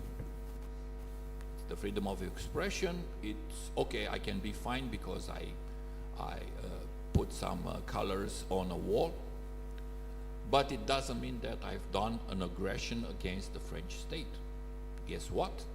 If this is combined with some other pieces of the full spectrum warfare, and it has behind concrete integrated planning, for sure this led me to the conclusion of the French court who condemned those guys and put them in jail. So these are evolutions that we can foresee, we can identify. I'm sure that you have a number of others. I also have a number of all others. And that's why it's important, the assistance to Ukraine. I'm very happy that it has been brought that, and I wouldn't have expecting less from James and from Alexander, the fact that we need also to look in an integrated manner to the security defense of Europe and Ukraine. It's a different thing if we are planning for the defense of Europe, it's a different thing from Ukraine, and it's a completely other thing if we are convinced and we want to plan for the defense of Ukraine plus Europe.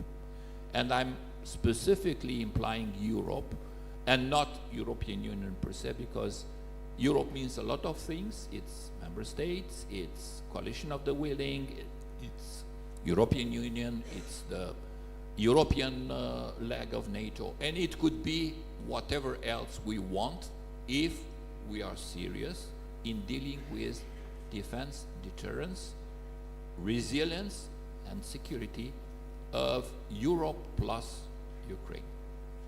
So I'm quite sure that in this line, I was expecting, and part of the GFS, maybe it worse, and I'm provoking Patty and Mario to take over and to explain how this integrated strategic planning is happening between a group of experts, the GFS, and the Ukrainian state. It's not classified information. And it needs to be put here on the table. It's also an added value, the way that private companies, NGOs, stepped in the war and supported the Ukrainian military and the Ukrainian states to resist and to produce weapons and to adapt drones and electronic warfare and everything else, which actually gave the backbone of the resistance of Ukraine and defending also the security of Europe. Thank you. Thank you. Thank you, Professor Kifu. Thank you so for contributing with some, I would say, important pieces of the puzzles, this puzzle called full spectrum warfare, bringing some new layers of understanding on the concept truly helps us today. Before opening the floor to the public, I would like to give our panelists the opportunity to intervene, to answer to Mr. Kifu questions, and also to react to what has already been said here. So, Madam Morrissey, please. Yeah, just to follow Julian's prompt that our company, Global Foresight Strategies, is working with the National Institute for Strategic Studies in Ukraine, which is the think tank that is part of the National Security and Defense Council and reports to the Office of the President. And we have had 11 online hour-and-a-half meetings to develop a planning process that we call Integrated Strategic Assessment, sort of a generic title, but it threads together some of the challenges here with really fully understanding where we are now, what weaknesses still remain beyond the ones that we obviously see with requirements for more comprehensive air defenses, long-range strike, continuously keeping up with the drone and electronic battle space. So those are the things that I think are already being done well. It's the, I guess the way we like to think about it is that we believe Russia will not stop the war even if there's a ceasefire. Right? So the hybrid war, the full spectrum war, the political warfare, disinformation will continue, maybe even accelerate. So to be on top of that, I gave you sort of the foundational pieces of how we think about the challenge of the synchronization of Russian activities and how we do a better job at identifying those gaps. But also we have a really robust foresight piece to that we are co-developing. We've developed it, and we are basically letting our colleagues from the National Institute of Strategic Studies to help us refine it and make sure it makes sense for the Ukrainians as the anchor point. But the whole purpose of this platform is to bring in Ukraine's partners in a more coordinated way to develop a longer-term counter strategy to the full spectrum threat we're up against. I'm going to turn it over to Mario to talk more about how we connect the net assessment to the foresight piece. Thank you, Patty, and thank you, Julian, for this incredibly important hook related to the idea that we are proposing a sort of innovative integrated strategic assessment, which is at the basis, which we think it is at the basis of a new strategic planning approach. And Patty mentioned the idea that we are going to merge, or we are proposing to merge, net assessment, which means comparative assessment on the battlefield, with strategic foresight, which may appear as a contradiction, because if you assess the situation on the battlefield, you are just looking at the situation as it is now in a comparative, under a comparative fashion, and then you put together foresight, which means looking at futures. Here the question is, how can you merge? How can you integrate? How can you find ways to think in terms of future thinking? though. And here is the challenge that we have taken on board.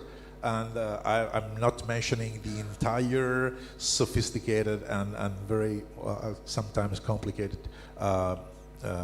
evolution, but it's, in my view, in our view, and our colleagues in Kiev agree with us, it's easy. You start from the situation as it is, you look for asymmetries, weaknesses, element of your strength, but also element of your enemy's strength, in order to be able to understand where apply all instruments of power in a coordinated manner, and then you define where you would like to have your country, your institution, your organization, your company, because this method is also applicable to in the private sector, and therefore you decide where to invest, and then you decide where to apply, where to invest your resources, and then you decide how to prioritize the capabilities that you need, because you think that those capabilities are necessary to get that strategic result. So in essence, this is the way how we see the integrated strategic assessment capability. The other thing that I'd like to add is we need to think in terms of agility and flexibility. So if we are, and this comes from my experience at NATO and in other contexts, if we are thinking about strategic planning as a stovepipe, very rigid hierarchical organization, we are going to fail. For a very simple reason, because our enemy is capable to decide in a very short period of time. Instead, we have to adhere and we have to comply with a absolutely right democratic process to make decisions. So we need to find a better way to reduce the gap in terms of time. And this is the integrated strategic assessment. Why? Because in each and every phase of our process, we are going to interact and challenge and stimulate strategic thinking of the leadership at any level, particularly when you find decision makers, so that they are completely involved in the process and they don't need time to decide what to do, when to do, and how much resources have to be applied or invested to get that capability done in short time, in a very short period of time. I think that this is, in essence, what we are developing with our colleagues in Ukraine, and I think that we are a very good point to say that we are probably okay, we are ready to start to work together. Thank you very much. Thank you. Madam Cojucaru, please. Thank you. Thank you very much. So I promised myself at the end of my first intervention to come back with some lessons learned, but after listening so brilliant intervention here, it's clear that my task is now easier. So I'd like to underline here a couple of the lessons from our perspective. First, we must be realistic. Peace requires strength. The second is related to the fact that idea that European security can be upheld, leaving Ukraine in a vulnerable position, is such a dangerous illusion. So the lessons learned here is that we must continue to support Ukraine each and every day till the victory. Then, we are witnessing, as I said very briefly in my first intervention, we are witnessing changes in the battlefield, okay, at the conventional level, hybrid level, and also information and cognitive level. So, air power. Let me offer you this example. Low-cost drones and autonomous systems have fundamentally changed the battlefield, providing situational awareness, precision strike capabilities, even logistical support, and often at the fraction of the cost of traditional platforms. So Ukraine's effective use of such systems has demonstrated that creativity, adaptability, and innovation can offset numerical or technological advantages. So this is one of the most important lessons adaptability, creativity, and innovation. Second, we have already talked about this war of information and cognition, and the battlefield is not only a physical but also a digital confrontation fought in the minds of populations. And Russia's doctrine of informational confrontation has merged cyber operation, propaganda, cognitive manipulation, and I could go along.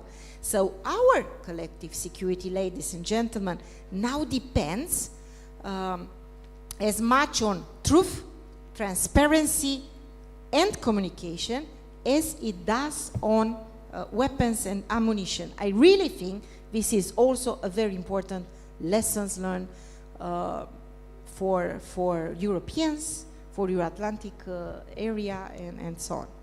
Third, electromagnetic spectrum is once again a very contested domain. Electronic warfare, GPS jamming, signal disruption, spoofing, all these are impacting the rhythm of the battle. And I think here it's very, very much important, again, innovation, dual-use technologies. These are central to our security and competitiveness. Autonomous systems, space capabilities, artificial intelligence are not anymore optional. Another very important lesson learned for our planning in NATO at national level. So these are very much essential for credible deterrence, effective crisis response, and protection of critical national and allied infrastructure. Fourth, the war has exposed the vulnerability of the logistic models. And I think here we could find very important lessons learned because, you know, we need a renewed emphasis on logistics, on military mobility. We have talked extensively about this because resilience, stockpiling, and flexibility, these are very, very much important in the battlefield right now. And finally, I think it's very, very much important to look at resilience at the general level, not only at military, but as I said, institutional resilience, because Ukraine's endurance, I would say endurance, not really resilience, under constant attacks demonstrated that victory in full spectrum warfare depends on how fast a nation could adapt technologically, organizationally, and also psychologically. Very, very much important. So I think these are a couple of major lessons learned in what we have seen, and I will say it again, in this almost 4 years in the war in Ukraine. Thank you. Thank you, Madam Kojokaru. I liked your comeback even more than the first approach, so thank you very much. Now, if we have some, I don't know, ideas or comments for the rest of the panel. If not, I will open the debate for like 1 or 2 questions. Please, sir, over there. Okay. Thank you very much. Hi, my name is Matt Bryza. I'm a former U.S. diplomat and former director of the think tank where the Right Honorable, my friend James Scherr, is currently based as a senior fellow of the International Center for Defense and Security in Tallinn. Alex, Thomas Schelling is one of my all-time favorite, most inspired, whatever, professors and theorists. And so, yeah, you were talking about prisoner's dilemma, and we didn't get to the last point, but it was implied that, so in a prisoner's dilemma game in game theory is when there are 2 conflicting parties and they have to figure out what do they do. Do they maximize in each stage of a game, an iterative game, go for the maximum? Or the strategy that Schelling's research shows is most effective is tit for tat, which means you simply mirror the behavior of your opponents. And over time, as the game goes on and on and on, you've communicated something new to the opponent that if they keep trying to maximize, they will suffer. And in the end, if each party behaves in exactly the same way, mirror each other's behavior, you get the best possible outcome. What the hell am I talking about? Okay, Ukraine. As James was saying, highly asymmetric, war, and Ukraine has been brilliant, as we've been hearing, in its innovations. But Russia's tactics, or its approach to maximize, is more than just battlefield, obviously. It's going after Ukraine's civilian population. Clearly, it's politically unsustainable and ethically undesirable for Ukraine to do the same thing, to target the civilian population, the apartments, the kindergartens, the hospitals in Russia. But is there a way to inflict more pain on the Russian population beyond sanctions, beyond targeting oil refineries, that would get the two sides more into this tit-for-tat situation that Schelling says is the way really to resolve a conflict? Or is it just morally unsustainable and reprehensible? Thank you. Thank you. As James said, and you confirmed, it's a symmetric war, and certainly we need to find innovative ways, and we have been pretty good at it. And actually, this revolution in drone application was due to lack of capabilities of our own and a reluctance of our first and foremost American partners to provide us with. So we were trying to innovate. And there are many ways we can fight the Russians and let's say to have this horizontal escalation. I've been proposing the idea. We have a pretty capable naval drones. So why should we not employ them, let's say, in the Baltic Sea and to stop Russian harassing the, let's say, navies and civilian ships of our partners in the Baltic? Or the same thing may happen somewhere else, I mean, closer to the Eastern theater. So it's one of the things. The other thing that, yes, I completely agree, and it was like, no, what the Russians committed in Bucha, Irpin, Mariupol, my home, I'm from Donetsk region, and certainly all those towns, when I listen to the news, it's painful for me. And I would love Russians to feel the same, and certainly I'm not calling, to commit genocide in retaliation, but degrading their electricity generation, our electricity distribution facilities, which is peanuts. The $500 worth drone may damage a transformator somewhere, and we can just shut down at least the western part of Russia. So we need to go there, and the Russians need to feel this pain. Because before we started doing this, it was like a game. They were believing that it's a special military operation, and they were just vacating in Turkey or somewhere because it didn't affect them. They need to suffer. I'm not saying that they will uprise against Putin. No, it's a completely different story. But even in a totalitarian regime, this regime rests on the obedience of a silent majority. If this majority is shrinking and some people are not happy, it means that the regime is shaking. But it's something that is feared in the United States and in Europe as well. We recall the Kiev chicken speech. George H. Bush feared collapse of Soviet Union for the simple reason, because it was like a stockpile of nuclear, biological, chemical, and traditional weapons. And now the same fear is there. If there is a slim chance of Russia collapsing, the first who would try to save them would be not Chinese but Americans. So these fears, and we should address it as well. But anyway, targeting their critical infrastructure is the right thing, because we need just like to at least to install the elements of deterrence. And actually, the reason why we need these Tomahawk missiles, it's not just like to target the Kremlin, but to target some painful objects out there, and to say, if you are retaliating, if you are continuing targeting our energy infrastructure, we will destroy yours. And with 100% guarantees. Now we are not capable. We have some missiles, but they are not in that number that is threatening Russia and not establishing this deterrence within the conflict. And certainly we will need a long range after the war to deter Russia from the future aggressions. And it's a challenge, intellectual challenge, how to outline this deterrent theory.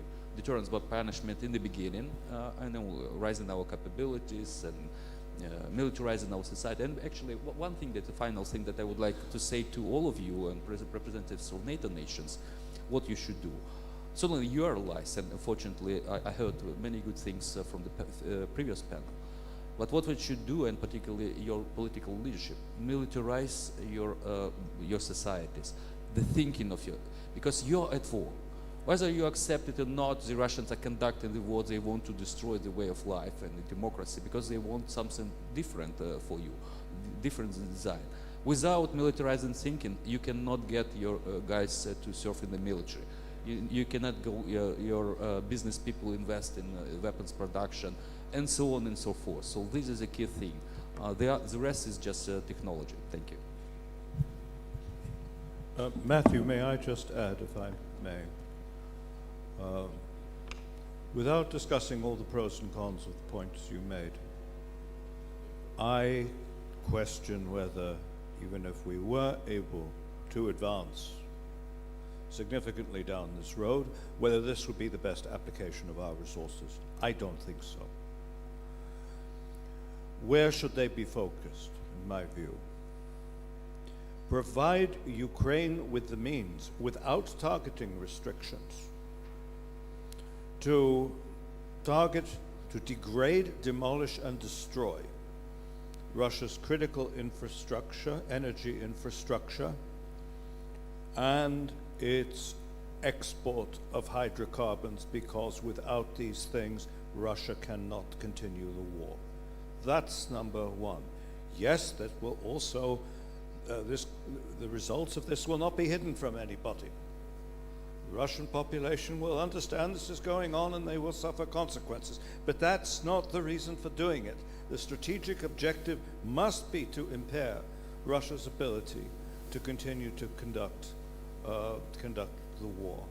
And the same is true for the targeting and as far as possible, destruction of Russia's air bases, factories, other munitions factories, and technical and strategic centers. This is where we really need to focus and where we can, if we remove some of our self-imposed constraints.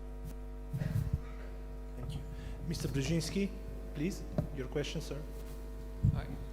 Thank you. I think, a key question is how do we convince Putin to stop invasion now? I'm among those who don't believe that Ukraine has time on its side. I'm worried it's being ground down. War is a game of tipping points, and I'm afraid we're going to wake up one morning and that tipping point will have been reached and it won't be to Ukraine's favor. I think when you want to convince Putin to stop his invasion, you have to do one of two things or two things. The first is to put in jeopardy the territorial gains he's made. And the second is to put his regime at risk, to jeopardize his regime. You do one or two of those things or both of those, I think he'll be the first person to come to the negotiating table seeking a ceasefire. Be interested in this panel. Are those the right objectives? Do we in the West have the capabilities to achieve those investments, leveraging our economic power, our military power, our informational power, our geopolitical power? What do we need to do to bring Putin to the table now? Sorry, Jan, I will challenge this, and I will challenge this only on one point. I'm quite sure that our co-panelists have different ideas and will step in. I will challenge this. Putin can't stop the war.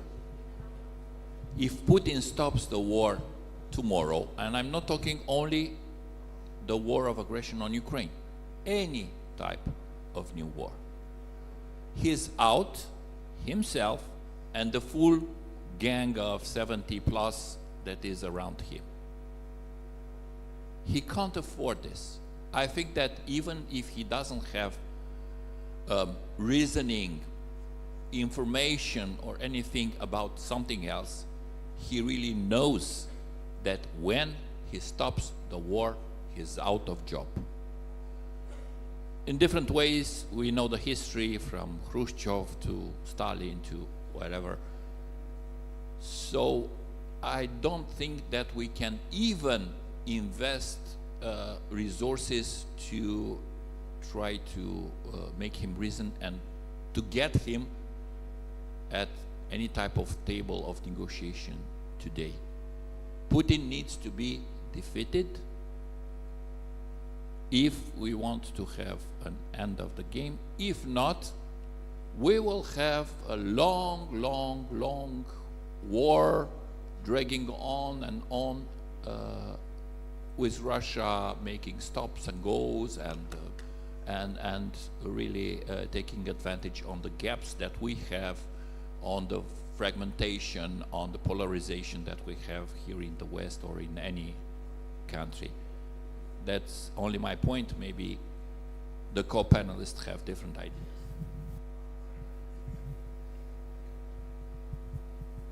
So this is a terrible, difficult question, especially because you added the word now, which is absolutely. But I think, yes, the most pressing issue before us remains Russia's ongoing war in Ukraine and the need for this war to end. It has lasted too long, taken too many lives, and inflicted immeasurable suffering. But what we have seen this year, since January, let's put it like this, or February, various phone conversations, meeting in Saudi Arabia, even a summit in last August between President Trump and President Putin. So there are numerous attempts to convince Putin to come back to a negotiation table, but there are unpromising chances right now for such an end of the war in Ukraine. We are approaching fastly to the end of the year, so we are looking with hope to 2026.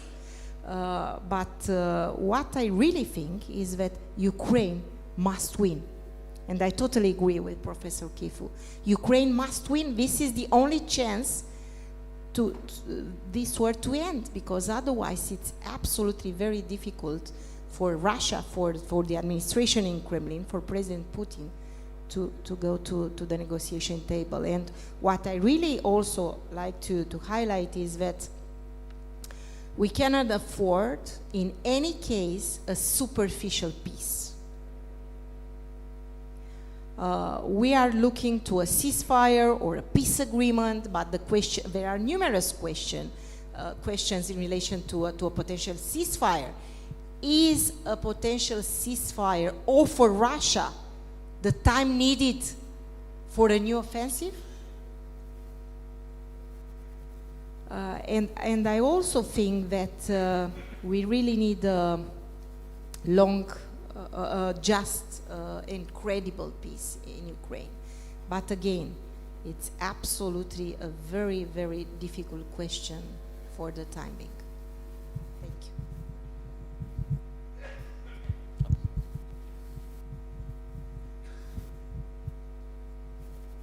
This is on.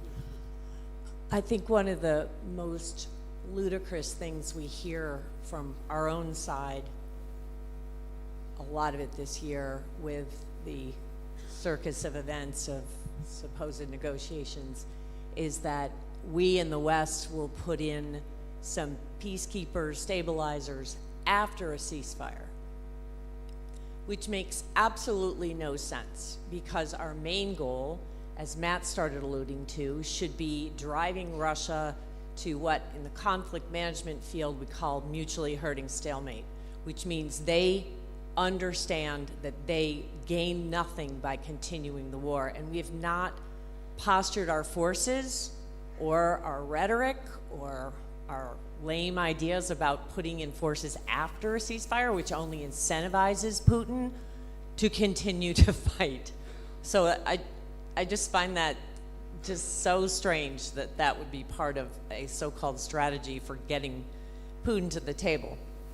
I think we've all kind of gotten to the point where it's absolutely clear there's no way to get Putin to the table other than create a situation where the mutually hurting stalemate says there's no gain to go on. And that, I think, requires the West to get a backbone and start putting in some stabilizing forces now, whether they're in the shape of a logistics backbone, whatever it takes to say we're not going to allow Ukraine to lose. And it's got to go beyond this rhetoric and these ridiculous so-called negotiations. If I may, first of all, you know, Ukrainians are tired, and certainly it is a difficult period of our history. But when it comes to the peace settlement, the majority says yes, diplomacy is a preferable way. But 80% of Ukrainians are against any territorial concessions. So Ukrainians, I mean, even without education or understanding of theory of conflict or international relations, they understand that if we are not winning this war, it means that there will be this next stage of the war. So that's why it's better to fight Russians now when we have such a support from our partners. We can criticize, but certainly we highly appreciate what our partners are doing without Ukraine being a member of any alliance. So it's really important to understand that the Ukrainian society is ready to pay the price to stop this war on Ukrainian terms, and certainly we need assistance. And if we're talking about peace, I love this definition of peace by Michael Gower. He said that peace is not just the absence of war. It's such a, the peace involves the establishment of just and stable order within and between states. And we understand that there is not going to be a democratic Russia anytime soon, if ever. And then it requires the institutions, mechanism, and norms to resolve any conflict between the states with the aim to avoid the conflict. So Russia is trying to rewrite the rules here in Europe and elsewhere. We cannot establish a new thing here. So we have UN Charter, we have Final Act, OSCE Final Act, and we have NATO here. We cannot invent anything else to just like to run these things here in Europe. But Russia does not agree with that. They want to demolish all those pillars of peace. So that's why there is not going to be peace unless Russia, not Putin, is defeated, unless the whole territory of Ukraine is recovered. And finally, it's just like it's a metaphor. I believe you will enjoy it. Putin is like a monkey, and he got a coconut, which is Ukraine, and he cannot even pull it behind the bars. So with the aim to solve this issue, we need to have proper weapons, like a rifle. But now we have still have like a bet, and you are supporting us in more bet.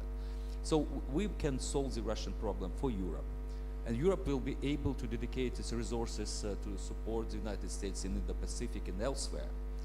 Otherwise, all those conflicts, and I mentioned this grand chessboard, and Russia is playing everywhere, trying to undermine the West, not just in Europe via Ukraine, but elsewhere. So without solving the Russian problem, it's not possible to preserve peace in the Indo-Pacific, in the Middle East, in Africa, and elsewhere, because Russia is trying to exploit those opportunities for them to harm the West and those countries. So we can do that with your support, but we need the change of this, as I called it, the Nash equilibrium.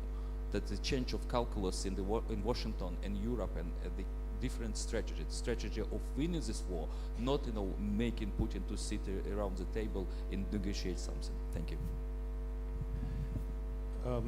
Just to allay any confusion, if it was there, when the notion of a proposal for a European reassurance force was first aired, I believe, by President Macron, and then quickly echoed by my Prime Minister, Keir Starmer, I found myself in London sitting around the table with interesting people, and I said very early, there will not be a European reassurance force, and there will not be a strategic backup from the United States, which was also being discussed. And the reason there will not be a European security force is that the only way you could deploy one, if we want to deploy one, we will be resolved to do so in the face of active Russian opposition, including military opposition, and our political leaders are not thinking of doing that, and they will not. Just one final point following on from what Alexander just said about a secure, stable peace. In the Leninist tradition, which Putin has inherited and brought up to date Peace and war are not antithetical entities. They are complementary entities, and they are intertangled. And as long as this way of thinking is present, until a revolution of the mind takes place in Russia, any peace worthy of the name with Russia will have to be an armed peace with correlation of forces, a balance of forces to our manifest advantage. And that's reality. I mean, it's a nightmare we all have, and then you wake up and reality is the same as the nightmare, but that's the world we live in. I think I'm in the position to put an end to this panel. You know, moderating the panel just before the lunch has become quite a risky business for me, so I need to thank our panelists for helping reinforce some truths that technology matters, economy matters, doctrine matters, but alliances and resilience matters even more. And also I'd like to say that this panel has also offered us something that's truly valuable in my opinion, and that is not prediction. We are not in the crystal ball business here, but direction, and that is something that I think it's truly valuable. So I can only thank our panelists for putting these dynamics into perspective. So it only remains to me to ask you to join me in a round of applause for the panelists today. Thank you.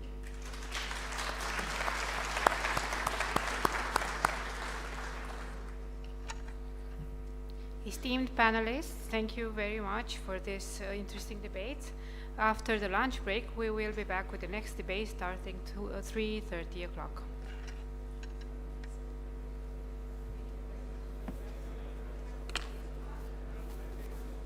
You were inspiring me.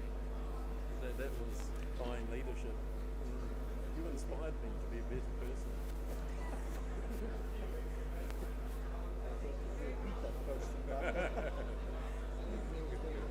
The best moderator. Yes, he is. This is without dispute. He should get a little award, best moderator ever. To open I suggested a business. Yeah, a training school, how to be a moderator. Yes. I think it's a good idea. You'd make a fortune.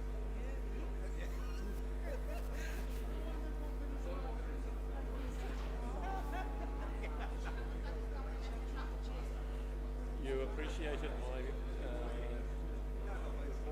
yes. It is effective.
Three.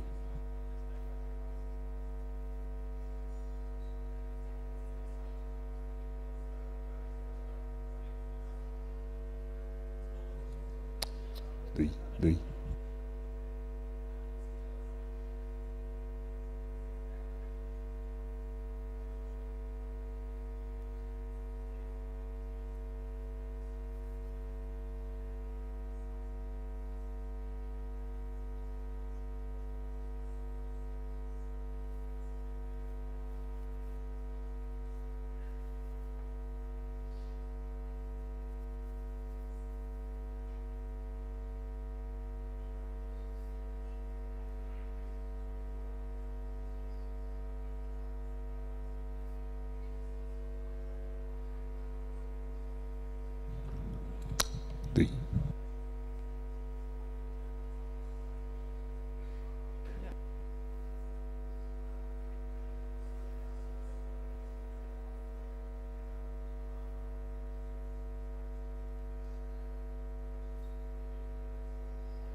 Doei.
Dear guests, the next moment will start very soon, so we kindly ask you to take your seats. Thank you.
Dear all, we are now ready to proceed with our next debate of the day.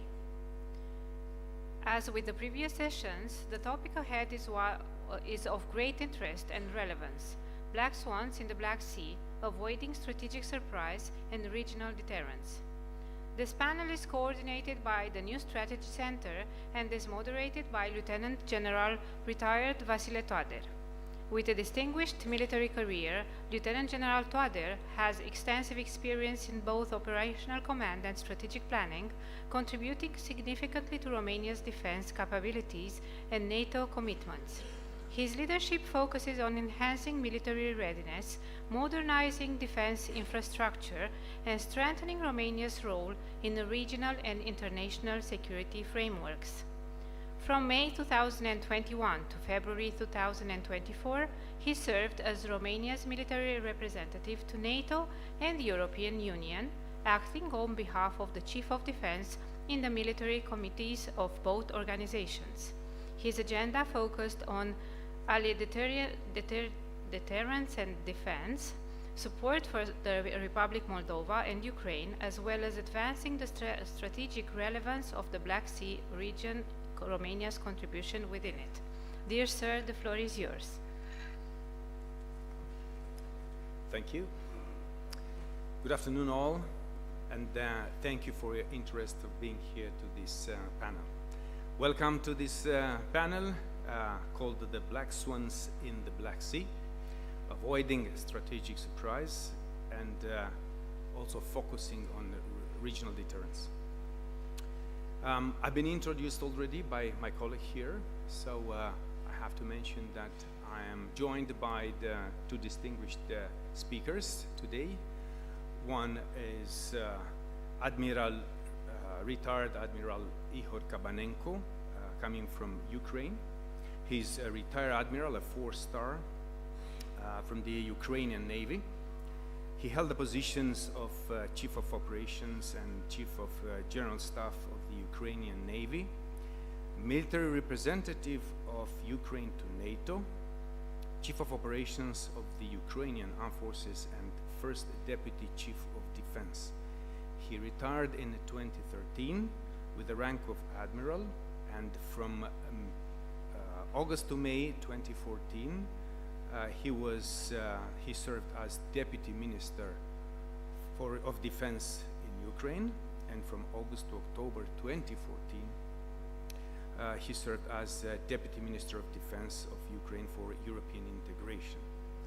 He also works as a security and defense expert at the International Center for Security and Defense Strategies, and he holds a PhD with his doctoral thesis in the field of risk management and military conflict resolution, and he's also the author of several publications and research in the field of defense and security. Ihor, thank you very much for your time. Welcome to Romania and to this conference. Our next distinguished panelist is George Scutaru. He's the CEO of the New Strategy Center, the former National Security Advisor to the President of Romania. He's one of the founders of and the CEO of New Strategy Center, the think tank in Romania focused on foreign policy and security and defense. He started his professional career in journalism in Bucharest, then as a press correspondent to Moscow, before he became the general director of a press monitoring and consultancy agency in Romania. Between 2004 and 2014, he was a member of the Parliament of Romania, the Chamber of Deputies. In that period, he successfully held the position of secretary and the vice chairman of the Committee of Defense and National Security. And between 2014 and 2015, he was national security advisor to the President of Romania when he coordinated the entire negotiation process for the national agreement for a 2% of GDP financing of the defense sector, which triggered practically an extensive modernization process of the Romanian armed forces. George, thank you very much for your time and welcome to this, and thank you for the efforts to coordinate this panel. Ladies and gentlemen, I've been one of the witnesses of the last NATO-Russian Council in Brussels. So from that time, which was 3-4 years ago, and from that time up to the red carpet in Alaska, Russia didn't prove anything good that they will be able to look for peace, for a ceasefire, or anything good in this region. I could say that a genuine peace with Russia is unlikely, as the regime is not looking for any peace unless every peace agreement will be settled under their condition and not others.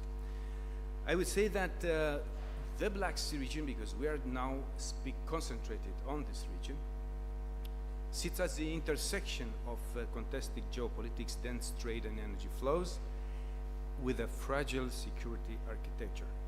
In such environment, the black swans scenarios, rare high impact, as you know, are not just a list of specific shocks, but a way of thinking about system fragility and resilience. And if we let the imagination free and open to think about black swans in the Black Sea, we may have a very comprehensive list. But today we don't have the enough time, and we have the pressure of time, and we intend to concentrate on just few of the black swans, as my distinguished panelists today will go on. Russia will remain a key driver of regional instability and security. The Black Sea Fleet, as you know very well, was hit very hardly at the beginning of this conflict. And from this reason, they withdraw their fleet to Novorossiysk and some of them in the Azov Sea. At this moment, the confrontation in the Black Sea is more in an asymmetrical side. The war drone practically advancing in all of the operational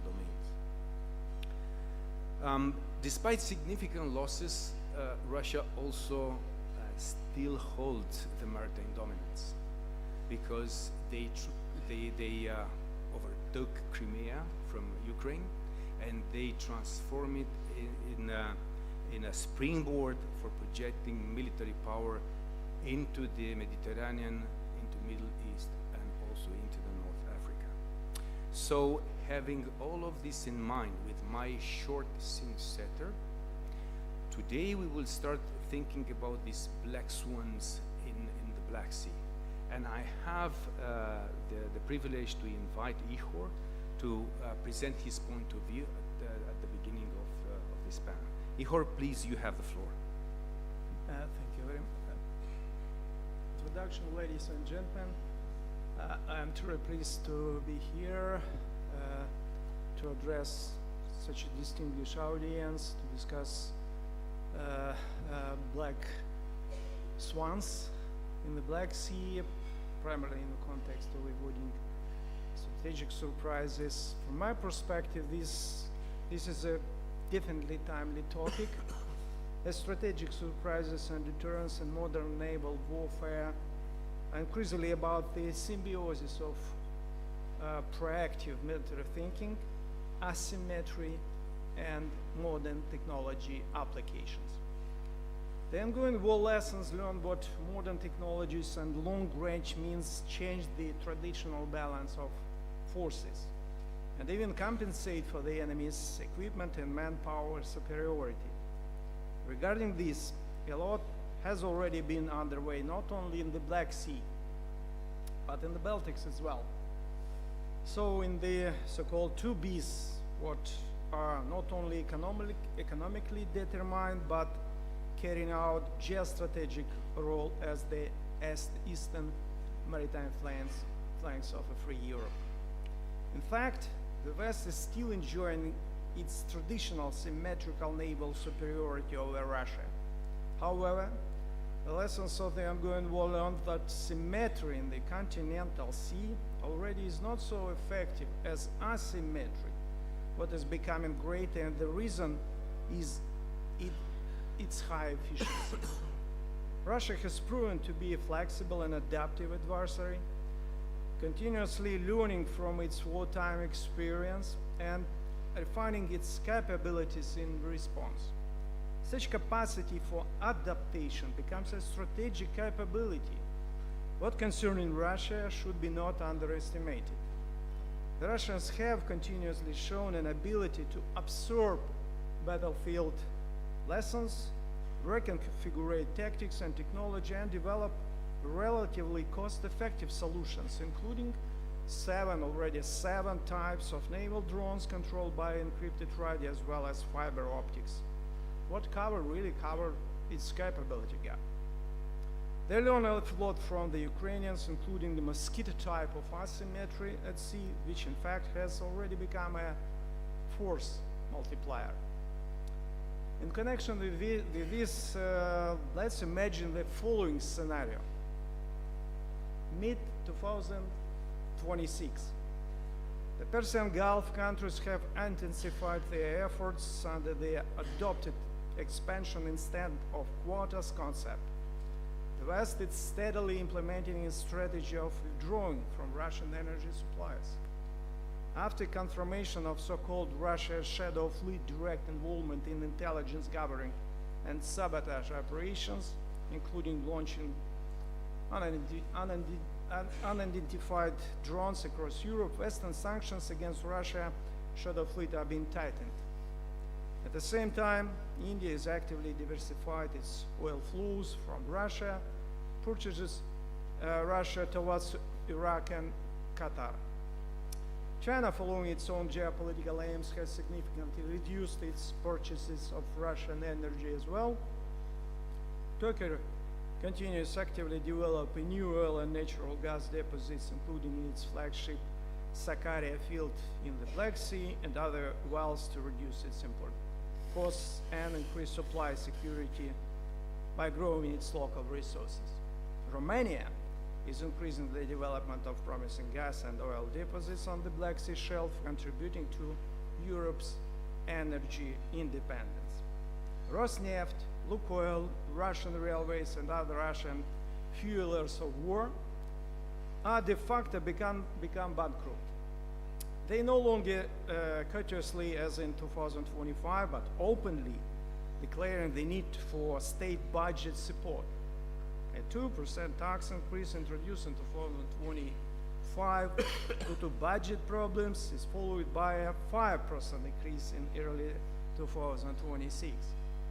The Kremlin's shadow fleet is facing severe restriction as the EU concept of environmental and technical requirements what commercial vessels have to meet for passing the EU states' littoral waters adopted by the EU in early 2026 is being actively implemented. As a result, Moscow's role in the maritime energy transportation to Europe and world markets is significantly declining, with our players taking over. The Kremlin begins with indignation, threatening retaliatory action, and then turns to aggressiveness. Moscow's intimidation intensifies. Putin publicly declares that Russia will not tolerate any deterioration of its geostrategic goal in the Tubis, and nuclear cyber rattling flares up again. Moscow then launches hybrid operation against opponents' critical maritime infrastructure and disputed territories. The Kremlin conducts false flag operations to damage Europe's energy and seabed networks, disrupt shipping primarily by Russian naval, surface and underwater and aerial drones. They operate as little green men, unmarked and with obliterated serial numbers. After a while, real little green men are deployed. Moscow landed them on the Manzund archipelago under the legend of a hydrographic team to ensure freedom of navigation for oil tankers bound for and from the Russian Ust-Luga port. Moscow suddenly announces naval drills in the eastern part of the Black Sea. It looks similar to July storm drills what took place in July this year in Baltics. During the drills, unknown aerial drones are observed near Romanian rigs in other areas in northwestern part of the Black Sea. Simultaneously, Russia puts pressure on Bucharest, both directly and covertly using a carrot and stick approach to limit Romania's advancement in the European energy market. Putin sends to Romania documents to sign which Moscow propaganda described as aimed at economic partnership strengthening. In fact, where the ultimatum, the specific demands on what Romania should do and how to do in the energy sector. Here that it would be better to sign them, if not, would be other means. Of course, Romania didn't send, and the Romanian top leaders publicly explained why. After some time, Romania patrol ship deployed near the drilling rig was attacked by an unidentified drone. A couple days later, Russia strikes a Romanian gas rig with another unmanned boat converted from a captured Ukrainian one. And soon after, an explosion occurred on a grain vessel not far from the Danube Delta. Internet outages occurred due to damage to the CAFOS undersea cable, etc. Everyone knows what Moscow is behind of all of this, but On the same way, the drone attack on Poland on September 9th, 2025, the Kremlin is denying the attack on the Romanian rig, claiming there were Ukrainian naval drones, what may have been forced off course due to electronic malfunctions. In terms of attack on warship and internet outages, the Kremlin denied any accusations, shifting the blame to Ukraine, its drifting naval mines, etc. These KGB-style actions at sea, supported by Soviet-style propaganda, aim to force their opponents to become more accommodating, brings serious economical and political costs. In response, Romania activates NATO air police and mission. Flying jets detected some low signature unknown means in and over Romanians' exclusive maritime economic zone, but they didn't attack them because the mission's rule of engagement authorized to engage threats if they enter Romanian territory only. Due to the situation that does not fall under Article 5 of the Washington Treaty, Romania initiates a meeting under Article 4. As a matter of fact, this or a similar negative scenario is not imminent, it may not even happen. At the same time, in my view, such developments should be taken into account because this is what modern strategic surprises might look like. Europe's economy more and more sits at sea. Gas, oil, and maritime logistics are critical nodes what make tempting high-impact targets for Russia. Offshore energy and ports infrastructures are inherently vulnerable for modern asymmetric threats due to they are served by commercial, not defense-oriented players. Well known, the Netherlands think tank Klingendael in its report on November 10th, just a couple days ago, absolutely clear proved for Russia maintaining or even intensifying hybrid operations in the Black Sea region, ranging from disinformation and military build-up to the covert sabotage or undersea infrastructure, gas platforms and commercial traffic remains a viable strategy. Regarding this, would be highly unwise and underestimate Russian operation logic to use unmanned naval systems to create asymmetric disruptive threats. Cost-effective tools capable not only to limit freedom of maneuver for conventional navies, but primarily to threaten critical offshore infrastructure, ports, and freedom of navigation. What is especially worrying? The one deeply respected Western colleague has asserted recently, if a war ever escalates into a direct confrontation with NATO, we will not fight Moscow the way Kiev is doing. I would agree that such approach could work in maritime domain, but in symmetrical warfare only.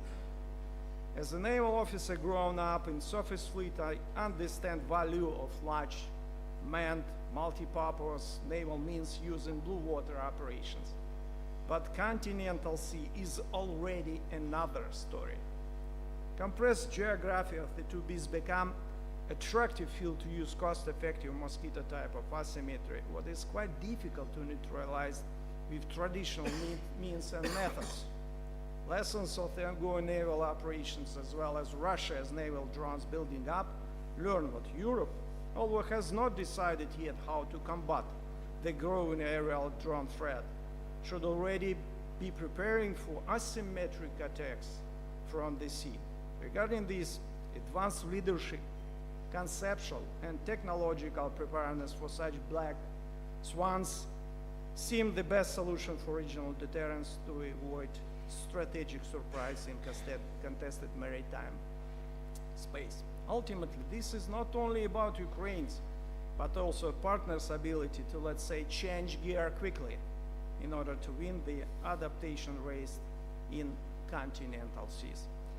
Let me stop there and leave the floor for next distinguished panelists. I will be ready to answer a question as well during the Q&A session. Thank you very much for your attention. Thank you, Ihor. Before going to Georgia, I'd like just to challenge you a bit on some particular aspects. Your scenario is quite a comprehensive one and included also the northern part of the eastern flank of NATO, as well as our part. And we have seen this distribution of events. While in the northeastern, you have the Green Mans and also the occupation of the archipelago and so on. We have our events here in the southeastern part, specifically, and this is what I want to focus on, the fact that Russia is approaching Romania to sign some specific papers. While we know that in the behavior of Russia is not to approach any small state and any of the littoral states in the Black Sea and also in the Baltic Sea. How do you comment on this one? Because if we look at the Russian behavior, we have to be very, very specific when we want to define this black zone. And when we speak about the balance versus unbalanced north and south part of the eastern flank of NATO, we have also to think of the conjunction, because everything will be very, very much interlinked. How do you comment on this one, please?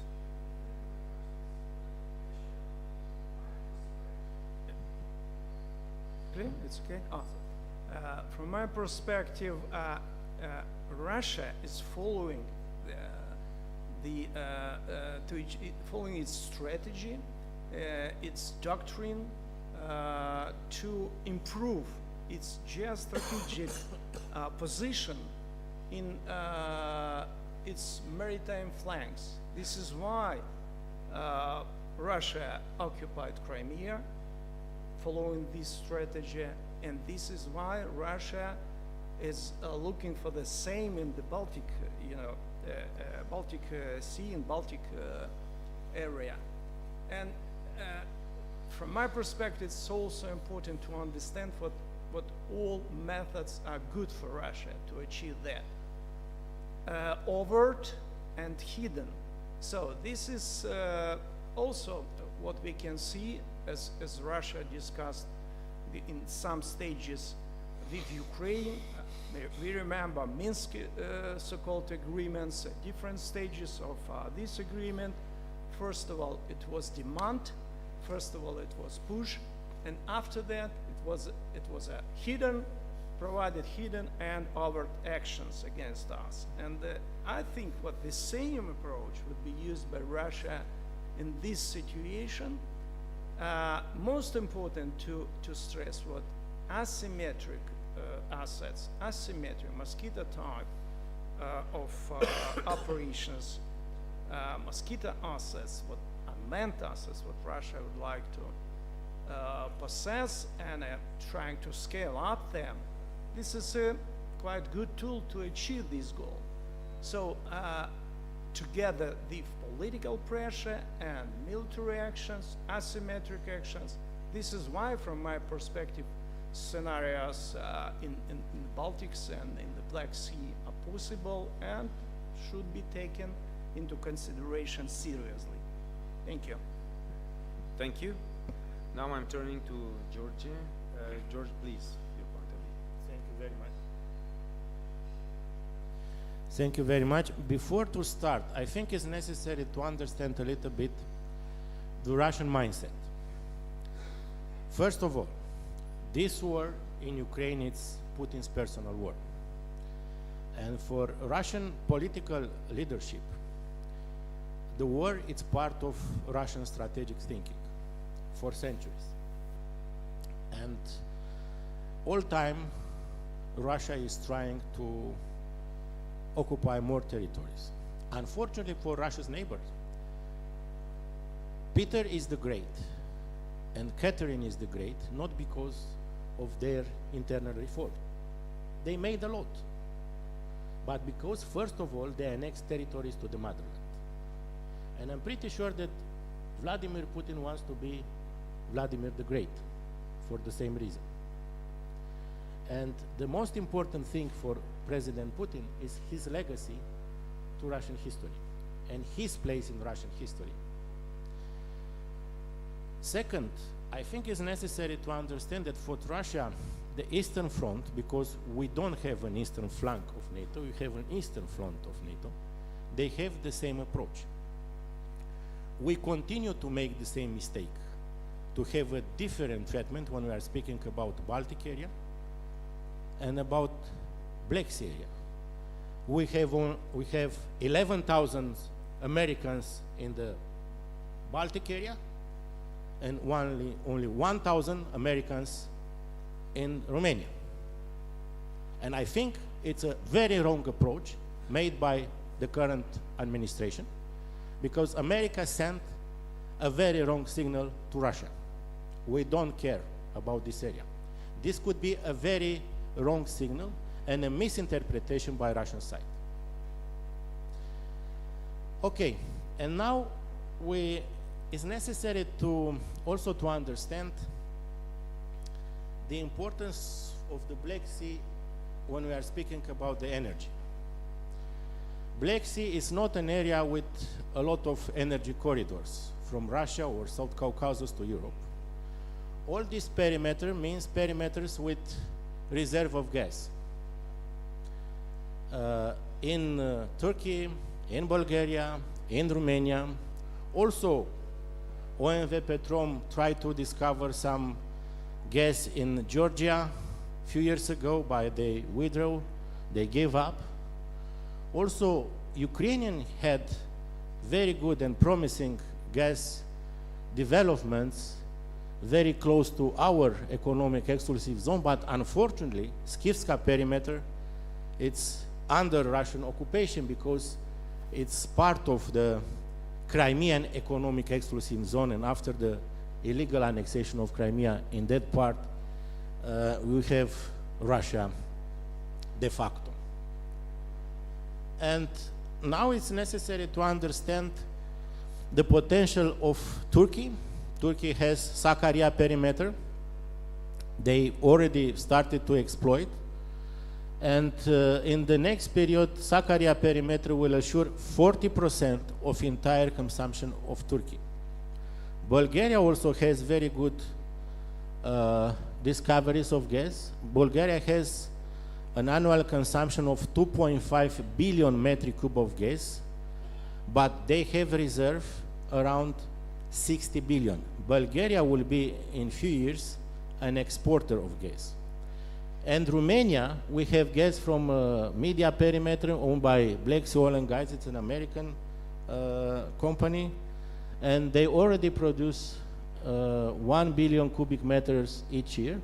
But the most prolific and most prolific perimeters, the richest perimeter is Neptune Deep, with a minimum 100 billion cubic meter. Romania will produce 7-8 billion cubic meters of gas starting to 2027. In 2027, Romania will be the largest gas producer in EU.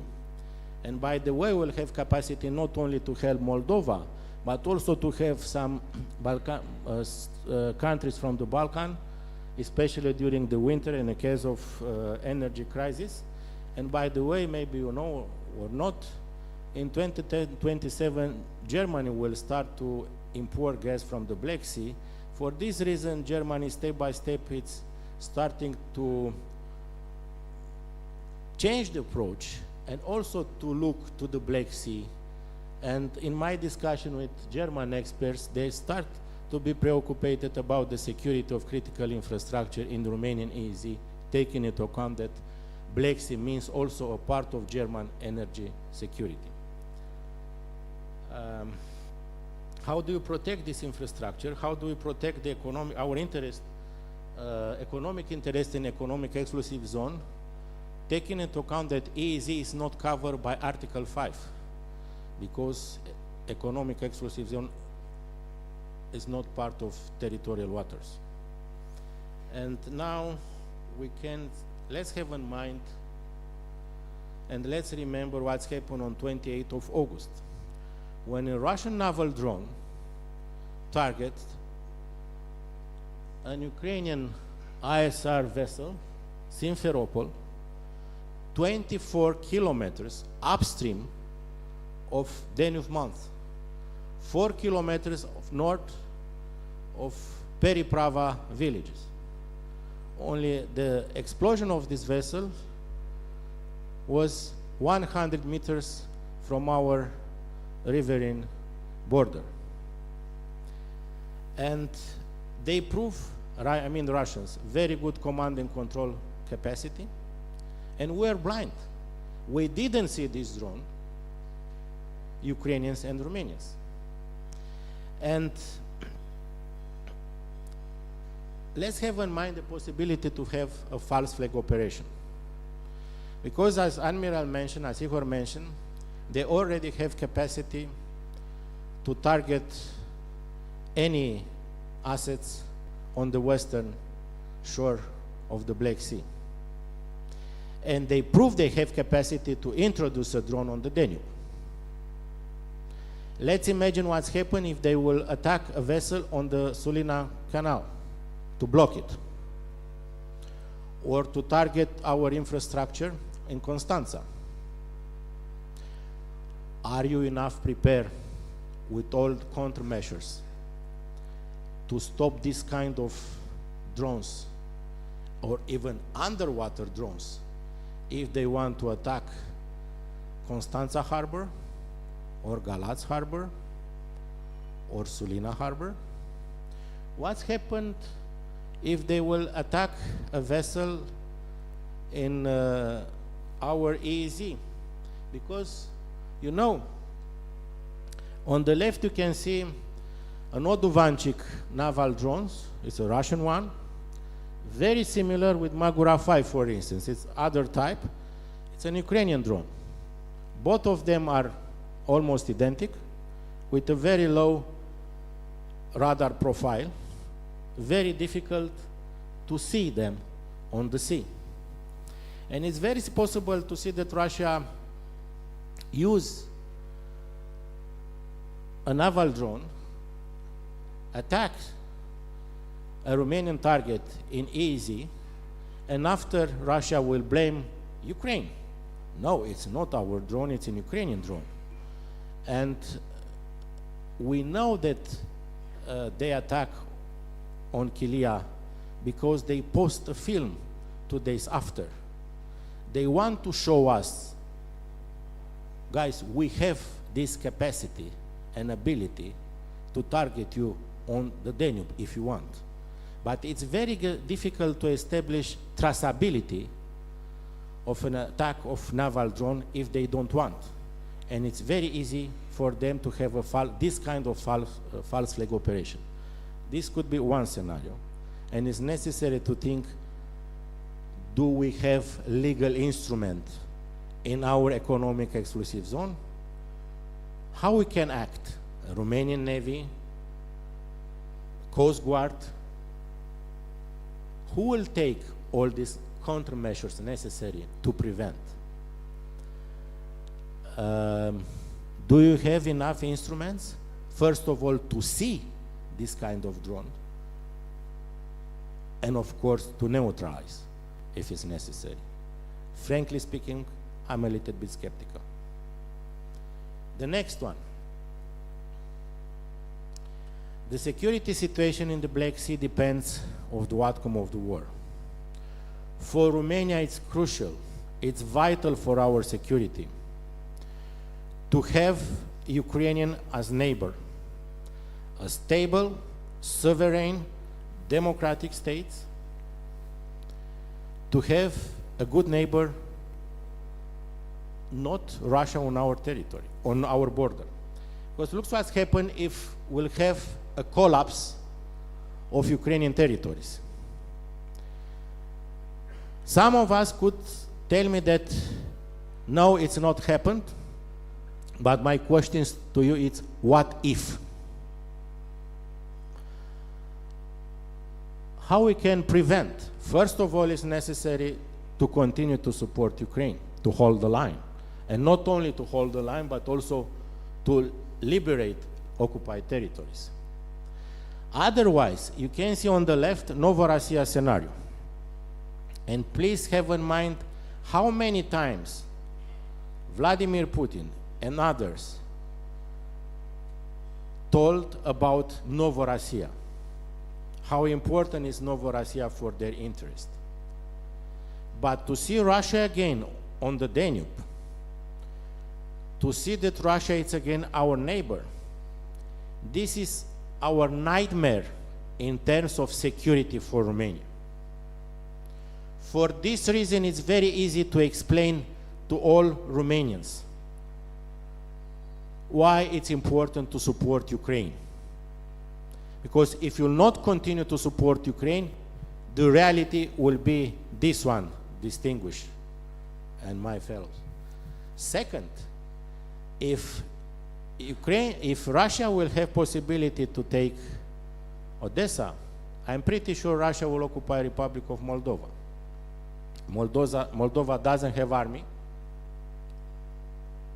doesn't have strategic depth, and in this case, Romania will have 850 kilometers direct border with Russia, the second largest border after Finland. Finland has 1,350 kilometers. But because I see a lot of uniforms, few generals, and a lot of future generals in this room, please remember 90-40. For us, our motto should be 90-40, never again.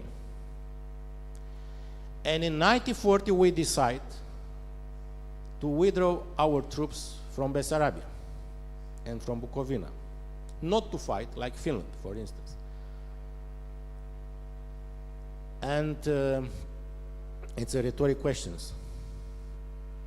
How will act if the legitimate leadership of Republic of Moldova will request to Romanian authorities to help them? 90-40, never again?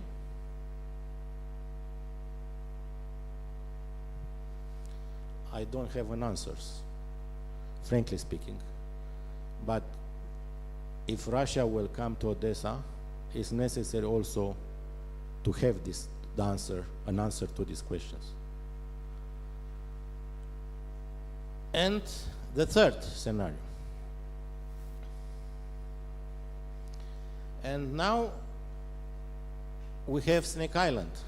Russia has occupied Snake Island in the second day after invasion, up to 30 July 2022. And let's imagine a very fragile peace agreement or ceasefire. After 4 years of war, President Trump, European Union, are very happy to see that finally we have an agreement.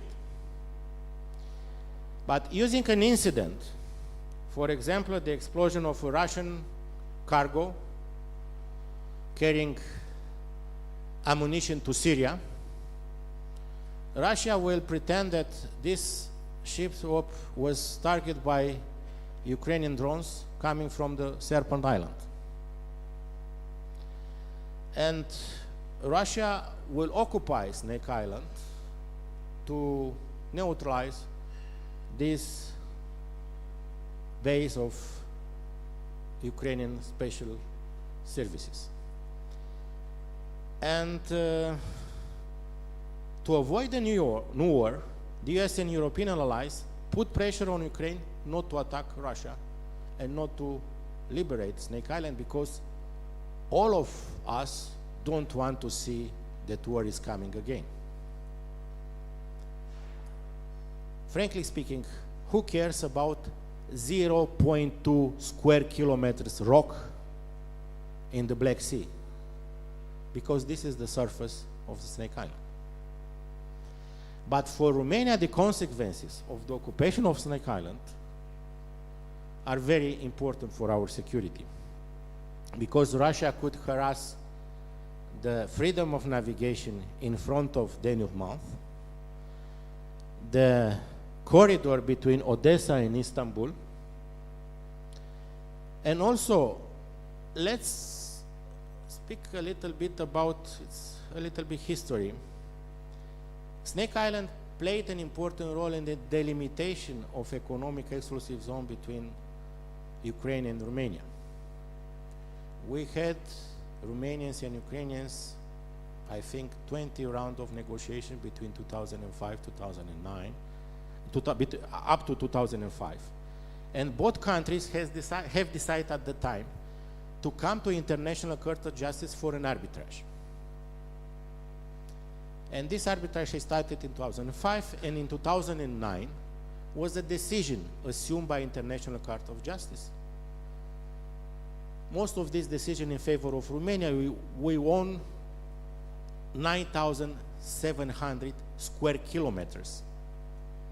Almost 80% of Romanian demands was accomplished with this decision of International Court of Justice. And what's happened in Hague at the time, it's a very clear example in international law how two countries in a very peaceful way could solve a dispute.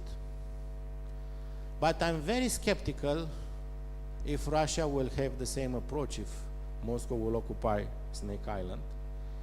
And what's happened if, because, you know, in the middle, you can see this blue line represent the current delimitation between Ukrainian economic exclusive zone and Romanian economic exclusive zone. With yellow line, we can see the Ukrainian claims, with green line, Romanian claims. But this part won by Romania, I repeat, 9,700 square kilometers, is full of gas. And what's happening if Russia will pretend that this area, we don't care about decision assumed by International Court of Justice, and we consider that it's part of our economic exclusive zone, because look what's happened after the occupation of Crimea. You can see on the left side the delimitation of the economic exclusive zone in the Black zones in the Black Sea before the occupation of Crimea.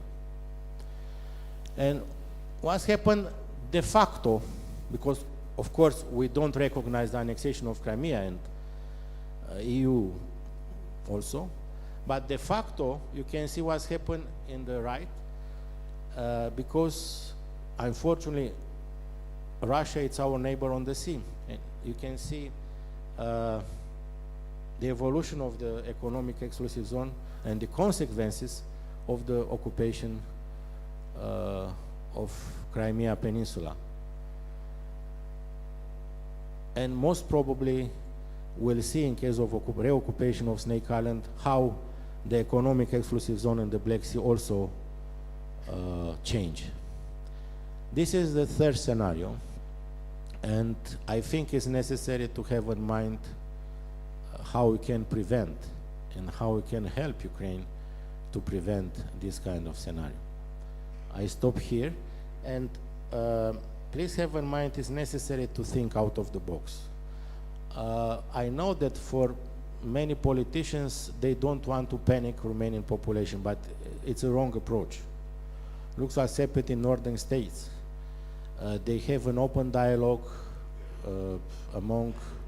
between states and citizens. They start to prepare, to be prepared for the worst case scenario. And I think it's necessary maybe to change our approach when we are speaking about legal framework for acquisition, and also to better prepare our society in case of a worst case scenario.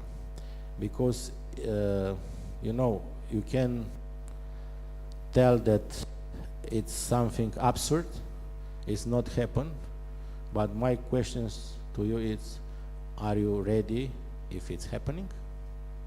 Thank you very much.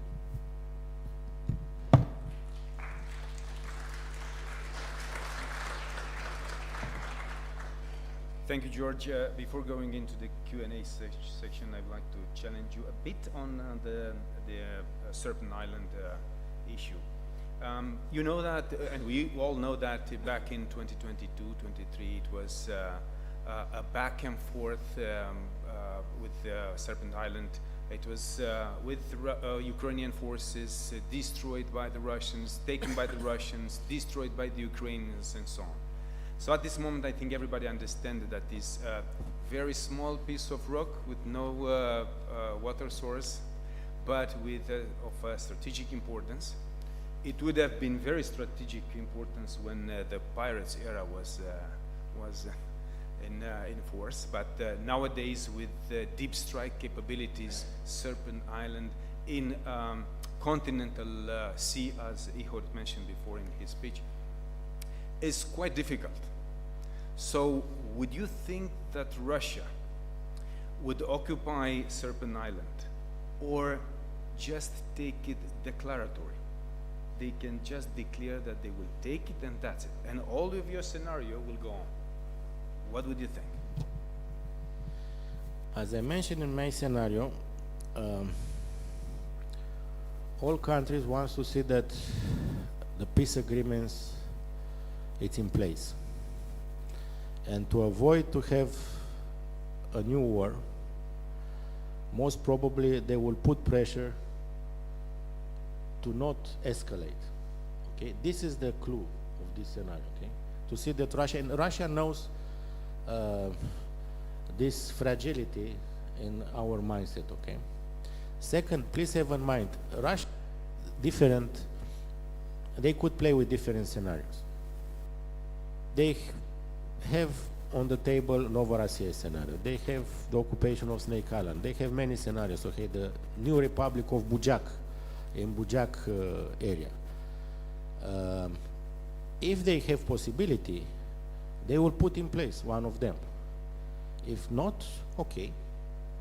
But depend on us. First of all, depend how committed we are to show Russians that we are able, not military, to shut down a Shahed drones. Because I'm pretty sure that General Baraboy or General Vlad have a lot of military tools to shut down a Shahed drones.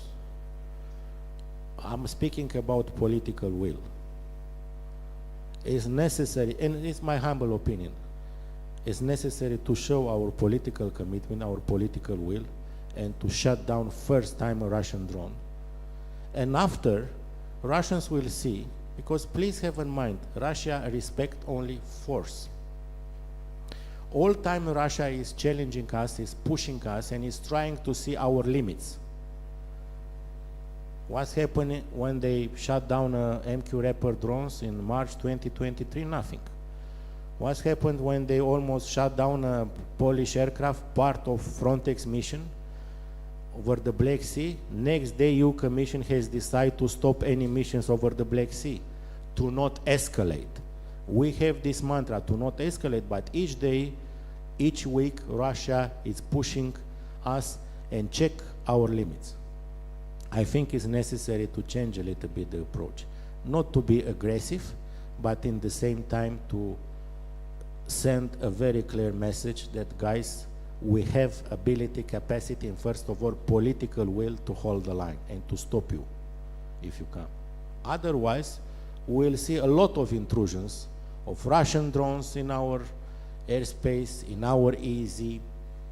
Let's see, because they have a lot of instruments, as Admiral Kabanenko mentions.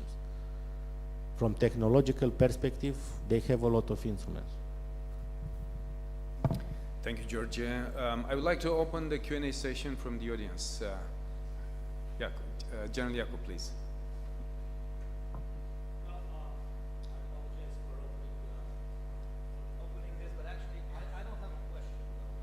I would like to have some comments on an exquisite presentation, brutal but yet realistic.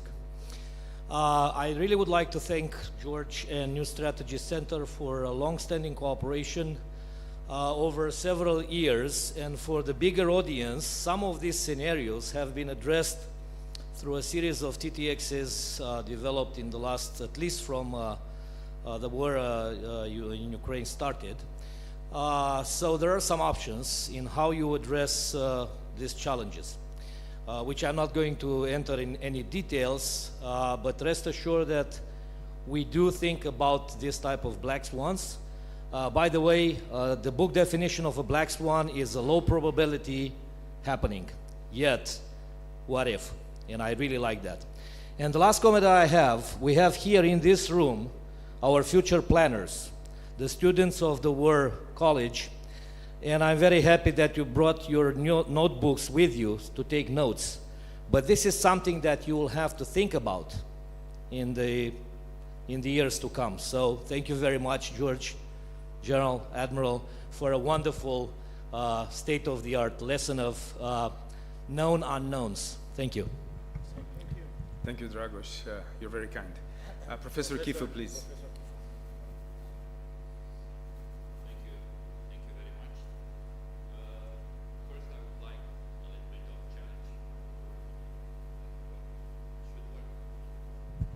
Okay, better.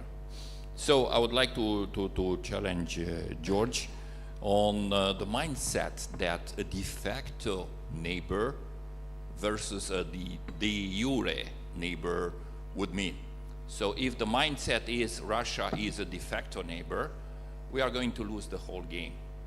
In real terms, they are going to challenge, even if we accept or not actually the de facto or a neighborhood with Russia.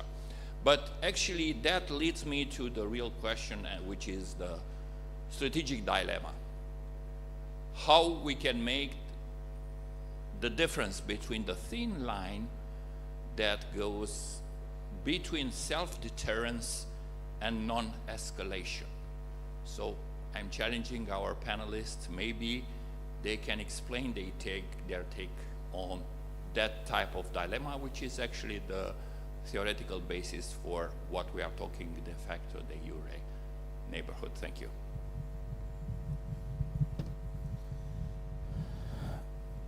You know,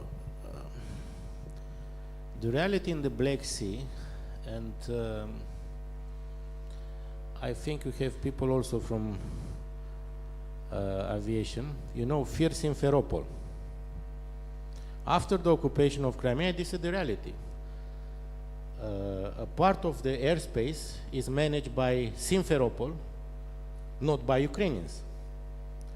And you have a belt of 20 kilometers over our economic exclusive zone, controlled by Simferopol, not by Bucharest or not by Odessa.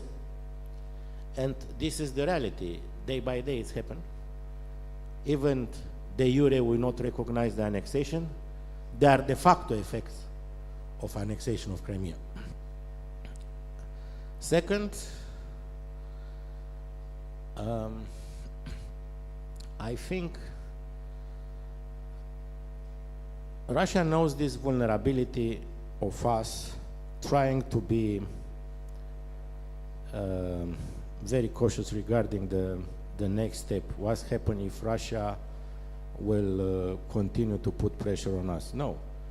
Russia will continue to put pressure on us not because we act, but because they consider that we didn't put enough pressure on us.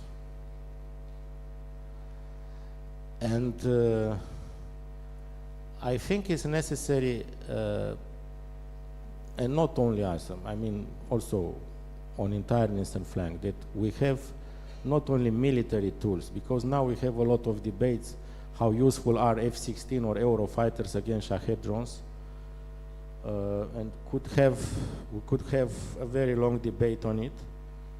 But in my humble opinion, it's about political willing. It's not about instrument. For a political reason, I mean, in this case, it's necessary to spend, if it's necessary, 5 missiles, even the cost is 5 million, to shut down Shahed drones just to show our commitment. And because it's not about sustainability. We can discuss, and together with our Ukrainian friends, we can improve our tools and to have a cost efficiency, a better cost efficiency.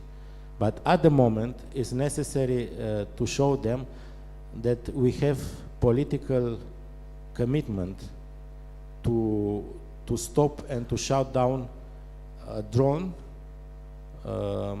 entered in our airspace or approaching our economic exclusive zone.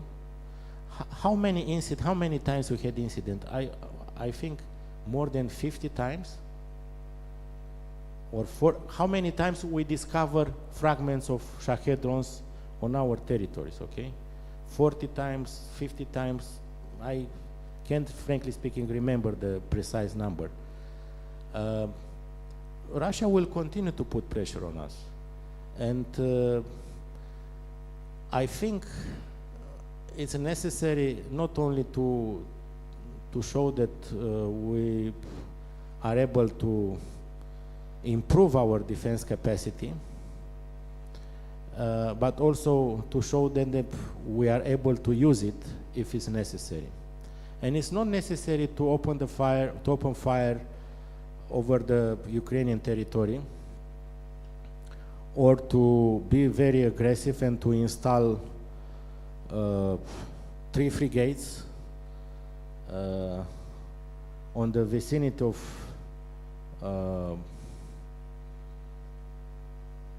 our economic, at the limit of our economic exclusive zone. But I think it's necessary to show them that, guys, we have to stop your incursions over our territories. Otherwise, we will continue to shut down the next one, the third one, the fourth one, if it's necessary. Because it's a never-ending story if you continue just to observe how they are coming to us. Frankly speaking, this is my opinion. Maybe I'm wrong, but knowing Russian mindset, I think they will continue to put pressures on us. They will not stop here, unfortunately. Thank you. Yeah, it's a good question from my perspective, but you know how it is fitted with Russian approach, Russian strategy, escalate to de-escalate. It's this strategy has advantages over what you said. You know, self-defense and just to pay attention only on self-defense and just to look what escalate that or not, you know, situation. So to always think about not escalation. And so from my perspective, it's better to put on the top interest, strategic interest, not thinking about self-defense and just something else, but what is strategic interest? If Russia is escalating, what is strategic our interest? So, and use means what is necessary to stop Russia, to stop by forces, as was mentioned by my good friend Georgie. So this is approach what is working.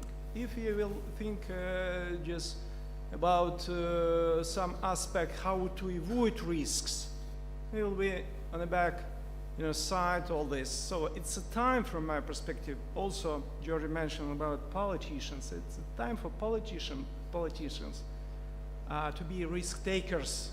Risk takers means they understand situation, they understand risk, and they are ready to respond adequately. Adequately means using defensive as well as offensive, means if needed. Thank you. Some other questions? Maria, please.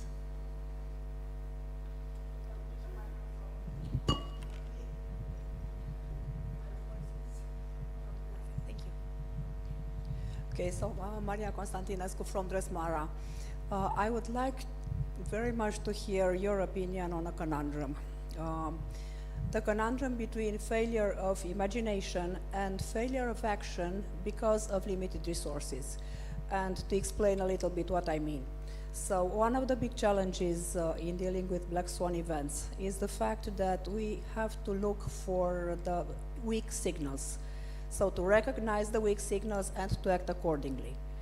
But usually black swan means high impact, low probability event. On the other hand, from the point of view of resource planning, it's more logically, economically speaking, to allocate most resources to higher probability events. How do we put these things together? Because many times politicians tend to ignore the weak signals because the probability is, let's say, not high enough. Thank you.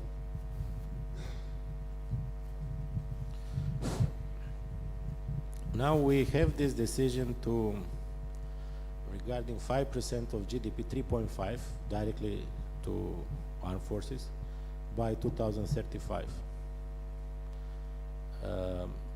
Madam, I think we'll be forced by the reality to assume 3.5 earlier. Why? We have this unpredictability in transatlantic relation. We have a very aggressive posture from Russian side. We don't have any evidences that Russia will stop the war in the next year. And in my opinion, I think the most vulnerable period for Europe are the next 2-3 years. When in Europe we don't have enough capacity to defend ourselves, and especially if Russia will receive some wrong signal, especially from our main partner, I mean the United States, they will try to show us that Article 5 doesn't work. And it's not necessary to have a large-scale invasion. It's necessary just to challenge us, you know, a small city in a small country named Narva. And the question is, are you ready to fight for Narva? In Lisbon, in Craiova, in Texas, in Boston, in Glasgow? And this could be, it's not a black swan scenario, because this kind of scenario is played in many exercises around the NATO countries. But I think the most challenging period for us are the next 3 years. After, maybe we'll have a more balanced security landscape. For this reason, I think it's necessary to enhance. I'm in favor to enhance our defense acquisition process. I know that for Romania it's not easy when you have the highest deficit in Europe, and some of foreign partners are very skeptical that we indeed will invest 3% or 3.5% in GDP when we have a lot of economic, social problems. You know, each week we have demonstration of unions against the government. It's not easy, but it's necessary to explain it. First of all, our leaders, to explain to Romanians how important is continue to invest in defense and to not cut, because it's very easy to have 2% or 1.5% of GDP and to move some money, I don't know, to salaries, but it will be a mess in terms of our capability to deter Russia. This is my opinion. Maybe I'm wrong, but I don't think, frankly speaking. Yeah, when they're speaking about low probability or high probability scenarios, it works, yeah, in strategic planning it still works, but always exists, but changing of warfare is so quickly. What in some time the low probability can be higher, and just opposite. It's our experience. I mean, Ukrainian experience and evidence about that, and nobody could predict, Russian Green Man's occupation of Crimea, large-scale, attack on Ukraine, and so on. This is first bullet point. Second is if they are speaking about Russia, it's a historical heritage. We always should think about unpredictable things what Russia will face us, militarily first of all. And again, I would stress it's historical experience what we should learn, not forget about this, and be prepared for that. Thank you. And just to add one sentence, if you are speaking about Russians, please start with the worst case scenario. To be prepared for the worst, it's better. Okay, Thank you very much, gentlemen. Prepare for the worst. Yes, this is practically the motto of any military operational planner. I don't know for the civilian, but usually a planner should start with worst case scenario thinking. I would like to thank our both panelists today. We had here on the stage two opinions, one coming from an ex-military with huge naval experience, specifically in the Black Sea, mention about the asymmetry of the naval warfare, which is absolutely 100% demonstrated in the Black Sea today. And we had another panelist who was a civilian one, who was concentrated more on other black swans, like looking to change the borders of the EEZs, having borders with Russia, looking into the infrastructure damage and so on. So you had today a bit of black swan thinking. The second conclusion is that what we draw from here, specifically what Ihor mentioned in his speech, we have a fragility of air defense and maritime defense. Air defense because we have this drone wall, we have low, slow movers that are really difficult to be discovered and identified and engaged.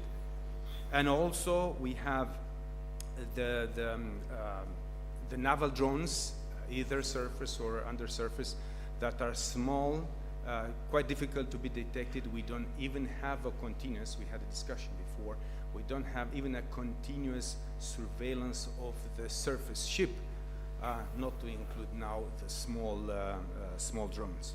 So, and this is all because of the huge technological development, and we have to keep the pace. What I would like to add of what Georgia mentioned before is we need to keep the pace with technological development. And the third, the last one, is that one when we say, and we don't have to forget that the chance smile or favors the one who is adaptable and prepared. If we will be lost in thinking and speaking, we will miss the action. And if we miss the action, we lose the war. This is a big lesson that Ukraine gave us in 2014 versus 2022. We have to keep it in mind. Just to connect a bit with what Professor Kifo mentioned at the end about the strategic dilemma, we don't have to forget that Article 3 is the basis. We don't need to ignore that one.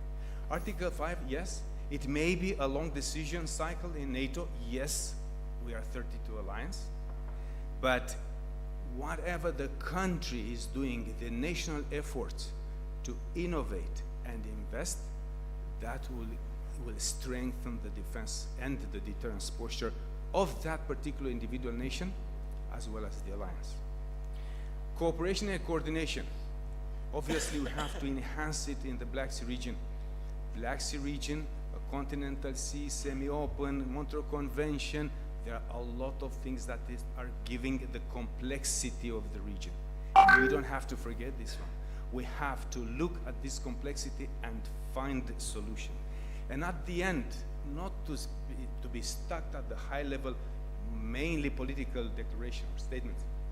I would say that what we very quickly need in the Black Sea region, is a kind of multi-domain awareness. We need to make this area strategically transparent. We need to see, we need to analyze what happened and quickly to find solutions and counter. Otherwise, we'll be always in the back, always in the back. That is the end of our panel. I would really want to thank for your passions and for your contributions as well, for your attention as well. And why not to thank again our panelists. Thank you, gentlemen. And to thank you.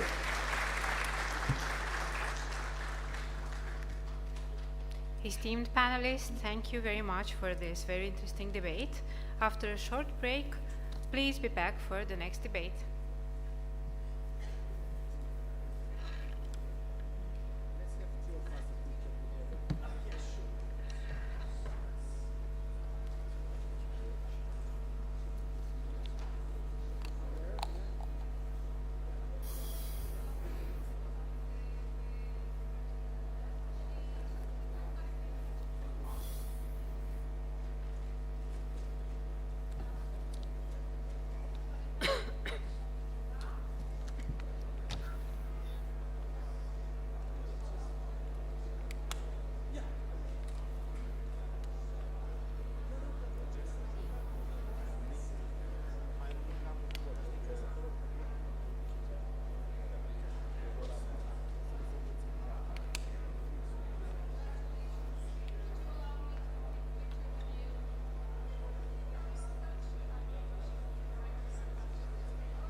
Nu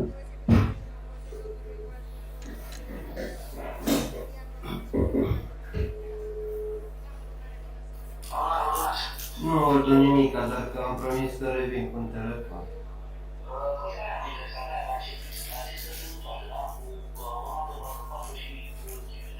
Da.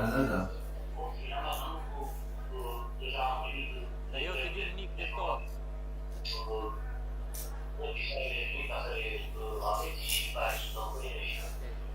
Măi, deci în posesia mașinii este posibil să intru pe data de 24.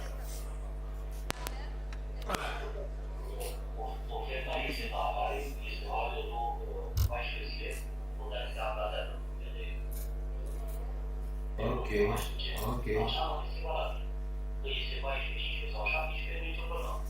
Bine.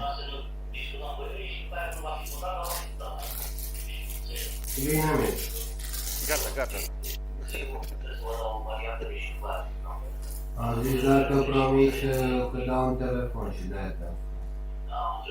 Deci, finalul la primul caz, vă uitați la analizați și eu reanalizez că mai bine faci și pe analize și vom face oricum mai bine cu el ceau de așa, cu așa, dar la pachet, nu se pară cu nivelul de variante de mai. După aia, în funcție de asta, negociez cu ei să văd ce îmi lasă și ce nu lasă în fund la dreapta sau la și pe aia stabil. Ok. Bine, mergi. Să respectă mai bine. Pa. Thanks.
Dear guests, the next moment will start very soon, so we kindly ask you to have your seats. Thank you.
The next panel has as well a very challenging topic: security and defense of Europe, change of responsibility. This debate is coordinated by the Center for Conflict Prevention and Early Warning and is chaired by Mr. Iulian Chifu. Professor Iulian Chifu is a university professor and habilitated doctor at the Carol T. National Defense University and the founding president of the Center for Conflict Prevention and Early Warning. He specialized in conflict analysis and crisis decision-making, the post-Soviet space, and foresight studies. Dr. Chifu has over 2 decades of experience in academia, government, and strategic consultancy, having previously served as presidential advisor for strategic affairs, security, and foreign policy 2011-2014, and as state advisor to the Prime Minister for Foreign Policy, Security, and Strategic Affairs 2021-2023. He is the author of numerous books, publications, and scholarly articles. He has participated in numerous international training programs and is a member of several professional associations focused on security and crisis management. He has held teaching positions at the National School of Political and Administrative Studies and has lectured extensively on geopolitics, international relations, and conflict management. His international academic engagements includes research and training programs in the United States and Europe with a focus on crisis management, intelligence, and security policy. Please join me in welcoming Professor Dr. Iulian Chifu. Dear sir, the floor is yours.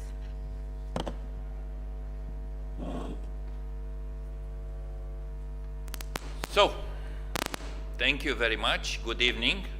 allow me to begin by congratulating those of you who succeeded in reaching this final panel of today conference that we put under the, I would say, the second most important strategic idea that we are discussing nowadays. The first one being the war of aggression of Russia in Ukraine and everything around this.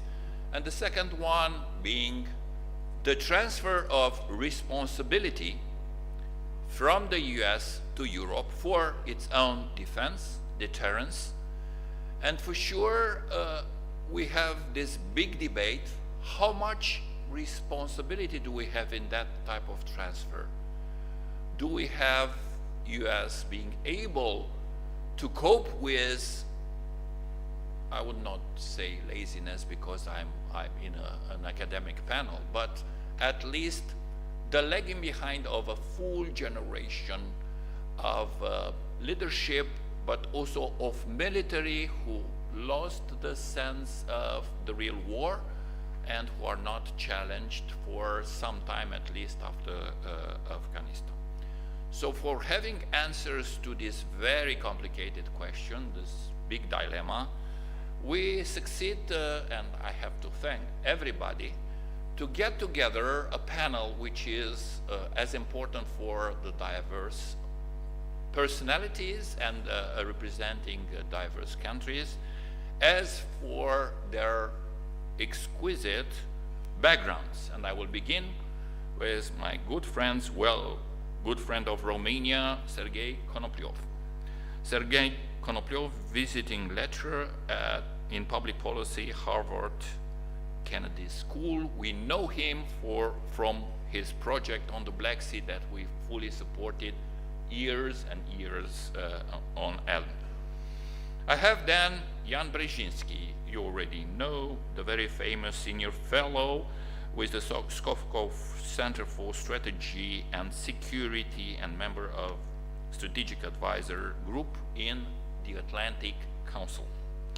I have here with me also a very old friend of us and of the Romanian Military Thinking Conference, which is Greg Simmons, now coming from Daffodil International University in Dhaka, but with a very rich background. As you know, he's originally coming from New Zealand, Swedish citizen, and with a lot of experience in Uppsala in the Russia Center of the Uppsala University.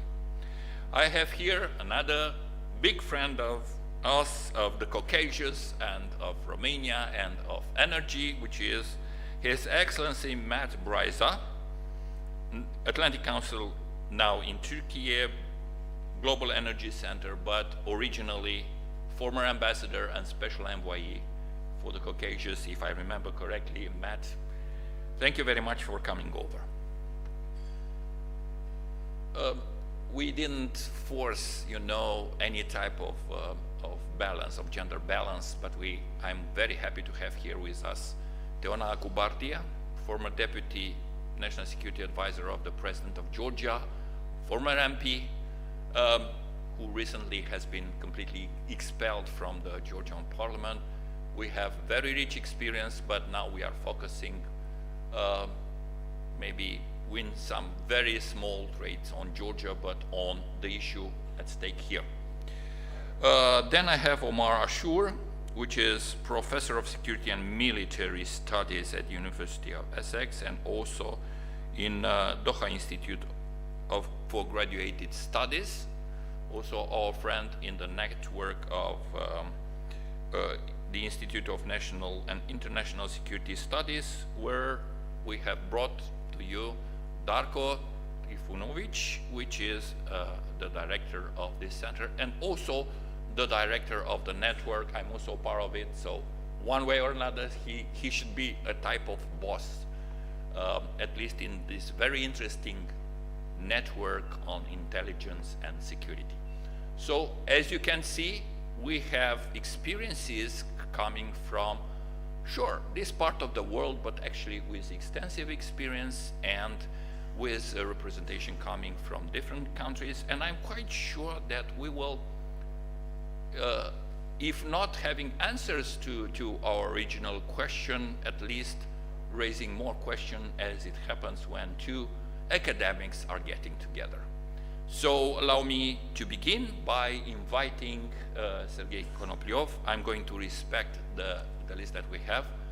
Sergei, who is also originally Ukrainian representative. We couldn't have a panel without an Ukrainian representative here at the Conflict Prevention and Early Warning Center. Let me recall that we are also having to thank our partners, Hans Eitel Foundation, Atlantic Council, and Hanwha. Thank you very much. So, Sergei, you do have the floor. What about the transfer of responsibility from the US to Europe? Thank you so much for inviting me again.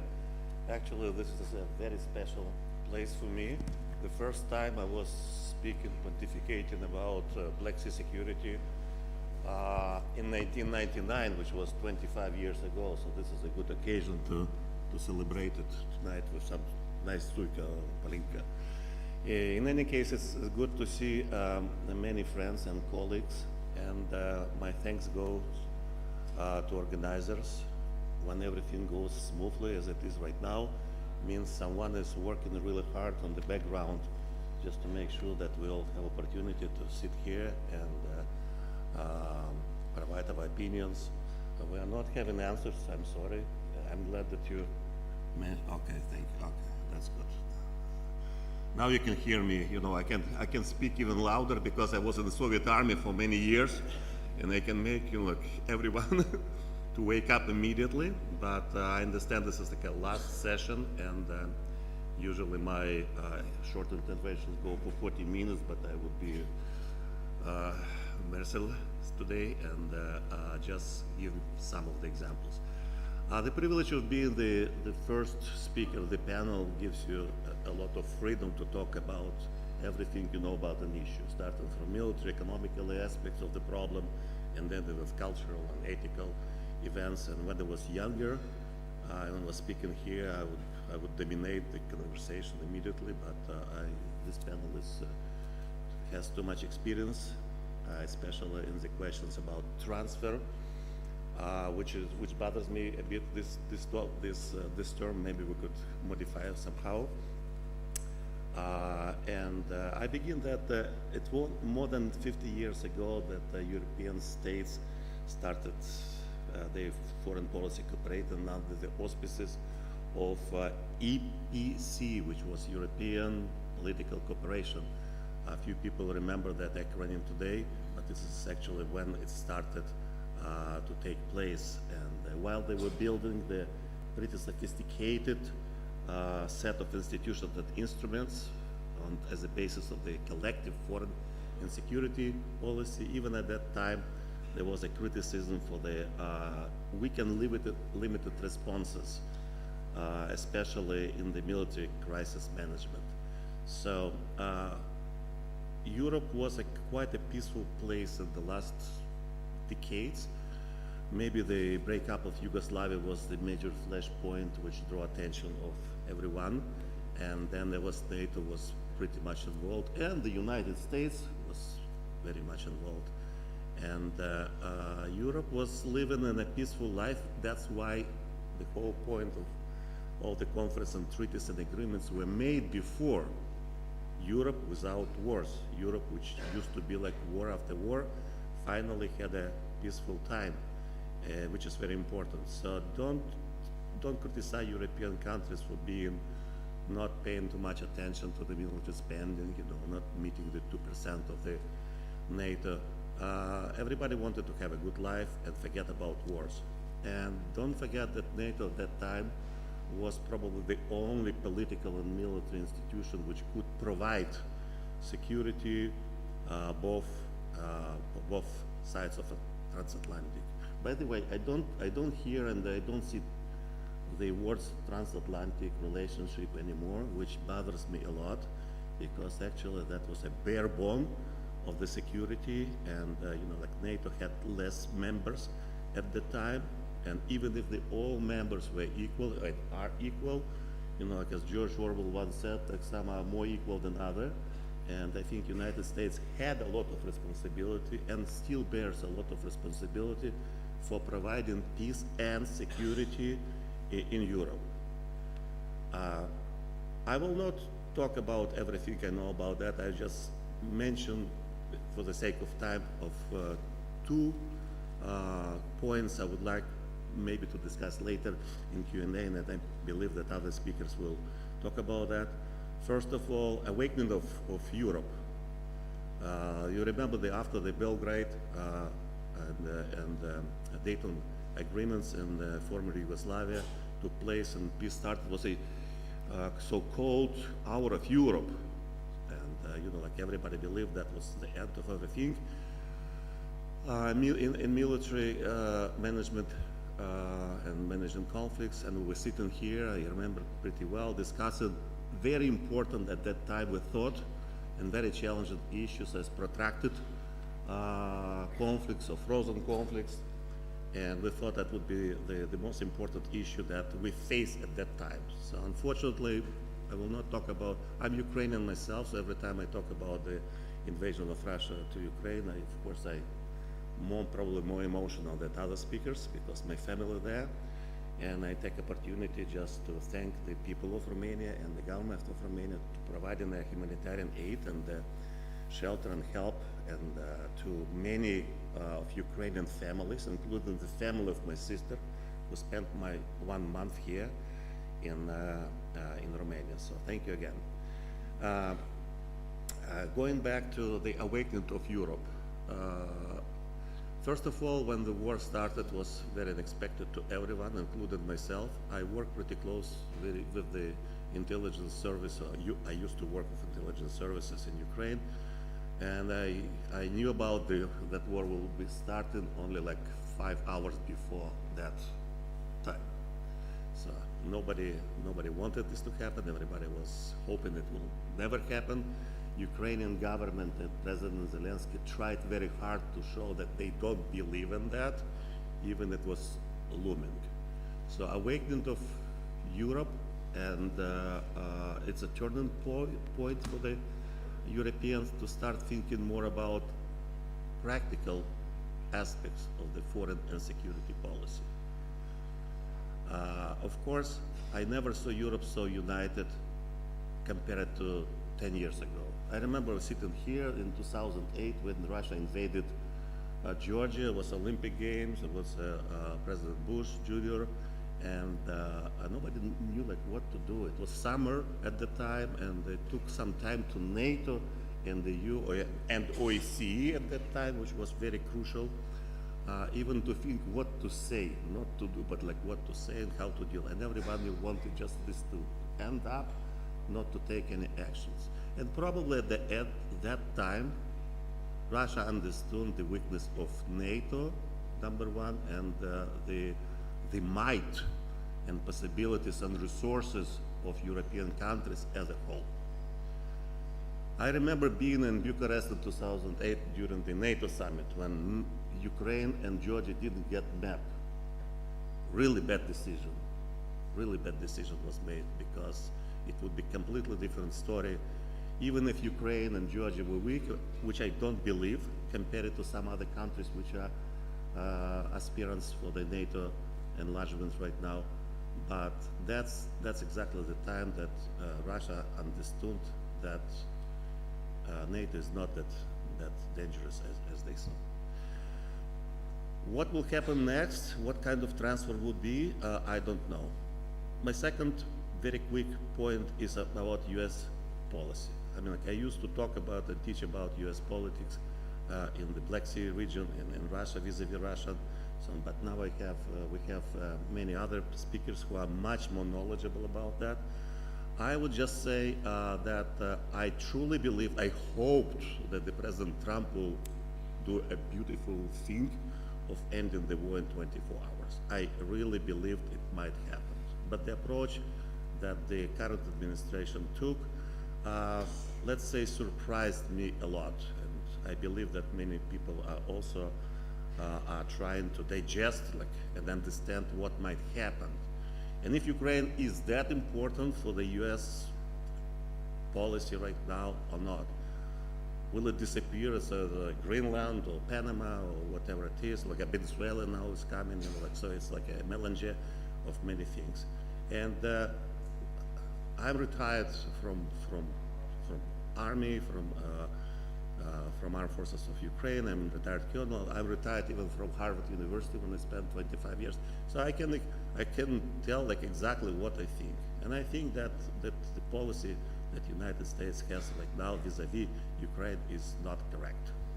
And I believe that much more knowledgeable speakers will correct me that. Maybe it's kind of ruse, like exactly that President Trump did with when he bombed Iran. Maybe he just have something and tomahawk to give to Ukraine, maybe some other solutions. I don't believe that diplomatic solutions between Ukraine and Russia could stop the war. And I think that yesterday, the representative Minister of Foreign Affairs of Ukraine said, we just stop talking to them. That means someone needs to talk to them. Europe will need to talk to them. Europe is doing a lot of sanctions. Europe is not buying, energy from Russia. This is a lot. Europe is trying to put the military spending, but I don't think that without United States, some deal, as we say right now, would be done between Russia and Ukraine. So I don't believe in transfer. I believe in common sense, and then United States has the same stake in Ukraine and Russia and European security as well as Europeans. I stop here and give the floor to other speakers. Thank you. Thank you very much, Sergey. Thank you. We couldn't expect less. So I'm moving to Jan Brzezinski. He's actually Mr. US in this panel. I have also met for sure, Matt Bryza, but he moved more on the Turkish side, and I'm expecting him to fill those shoes. So Jan, what to expect from US, from the policies of the region, and especially how do you see this transfer of responsibilities? Okay, 3.5, 5% defense, assuming a part of the burden, retreat of a number of troops. How do you see that happen?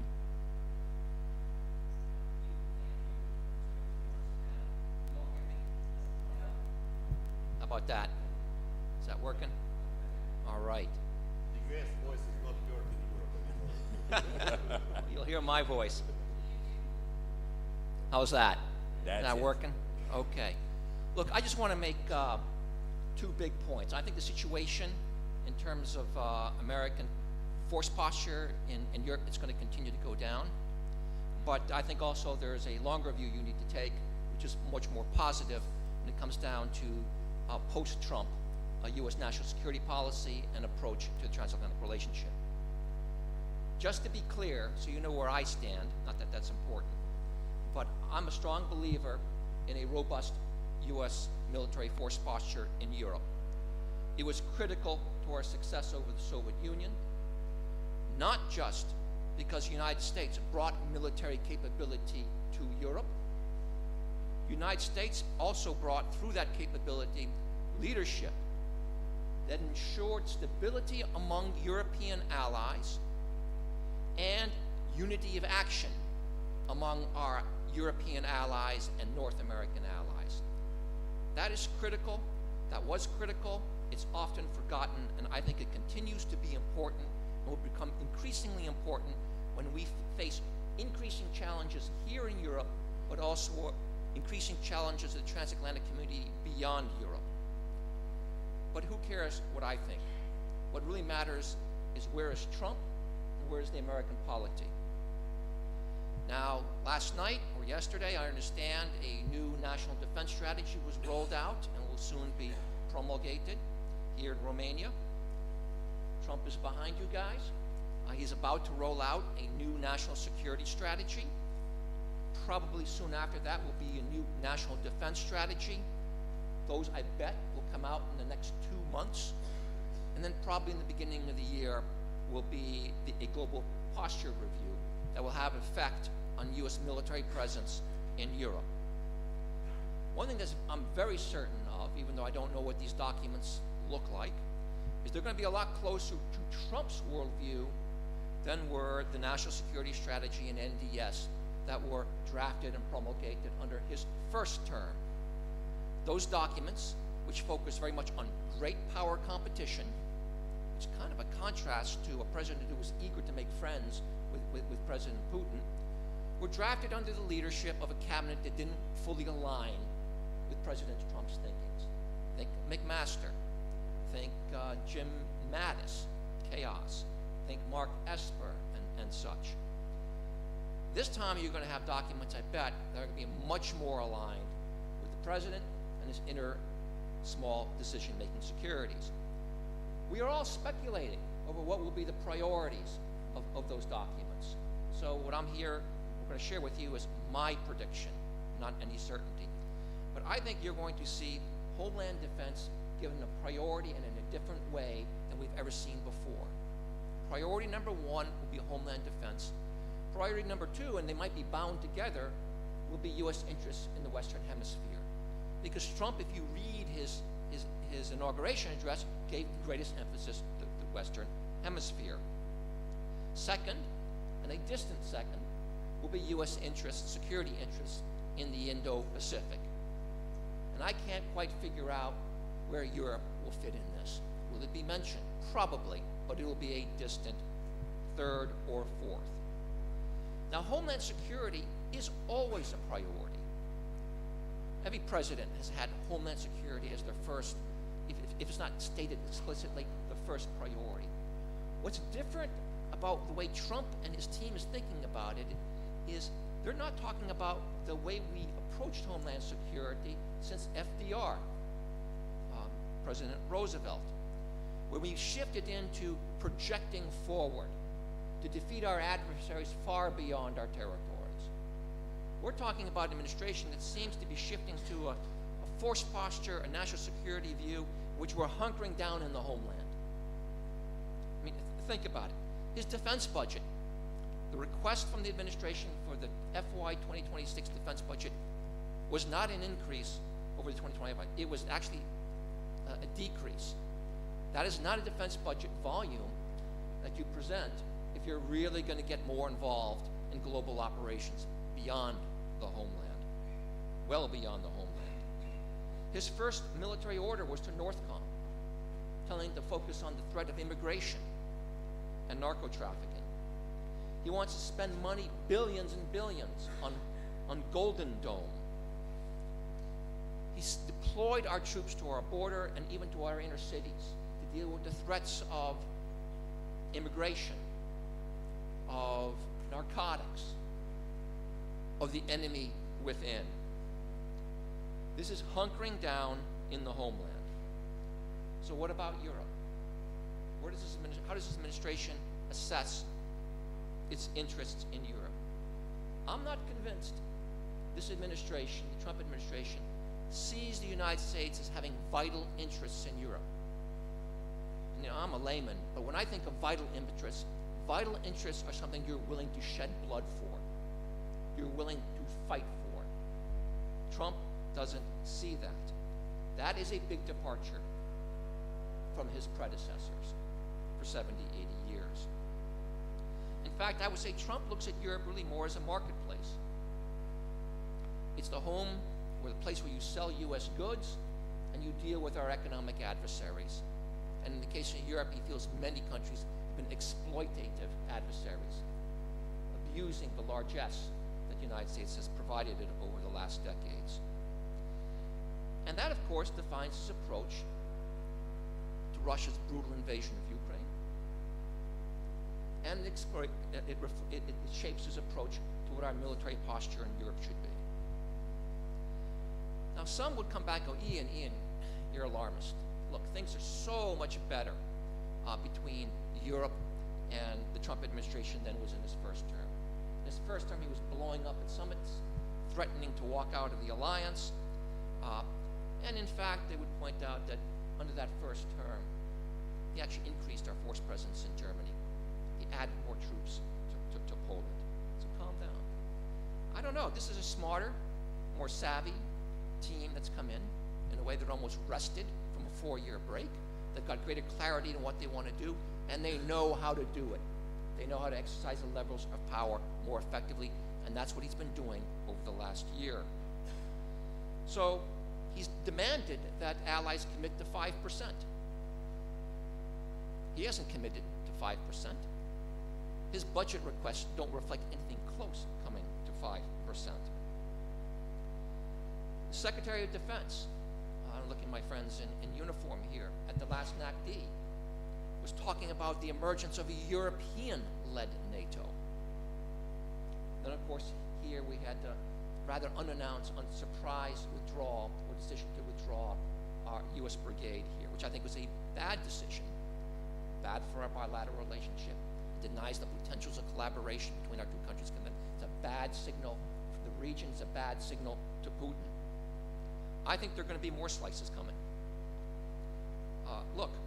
Look at the language the administration uses when it talks about global force posture, U.S. force posture in Europe.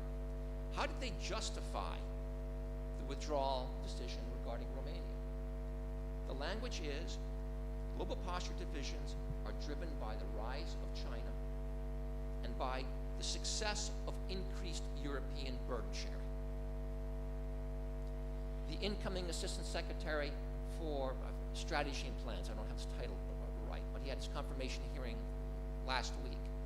He used that exact language. When pressured on Europe, his response is, we are shaping a posture review based on the rise of China and increased European burden sharing. More is going to come. Now, what is driving this?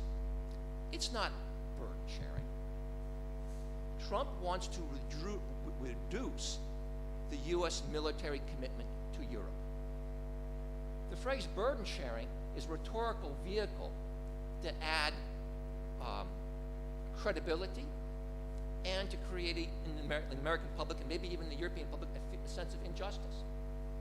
Because we're in a threat environment where we should probably be both increasing our force presence, our force capabilities in Europe. Not the United States dropping down, the Europeans doing more, both doing more, in my view. Trump is using the phrase burden sharing as a rhetorical tool to basically achieve the following: a reduced U.S. conventional presence in Europe, a shifting of responsibility for defense to Europeans, and a shifting of the balance between the conventional and nuclear dimensions of U.S. security commitments to Europe to the latter, to the nuclear side. That's where I think we're headed. So what will be next? How far will we go, Dr. Kifu? I don't know. Back in my mind, probably they're aiming for 60,000. That's kind of where he picked up. Probably more.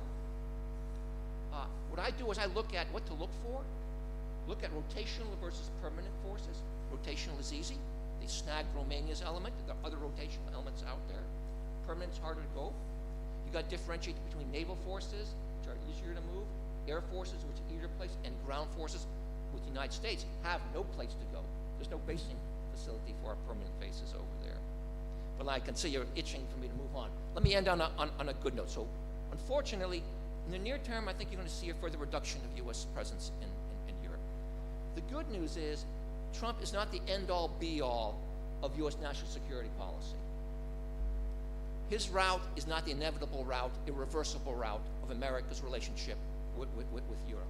And I say this because when you go to Capitol Hill, there is a lot of opposition and unease with the decisions that he's making, including on Romania. And you heard it in the hearings just last week. The administration got ripped apart for the decision that was made affecting Romania. But most importantly is the American polity of the American people. They are internationalists. And I want to share with you just a couple of polls. The Ronald Reagan Institute did a real fascinating set of surveys in 2024 and 2025 looking at the MAGA base. Think of people with red hats standing behind Trump at his rallies going rah, rah, rah, Trump, Trump, Trump, MAGA, MAGA, MAGA. Their view of the world. 73% of them want the United States to be more engaged and to lead in world affairs. 61% of them prefer free trade. 84% of them prefer a values-based foreign policy.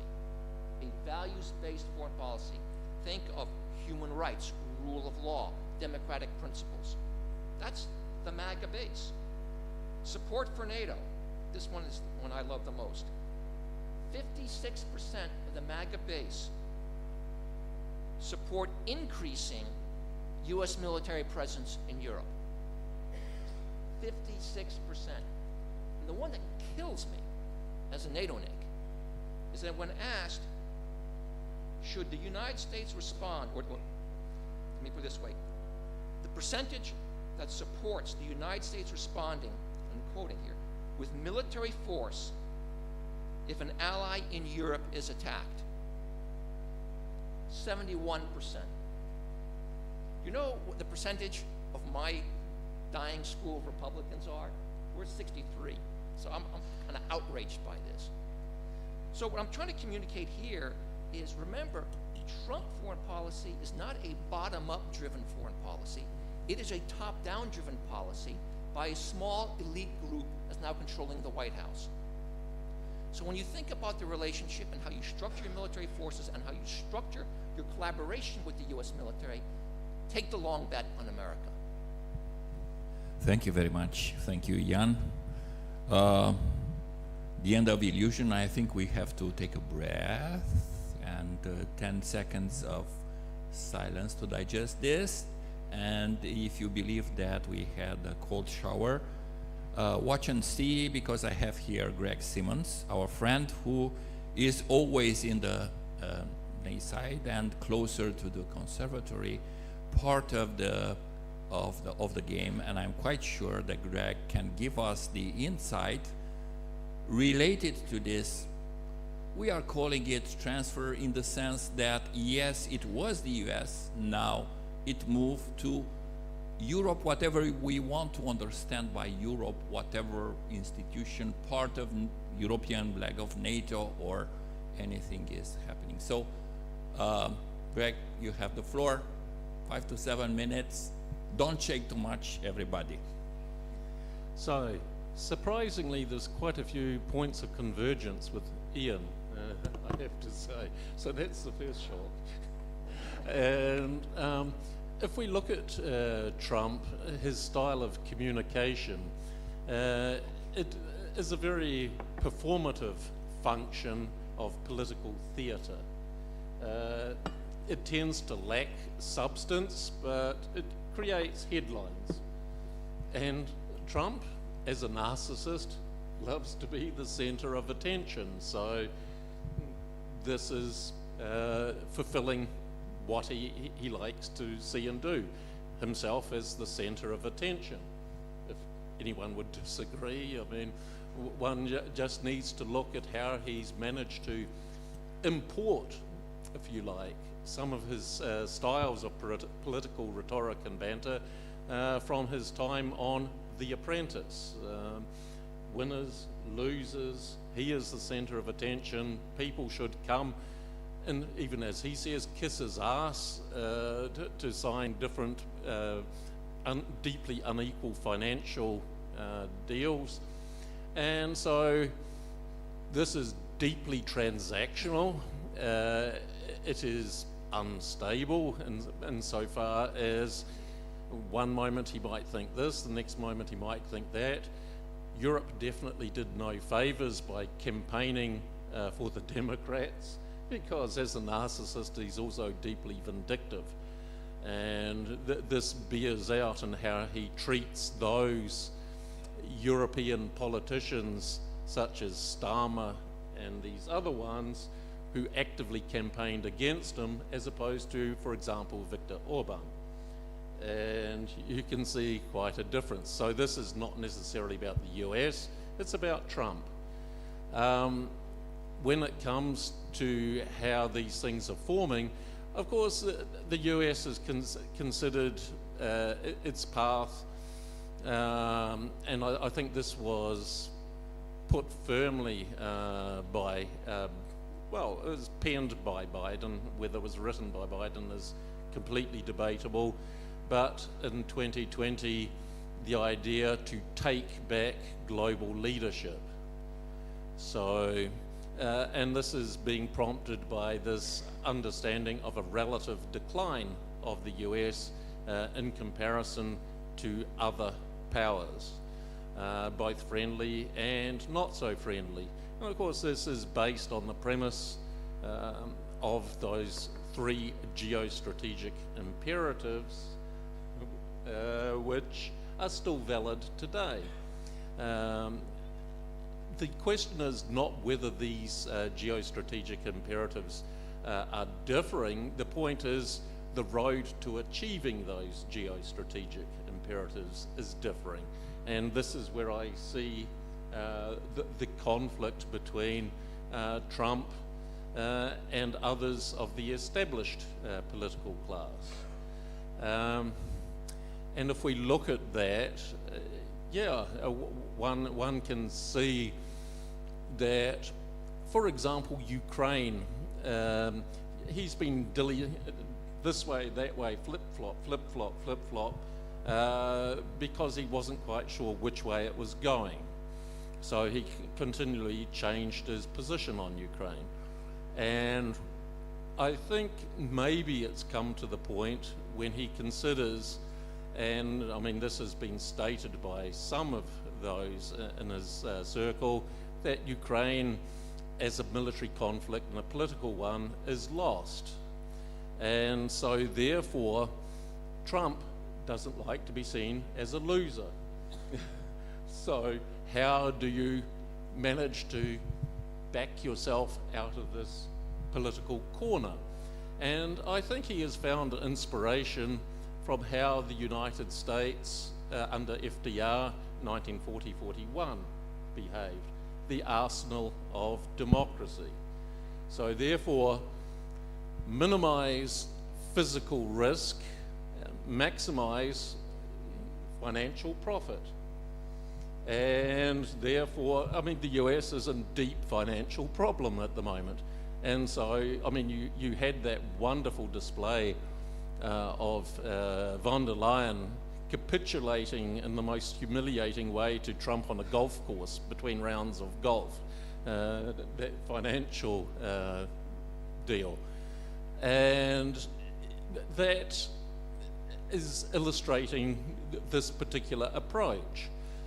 But I think it also, I mean, it's illustrating that the US, by taking troops out, by selling weapons and being indirectly involved in the Ukraine war, they minimize the risk. Hence, I mean, to send Tomahawks at this stage would be not a good idea at all. That would increase risk too much.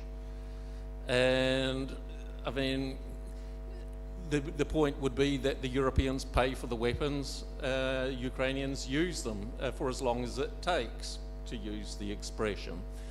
And if we look at this, this is why you're having this interesting discussion on the Russian frozen assets at the moment.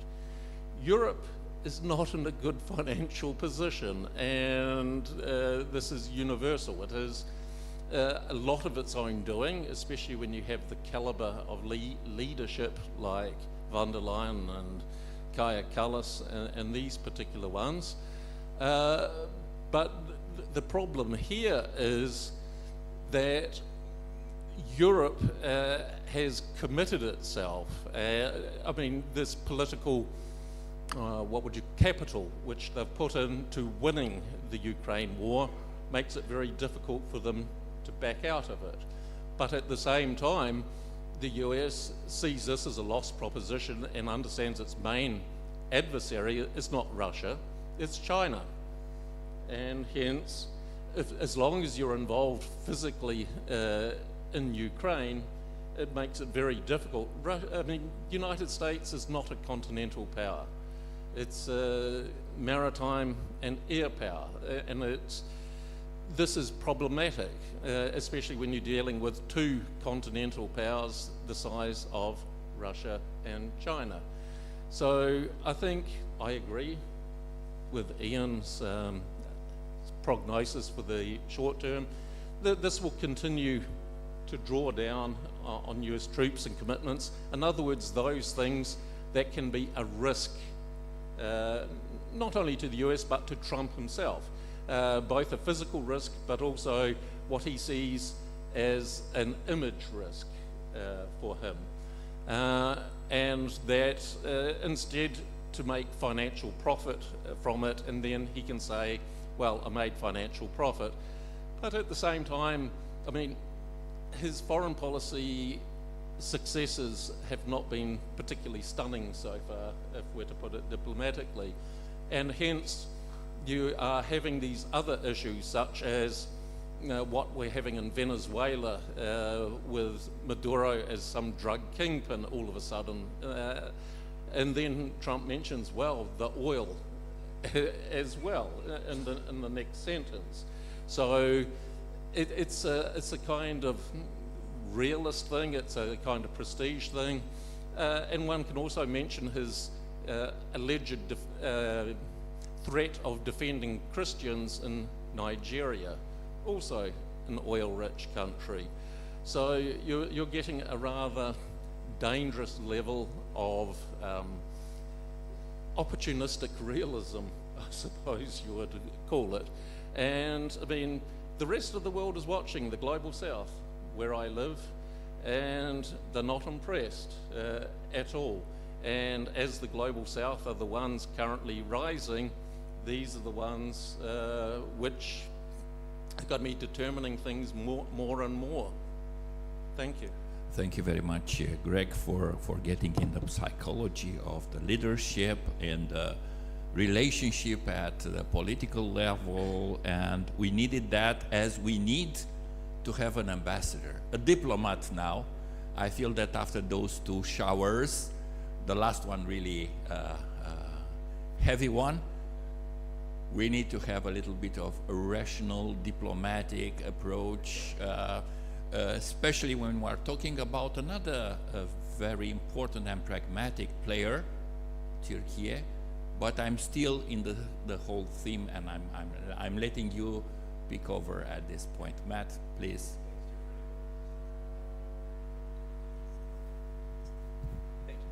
Hello. Thank you very much, Chair Van-Ulen. And what a wonderful panel for me to be on with some dear old friends and new ones. But Ian and I worked so closely together in the George W. Bush administration, Ian at the Pentagon, I at the National Security Council. Sergei, I've spoken in your fantastic program. I mean, so many times. It was always a highlight of my year being up there with sometimes super spirited debates. I remember with one Russian general who was shouting at me, and afterward he was saying, you know, you made a good point. And you know, the collaboration when you're in the National Security Council of Georgia. Georgia will be a central, or a focus of what I'm about to say.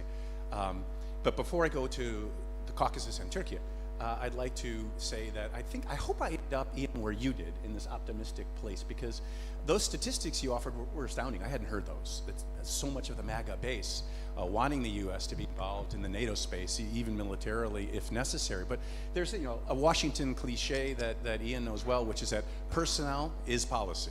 So who's in the job often determines the policy. So let's just start with number one, the president, and answering Julian's question. Is the U.S. shifting responsibility for European security to Europe? Yes. One-word response.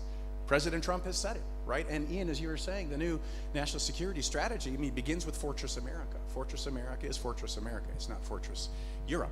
So here in this magnificent hall, in this beautiful city, I think back to April 2008. I was present, like many people in this room, for the NATO summit.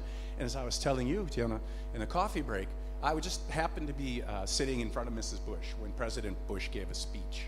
And it was the afternoon of the day when the dinner would happen that determined whether or not Ukraine and Georgia were going to get offered membership action plans. And so just because I was kind of in the way, he grabbed my arm and he said, I'm going to fight like hell tonight for Georgia, but I don't think I'm going to win, because he knew that Chancellor Merkel was going to veto it. But he was, of course, strategically, or as he would say, strategically engaged in Georgia becoming a member of NATO. But it was also emotional. And that gets back to another point Ian was making, which is about how, U.S. foreign policy has historically been a balance of idealism or ideals and realpolitik. And I think the idealism is completely gone, is almost completely gone from U.S. foreign policy now because of what Greg was saying about how actional President Trump is.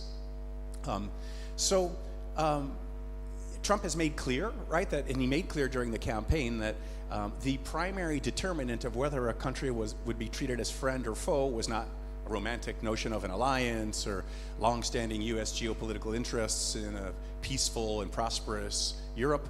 It was going to be whether the U.S. had a trade surplus or a trade deficit with a country. He said that consistently through the election campaign, and he's lived up to it. And you see that with NATO allies being hit with all sorts of tariffs much higher than Russia, which has received none. What's going on there? I guess he's hoping that perhaps he can cut a deal with his special friend, Vladimir Putin, but it's a completely different approach to foreign affairs than we've seen from a president. So personnel is policy. Look then at the other ones who make the policy now, the foreign policy. In my day, in Ian's day, we had something called the National Security Council staff, where I spent 4 years, and its job was sometimes to initiate strategic ideas, but all the time to make sure all pieces of the U.S. bureaucracy at the right level got to enter the debate, would make their views known, dumber ideas would be filtered out, and maybe help the fundamental idea be a good one. And that process is gone. And President Trump has essentially destroyed the National Security Council staff. It's not there. In the Pentagon, and in the State Department, just absolute, well, first decimation of senior professionals, and just complete demoralization. I mean, I think it's very popular in the MAGA base to get rid of bureaucrats, so okay, maybe if you're a MAGA person you think that's good, but in terms of expertise and coming up with ideas that are coordinated into policies that make sense, that is gone. And so let's also look then at who remains. So Marco Rubio is the Secretary of Defense and National Security Advisor and the head of non-existent USAID now. For years, he's been a traditionalist, Republican, National Security Council, hawk on Russia, strong supporter of democracy, hawk on China. He's changing. He's evolving. He's becoming more MAGA and more Trumpy while he's in office.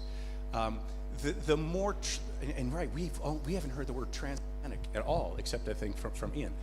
The more transatlanticist National Security Advisor before, Mike Waltz, ousted because of the whole Signalgate mess. And in that Signalgate conversation, we heard something chilling for me as an old Cold Warrior and Europeanist, which was the Secretary of Defense, Pete Hegseth, and the Vice President, J.D. Vance, agreeing that they, quote unquote, loathe Europe. And Europe needs to take care of itself on security, again, Fortress America. And they said, we don't care at all about the Houthis. That's what the conversation was about, the Houthis and, controlling Yemen and Red Sea shipping. So all we want to do is to get the ships flowing again. But why should we care that much? Because most of the cargo goes to Europe. We don't really care about Europe, and we sure as hell don't care about Yemen. So no strategic focus at all. President Trump is not an ideologue. He's not a strategist. He's not a historian. He doesn't care about history. He's not interested in history. And he's not. He thinks he solved the war between Azerbaijan and Albania, right? And he didn't solve that war. We could go into that later. The conflict is still going, but the hot part of the war is long over. But what he did was quite helpful to push the peace process forward. So no strategic vision at all. So don't expect there to be any strategery coming out of the Trump administration for a while. They don't care about, I'm looking at our Politron, General Bozhev, Trump doesn't care about democracy in Poland or Ukraine because he doesn't seem to care about it that much in the United States, right? His whole approach is undermining democratic norms and institutions. That's a pretty bleak picture, granted. So what's more positive? Again, personnel is policy. You listen to his ambassador to NATO, Matt Whitaker. He sounds like the rest of us. He sounds like the earlier panels today talking about deterrence and what we really need to make deterrence work. There still are some professionals left in the U.S. government at senior levels who think about the world in terms of European security being intertwined with U.S. security, but they're fewer and fewer. So one bright spot is Turkey, coming to Turkey finally. So Turkey has the second largest military in NATO, and Julian asked me to talk about Turkey because I lived there. When I left the Foreign Service 13 years ago, moved to Turkey, involved with investments in this part of the world and a consultancy. Turkey has the second largest military at NATO. For the past 25 years, it's been building up a really strong defense industry, very capable of not just drones, but now ISR capabilities. They're trying to build a fourth generation fighter. They don't have an engine. It was a big scandal when the foreign minister admitted in Washington that Turkey's not going to develop its jet engine for that fighter they needed from the US, which created a huge political scandal in Turkey, got the president very upset. But they have limitations in what they can do, Turkey, but they can do some things really well and efficiently and at a good price. Problem is they often overplay their hand. In addition, a lot of European members of the EU still don't trust Turkey. They look at Turkey as in terms of democracy, a country that's broken. It's a problem to be fixed with other NATO allies. It's not a NATO ally with which to fix problems, which had been the dichotomous ways that one of the dichotomies in US foreign policy. But the flip side is, to go back to my Trump points, the good news is, again, Trump doesn't care about the feeble state of democracy in Turkey. He and Erdogan really admire each other. Erdogan is the type of leader President Trump wants to be. Push around the media, imprison journalists, lock them up, imprison your political opponents, which Erdogan has done. Be a real man in executing policy and do what is fundamentally in your interest, in your personal interests, and in your country's interests. And don't worry about getting bogged down by allies. Thank you. Thank you, Matt. You didn't touch a little bit upon, well, that was the plan, on Caucasus, so that I can move to Teona, but she has the full part of the pie. Teona, please.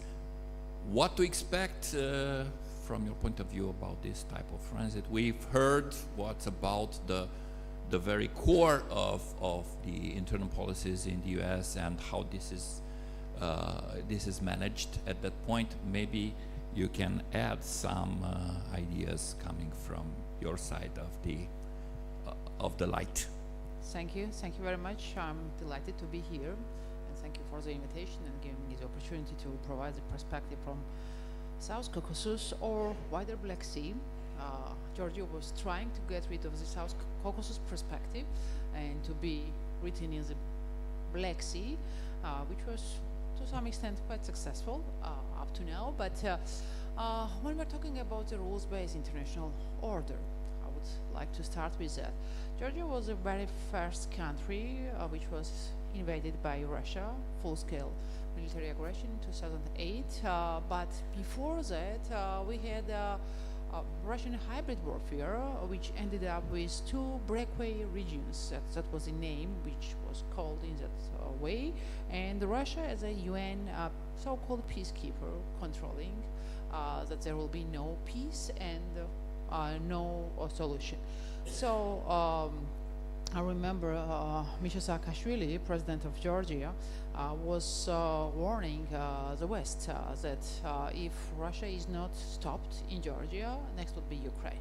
And unfortunately, we saw the hybrid type of warfare in 2014, which ended up with the same way of referendum and annexation as it started in Georgia's breakaway regions and then the full-scale war. So when we are talking about mistakes, there were a lot of mistakes with regard of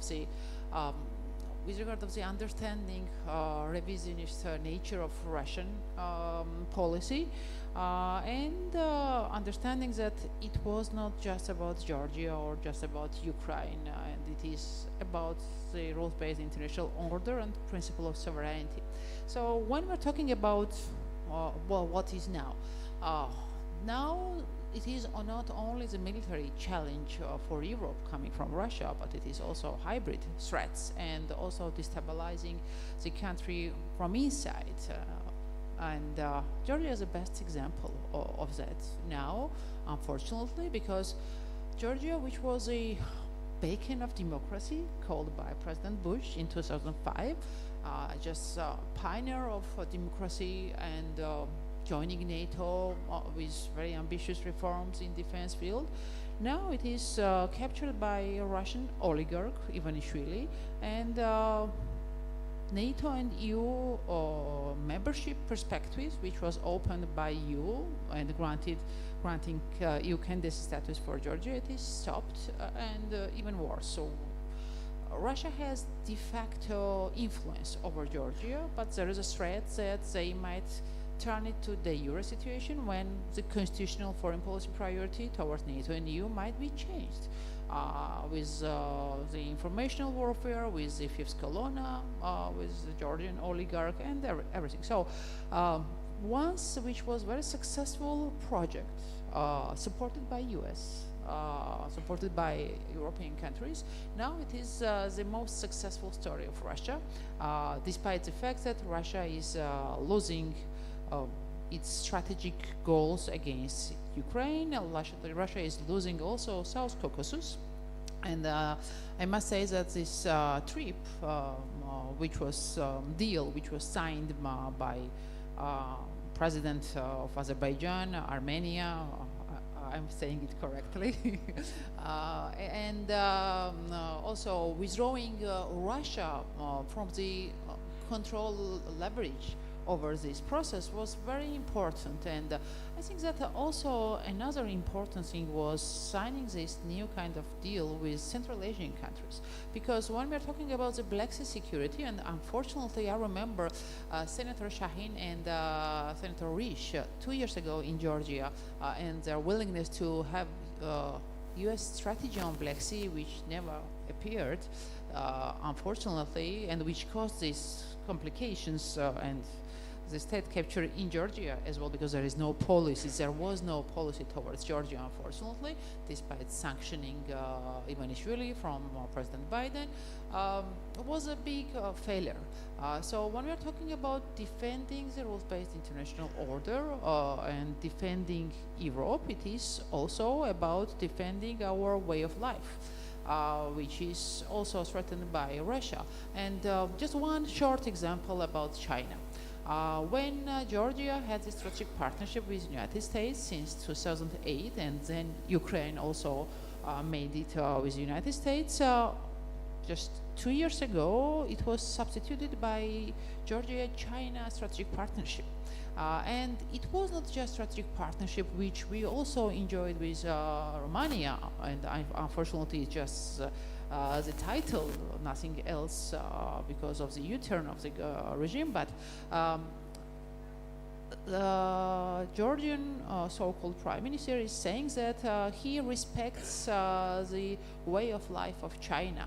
And it demonstrates again that instead of US, number one strategic partner is China, and not only in terms of the Chinese influence, but also in terms of the one-party role, communist party role, and authoritarian role. So when US strategic partnership was over and China became number one country for Georgia, it is demonstrating again not only democracy failure, but also it affects the middle corridor, EU middle corridor, which is very important. It affects the wider Black Sea security, connectivity, energy, infrastructure. That's why it's very important to have the vision first and the leadership, because what we lack with that perspective, it is vision, coherent vision, and it is the leadership, which is very important. So in my opinion, containing Russia, which is the main pillar of the British strategy, it's very important to be also shared in terms of the vision. And my hope also is that Weimar Triangle, which is EU, 3 countries, plus UK, can lead the deterrence and defense and containment of Russia in the future. But there is more very important question on which there is no answer so far, because there is no NATO enlargement in terms of Ukraine and Georgia, and there is no position from the United States about future enlargement and membership. There should be some security guarantees to avoid future conflicts and to avoid this threat of conflict in Europe. So I think the most important thing is to contain and to have a vision with proper leadership in order to have a rules-based international order in a way we understand, and not in a way which China and Russia is understanding, and also to protect European peace, prosperity, and security. Thank you. Thank you very much. Thank you, Matt. I didn't have the opportunity to tell this. Thank you, Teona. after those more or less dark and gloomy pieces of the puzzle, I saved the best for last, so I'm putting my full emphasis on the hope that I'm expecting from Omar and from Darko. Omar, I would like this perspective with a touch of Gulf, US, UK that you can bring to us. Please, you have the floor. Thank you. It's a pleasure and an honor to be here, and thank you for the kind invitation. And I don't know about the pressure that you just put on me, but I will just go ahead with, shall we say, implications and observations that may enhance the situation. We'll go with that. I'm currently based in Qatar. I am mostly teaching the military and security forces, taking a lot of lessons from Ukraine, so often in Kiev and every now and then back in London. So I will give some observations from these three regions. The first, shall we say, strategic trend has to do with deterrence and alliance, and this interlinkage between them. So the US is involved in the security and defense affairs in all three regions I mentioned. The record in the Middle East and the Gulf is actually much better than in East Europe in the post-Cold War era. In 2017, Qatar almost got invaded, and Jim Mattis, the former Secretary of Defense, was credited for stopping that invasion. In 1991, we all remember, although this era is completely over, but Kuwait was invaded, and the US led the liberation effort with 900,000 soldiers, and in about 5 weeks and 100 hours, 5 weeks air campaign and 100 hours ground campaign, it liberated the country. And recently, in the last 2 years, there was a very effective air defense of Israel. So in terms of put that all together and compare this to 2014 when Crimea was invaded and annexed, and all these countries, mind you, Kuwait, Qatar do not have an agreement with the US. Ukraine signed a security assurances in Budapest with the United States, the United Kingdom, and Russia in 1994, and 20 years later, no one came up for its defense. Actually, the Obama administration lobbied and gave indications that it is you better not defend Crimea by force. So the alliance work sometimes. I think my colleagues mentioned oil and gas, but also Israel doesn't have oil and gas, so it works sometimes. Deterrence also works sometimes because of the alliance, because if you think about it, in 2022, Ukraine got invaded. It had about 21 maneuver brigades. So between 2014 to 2022, the Ukrainian armed forces made major reforms, as opposed to the about 3 brigades that they had almost ready in 2014. They had 21, and they had probably the largest ground-based air defense block in Europe, and they still got invaded. It was not Estonia, which on paper looks like an easier target. It was Ukraine, the second or the third, if you consider Kazakhstan, the third largest country in Europe. So that dynamic we need to keep in mind. A third, shall I say, strategic trend is that non-state forces are on the rise militarily, and that we see very clear in the case of the Middle East. And I'm not talking. I think Professor Kifu mentioned Afghanistan, which seems like an ancient history, but that was a non-state force that somehow imposed a strategic drag that ended in a strategic defeat of the United States and its coalition. The HTS, another non-state force, did the same thing to the Russians and the Iranians in Syria. And now we have the RSF, the Rapid Support Force in Sudan, which is also a non-state force that was supported by another non-state force, the Wagner Group, state-sponsored company, military company, that is also now is about to take a part of Sudan, probably the west of it. So in general, that trend has been going since the mid-70s, and on the rise, the capabilities of non-state forces to win against a state or multiple states because of their, in a way, ingenuity, breaking the monopoly of the state over the means of force, technological advances, and other aspects.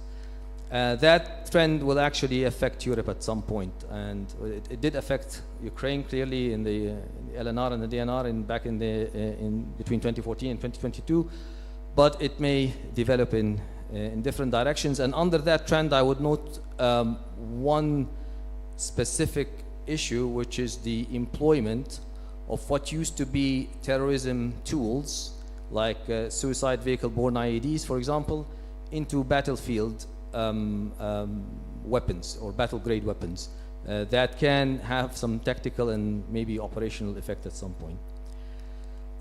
Fifth, quickly, the hybrid warfare. It lives on, offense and defense, but I'm not going to get in quite deeper into it because I don't have time. Sixth, the manpower crisis is suffered by all. The British Army today is about 72,000 soldiers. The lessons in that sense has to do with smart mobilizations, quantity and the quality of the reserve forces, and also investment in the resistance, and I'm going to talk about that very briefly afterwards.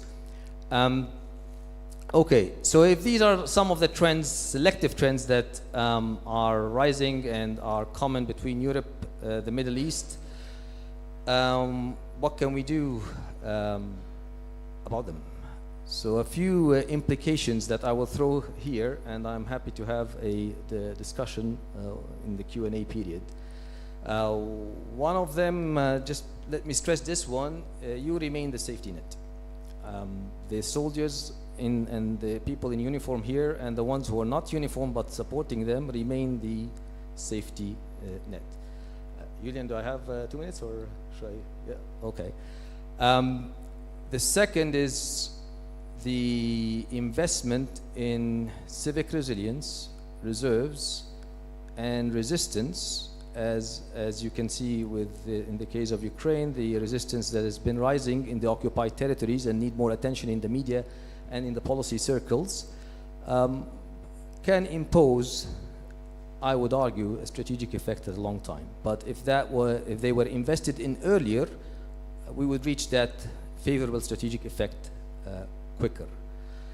The third is about making doctrine and defense policy evidence-led, because the more I read into doctrines, the more I see issues as if they are a belief system as opposed to evidence-based or evidence-led in terms of scholarships, to talk more to scholars and talk a lot more to Ukrainians because they have a lot of evidence from the battlefield. The fourth, think theaters, not fronts. I think that was in the Soviet Union and until now in the Russian Federation, the Baltics to the Mediterranean, maybe the Baltics to the Red Sea, some people would argue, is one theater with multiple fronts that supports each other. And I can give some examples if I was asked about. The six, enable the infrastructure. I'm talking about enabling the infrastructure in cities. Very brief example from Gaza. The IDF in 1967 was able to defeat a larger Egyptian army in about 35 hours and take the entire 60,000 square kilometers of the Sinai in 72 to stabilize the situation. Look at what's happening in Gaza now, 365 square kilometers and a strategic drag for about over a year and a half, shall we say. Mainly because the subterranean defense in depth and the weaponization of the urban infrastructure. Finally, the last one is spend for effectiveness, not prestige. Spend for effectiveness, prioritize reliability, maintainability, munitions, officer training of the officers in the NCOs as opposed to the shinier objects. And I'll stop here.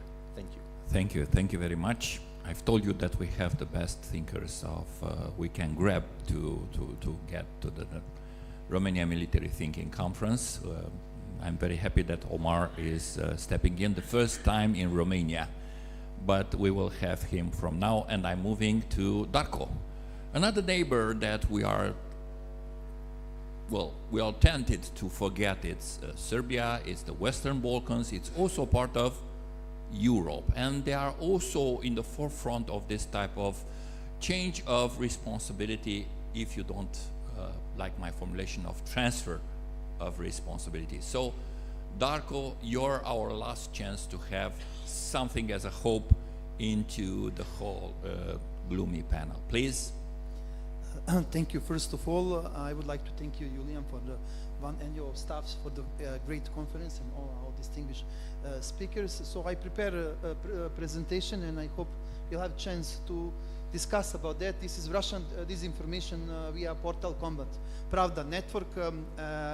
Of course, I would like to thank a distinguished speaker before me. They give some global picture.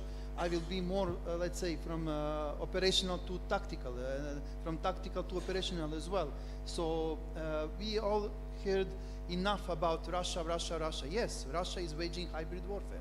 Russia is waging kinetic war against Ukraine, but Russia is in conflict with almost all European countries, because every war is conflict, but every conflict is not a war. So what we find out? We find out on Occupy Crimea, Combat Portal, Pravda, and basically what they are doing. Can we move to the another one? Yes, yeah. Network structure, etc., etc. So I want to just go more frequently to the one that you can see clearly how this combat portal operate and how they dispatch 230,000 fake news to Serbia. And when I talk to my fellows in Serbia, are we in war in Russia? They said no, but we are in conflict with Russia. So not only we, but this combat portal, it's basically, you see now, approximately 228,000, almost 30,000 fake news are dispatched to Serbia only, 70,000 to Croatia, then to Moldova, to different other places, just from the one, let's say, how actually we come to this. We find out one YouTube channel called Truth and Istina, Truth, of course, and Istina in Serbo-Croatian, it's mean truth again. And they publish 6 videos against me without me. Just the title is that I'm lying. So what means I'm lying? Because I was very outspoken in Serbia, criticizing Russia aggression, clear aggression on Ukraine, because in Serbian media, beginning of the aggression, because of hybrid warfare against Serbia, some of the newspapers in Serbia publish Ukraine attack Russia. Can you imagine? And some people start to believe, because Goebbels is Goebbels, and Russian knows how to use it. So just I want to come briefly to the one, of course, I don't know in which directions I'm going, but main narrative that they are actually, they want to expose, it's elite against others. And so how many people in one society is elite? Maybe 10%. And 90% is others.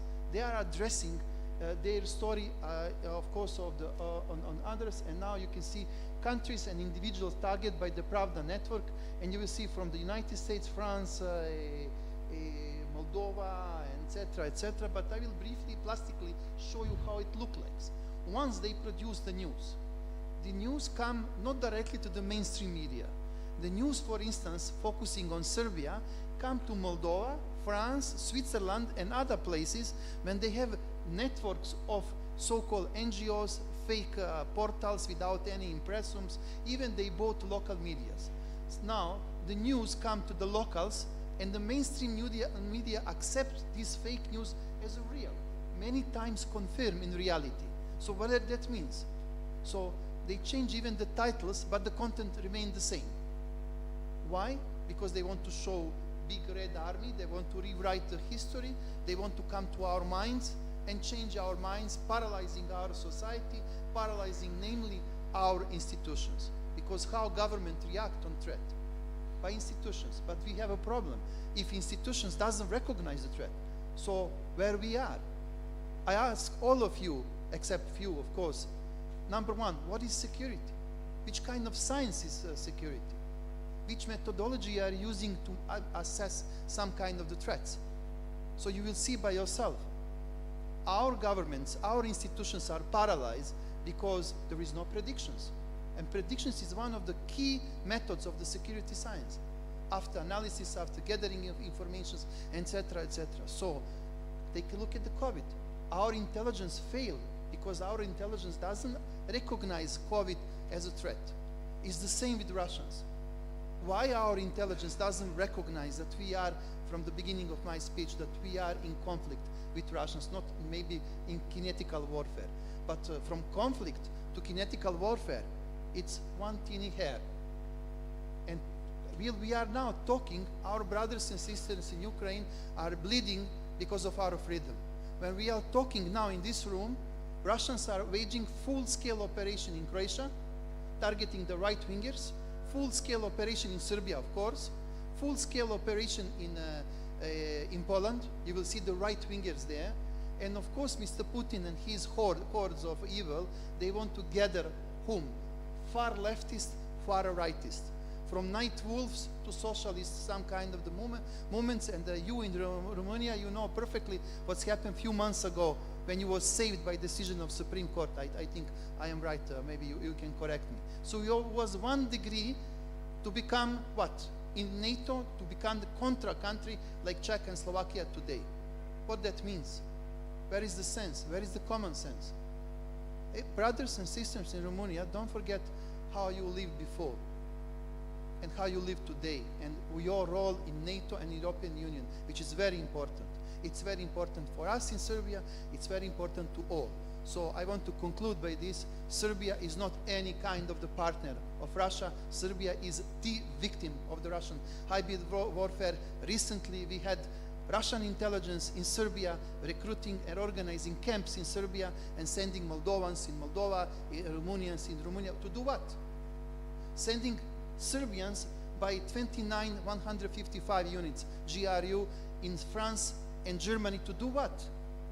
To paint in green synagogues and bringing pigs' heads in the front of mosques, to doing that, to causing the problem, to causing the instability, for instance. I will come back once again before I conclude. Just see what's happening in Croatia. 11 November is the day of victory in World War I. And the right winger in Croatia, they use this day, and 500,000 right-wingers in Croatia, follower of Thompson, and Thompson is a Croatian singer, popular singer, that he was banned throughout Europe because of his Nazi support and his, of course, symbolic things to Ustasha movement. Nothing to do with Croatian decent people. But someone want to provoke instability of Croatia. Why? Because for the years, Russians want to take over Croatian oil industry. What they did in Serbia, Serbia doesn't have the oil industry. Our oil industry of Serbia is belong to Russia. And I hope a few more days, because US sanctioning this hardly. So I apologize for a little bit my emotional talks, but I want to wake you because I am the last speaker, and I want to conclude with one thing: Slava Ukraini, and I doesn't hear you. Heroima Slava. Heroima Slava. Heroim Slava. Thank you. Thank you very much. Thank you.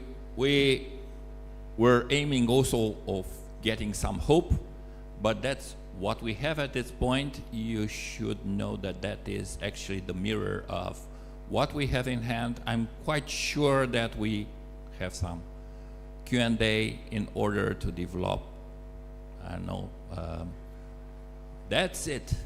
General. Thanks a lot, appreciate. Excellent panel. A lot of fun and a lot of notes. Two quick questions.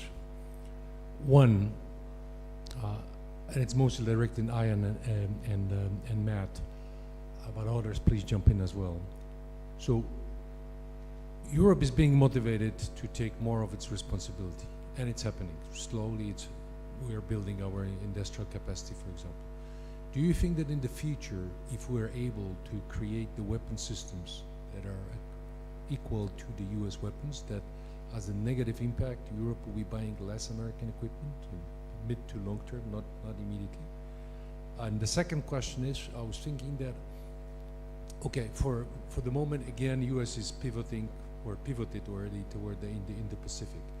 What happens if there is some sort of a deal agreement between President Trump and Xi Jinping? Would that mean that you will stop building up your posture in this area? Would you start withdrawing some of your forces? Because it seems that that deal is looming somewhere there. So on one hand, we hear, okay, this is our main adversary, On the other hand, if the deal is in place, probably you would want to show some sort of a goodwill and limit the forces or stop building them up. Thank you. All right. Second one first on China. I think there's no clear policy, right? I think President Trump wants a trade deal because he likes deals. And he, there's Elbridge Colby at the Pentagon who, right, is redirecting as much material as possible toward Indo-Pacific and away from Europe. But Trump leads a coalition, and you see the coalition also, let's say, on immigration, a different issue, but just to make the point that there are differing views competing for Trump's attention. And he's, as I said before, I mean, he doesn't really have an ideology, doesn't have a strategy either. So on immigration, you've got some of people in the MAGA coalition saying there should be zero immigration into the United States, some saying it should be cut way back, but President Trump himself saying this week that, well, no, we need to keep on bringing in the most talented people because we don't have enough talented Americans to do jobs. So I think similarly on China and how to deal with Xi Jinping, there are some who think the trade deal is what you should really focus on, Trump himself, and others who are more security-minded that are really worried about Taiwan and how you dissuade China from attacking or imposing a blockade. And your first question in terms of purchases of U.S. equipment as Europe increases its capabilities, yeah, of course, I think you will see a decrease. I think that's the intention of Europe right now is to decrease. I mean, I'm speaking now for a Polish general, sorry, but the goal is to decrease dependence on American arms. However, I think the American technology will, for the rest of our lifetime, still be a cornerstone of what Europe procures. But Ian.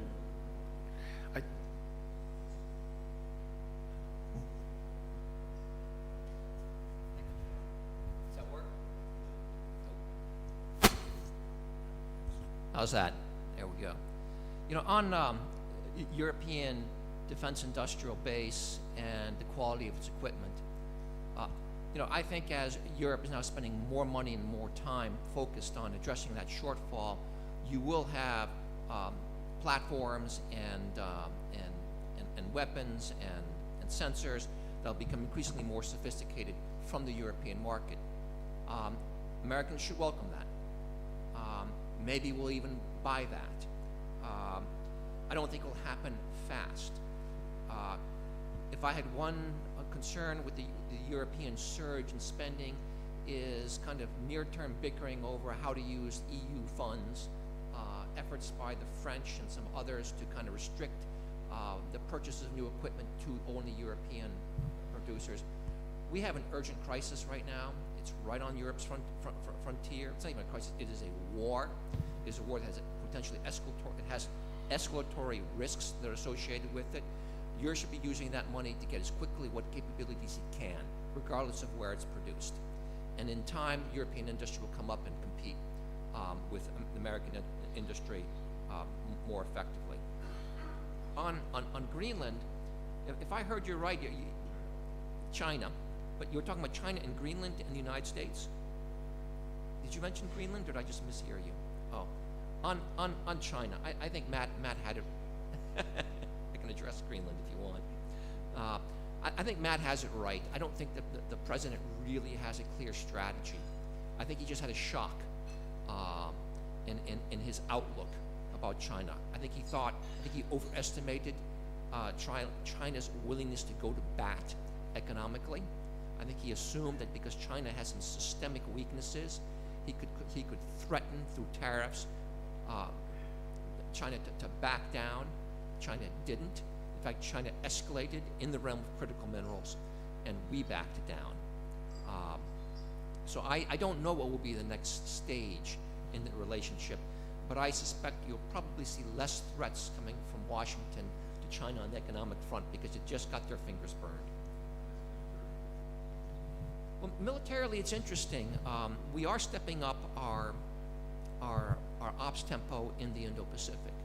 We are doing more to demonstrate solidarity with the Philippines, for sure.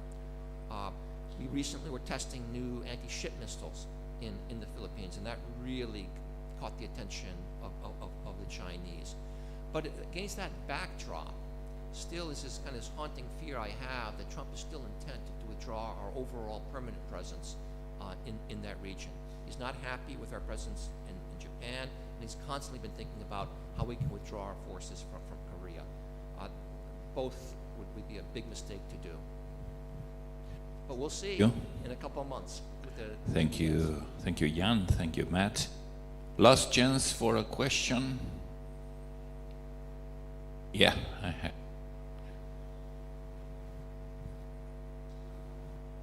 Okay, thank you.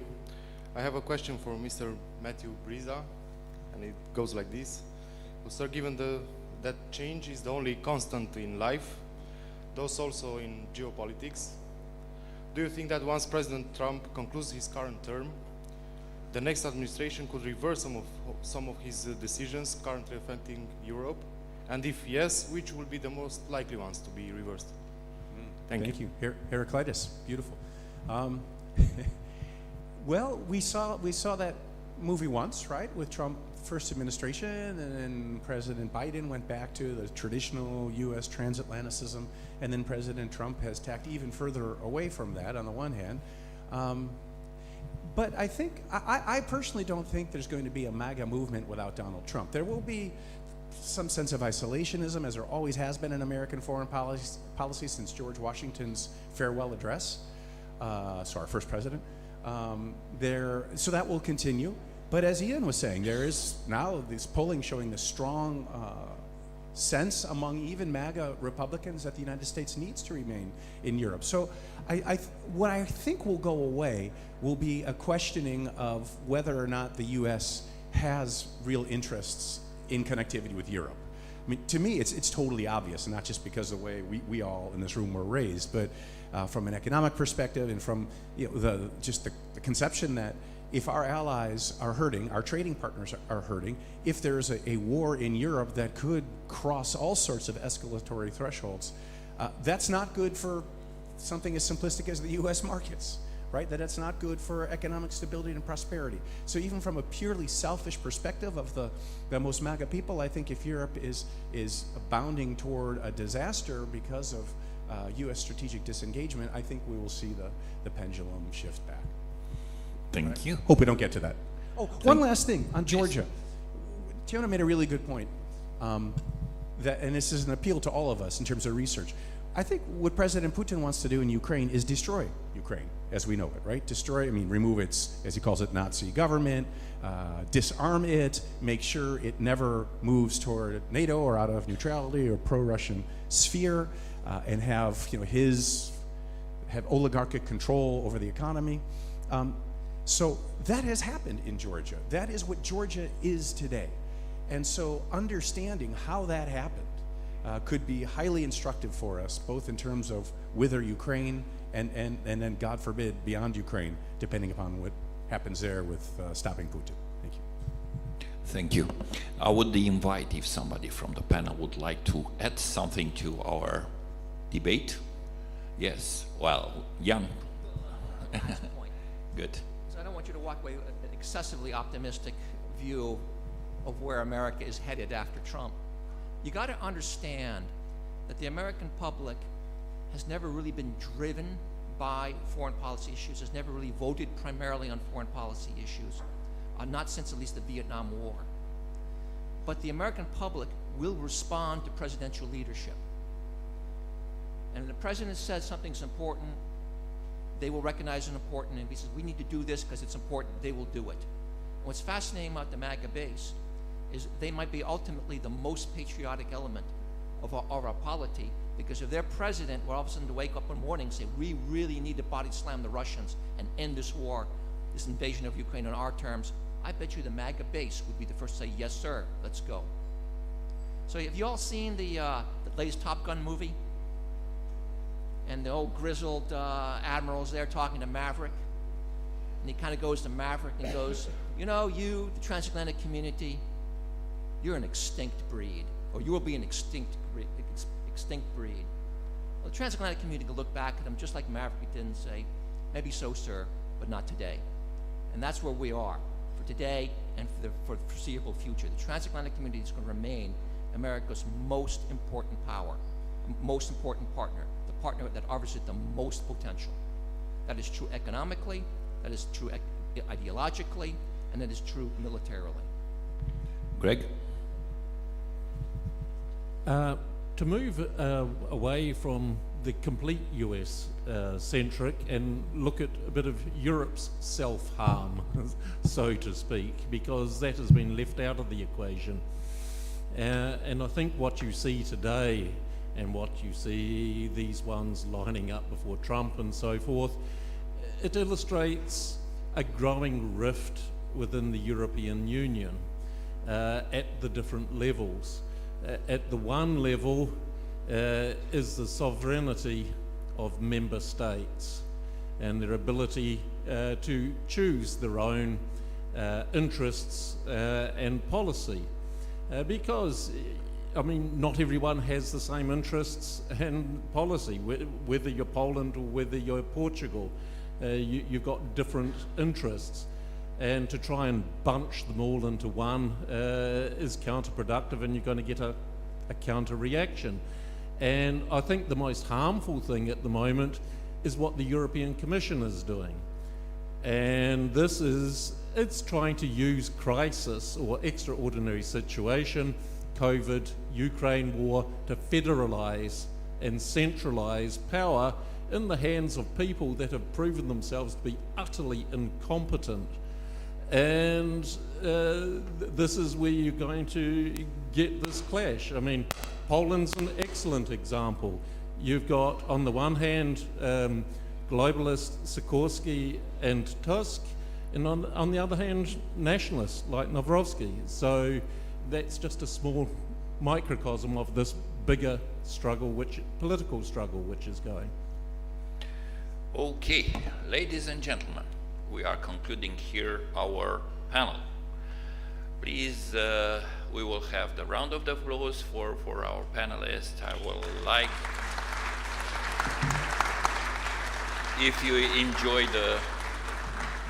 the panel, and I would end by also thanking the Hans Eitel Foundation, the Atlantic Council, Hanoi, for helping us to get those good people in Bucharest, for us to pick the lessons that we can learn from them, and we can accept them at the same time, because it's also a matter of our subjective way of thinking. Thank you very much. Thank you, General, for making it toward this very moment. Thank you very much for everybody who reached the end of this panel. Thank you.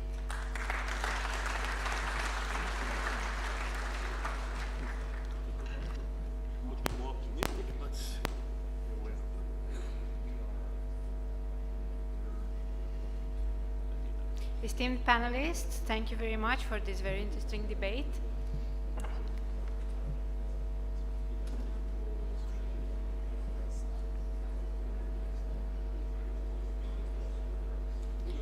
Dear guests, on behalf of the organizers, we would like to warmly thank you for joining us for the first day of the Romanian Military Thinking Conference 2025, which featured 4 plenary debates, 1 specific panel and 1 academic panel. Tomorrow we will continue with 5 more debates, a round-table discussion and 3 academic panels, and we look forward to having you with us again. After a short break, we will proceed with the Romanian Military Thinking Awards ceremony, starting in 15 minutes. As most participants are Romanian, the ceremony will be conducted in Romanian. Please use your translation headsets for the English interpretation. Thank you.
Тысячи.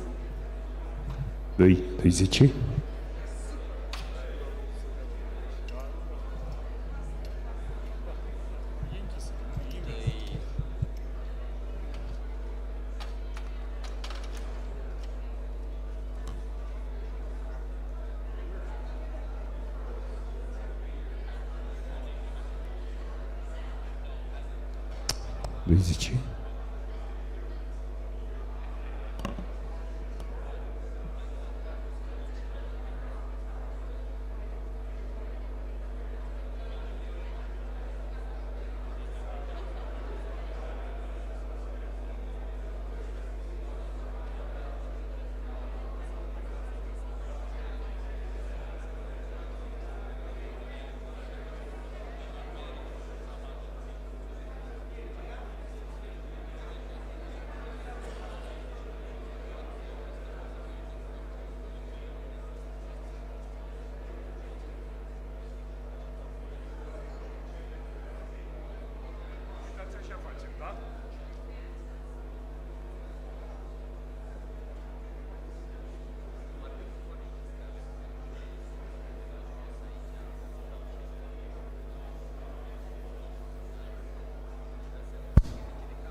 Тысячи.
Stimați invitați, începe festivitatea decernării premiilor revistei Gândirea Militară Românească. Vă rugăm să luați loc în sală.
Domnule general, domnilor generali, amirali și ofițeri, stimați invitați, vă spunem bine ați venit la cea de-a 27-a ediție a decernării premiilor revistei Gândirea Militară Românească. A devenit o tradiție ca în fiecare an acțiunea să se înscrie în cadrul manifestărilor dedicate înființării la 12-24 noiembrie 1859 a Corpului de Stat Major General al Principatelor Unite. Vă rog să-mi permiteți ca, în numele Consiliului Editorial și al Colegiului de Redacție al revistei, să adresez sincere mulțumiri conducerei Ministerului Apărării Naționale, Statului Major al Apărării, Universității Naționale de Apărare Carol I și celor care ne-au sprijinit în organizarea acestei manifestări. Festivitatea de decernare a premiilor revistei Gândirea Militară Românească va fi deschisă de domnul general-major Valentin Brânzei, președintele Comisiei de Selecție, Evaluare, Nominalizare și Atribuire a premiilor revistei Gândirea Militară Românească. Domnul general-major Valentin Brânzei prezintă activitatea Comisiei și înmânează diplome membrilor Comisiei.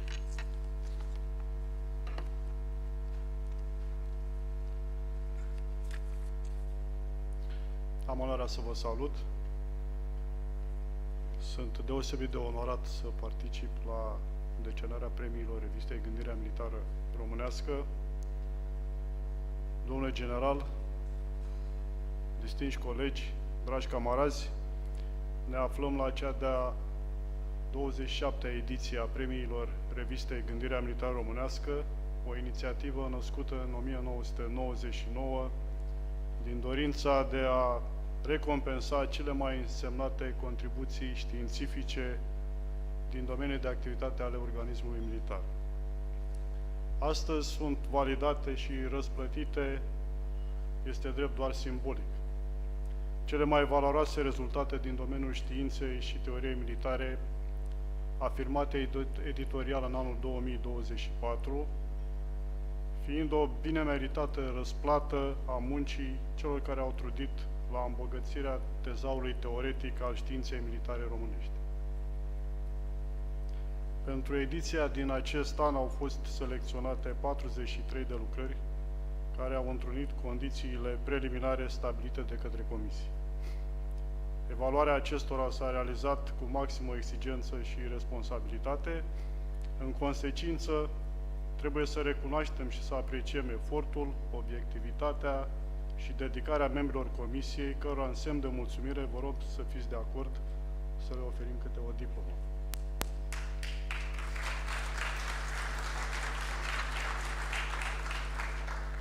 Componența Comisiei de Evaluare este următoarea. Președinte, general-major Valentin Brânzei. Membri. Din cadrul Universității Creștine Dimitrie Cantemir, general-major în retragere, profesor universitar dr. Florian Răpan. Din cadrul Universității Naționale de Apărare Carol I, colonel conferențiar dr. Ștefan Antonio Dan Șuteu, colonel profesor universitar dr. Nicolae Tudorel Lehaci, colonel conferențiar universitar dr. Cristian Ichimescu,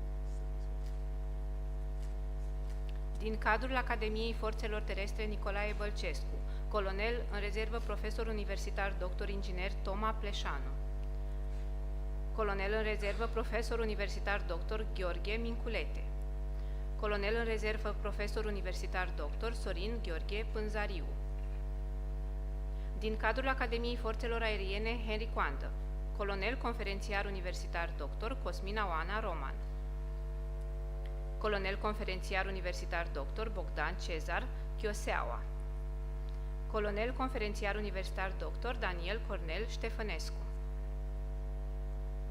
din cadrul Academiei Navale Mircea cel Bătrân, comandor în rezervă profesor universitar dr.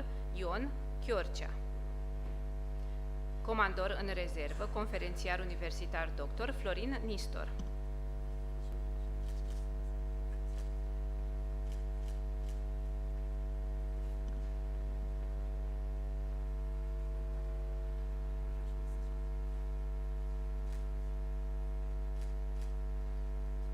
din cadrul Academiei Tehnice Militare Ferdinand I, colonel conferențiar universitar dr. Adi Mihail Băncilă,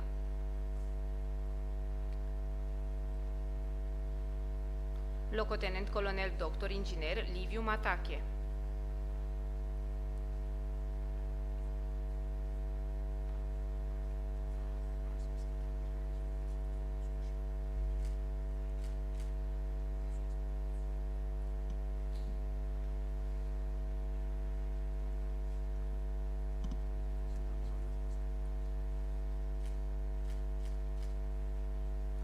din cadrul Institutului pentru Studii Politice de Apărare și Istorie Militară, dr. Manuel Stănescu, dr. Sorin Cristescu,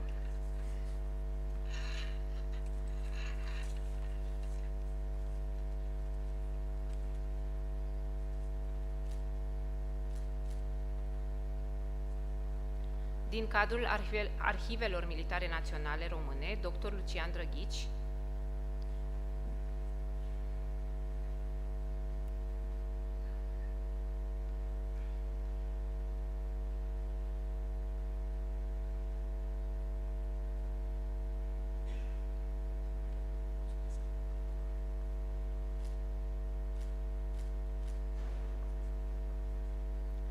din cadrul Depozitului Central de Arhivă, dr. Iulian Stelian Boțoghină,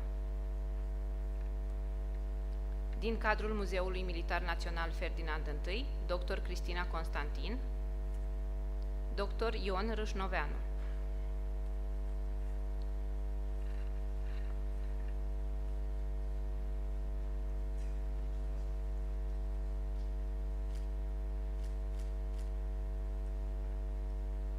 continuă domnul general-major Valentin Brânzei prezentarea activității comisiei.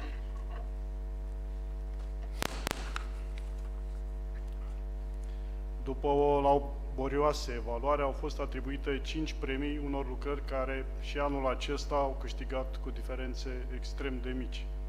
Sunt convins că toate lucrările merită să fie premiate sau nominalizate, dacă în orice competiție regulile trebuie respectate. Cred însă cu tărie că toți autorii prezenți cu lucrări în ediția din acest an a premiilor revistei Gândirea Militară Românească vor continua cursa și în anul următor, pentru că până la urmă aceasta este o competenție a inteligenților creatoare. Vă rog să îmi permiteți să îi felicităm și să îi aplaudăm în egală măsură pe toți și să îi declarăm câștigători.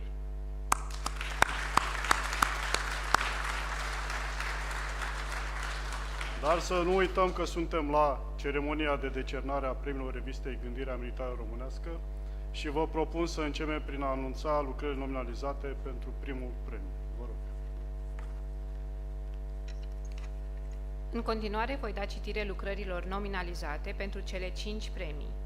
Fiecare premiu poartă numele unor personalități reprezentative ale științei militare românești. Mareșalul Alexandru Averescu, generalul de divizie Ștefan Fălcoianu, generalul de brigadă Constantin Hârjeu, generalul de corp de armată Ioan Sichitiu și locotenent colonelul Mircea Tomescu. Mareșalul Alexandru Averescu a fost șef al Marelui Stat Major între anii 1911 și 1913. S-a remarcat în calitate de comandant al Armatei a doua în lupta pentru eliberarea Transilvaniei în august 1916. În vara anului 1917 a condus operația ofensivă de la Mărăști. A fost membru de onoare al Comitetului de Direcție al revistei România Militară, precursoarea revistei Gândirea Militară Românească. Studiile sale s-au axat pe latura operațională a gândirii militare, arta militară și componentele acesteia, în special tactica. Pentru premiul Mareșal Alexandru Averescu au fost nominalizate următoarele lucrări: Operația întrunită și Operația multidomeniu, delimitări conceptuale. Autor, comandor conferențiar universitar dr. Alexandru Lucian Kucinski. Construirea și manipularea realității, o analiză teoretică a inducerii în eroare. Autor, locotenent colonel conferențiar universitar dr. George Ion Toroi. Abordarea teoretică și practică a protecției multidimensionale a sistemelor de comandă și control. Autor, locotenent colonel dr. Ionel Cotoarbă. Îl rugăm pe domnul general locotenent Dragoș Dumitru Iacob să înmâneze premiul și diploma lucrării câștigătoare a premiului Mareșal Alexandru Averescu, care în acest an îi revine domnului locotenent colonel conferențiar universitar dr. George Ioan Toroi pentru lucrarea Construirea și manipularea realității, o analiză teoretică a inducerii în eroare.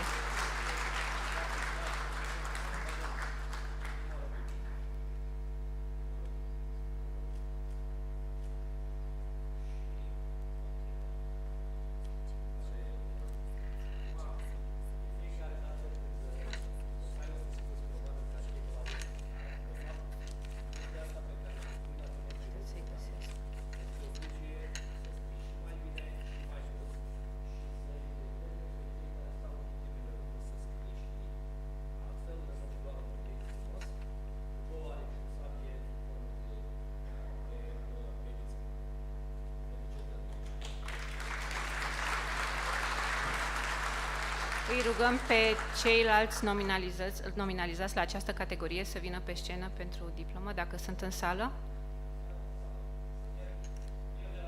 Au plecat.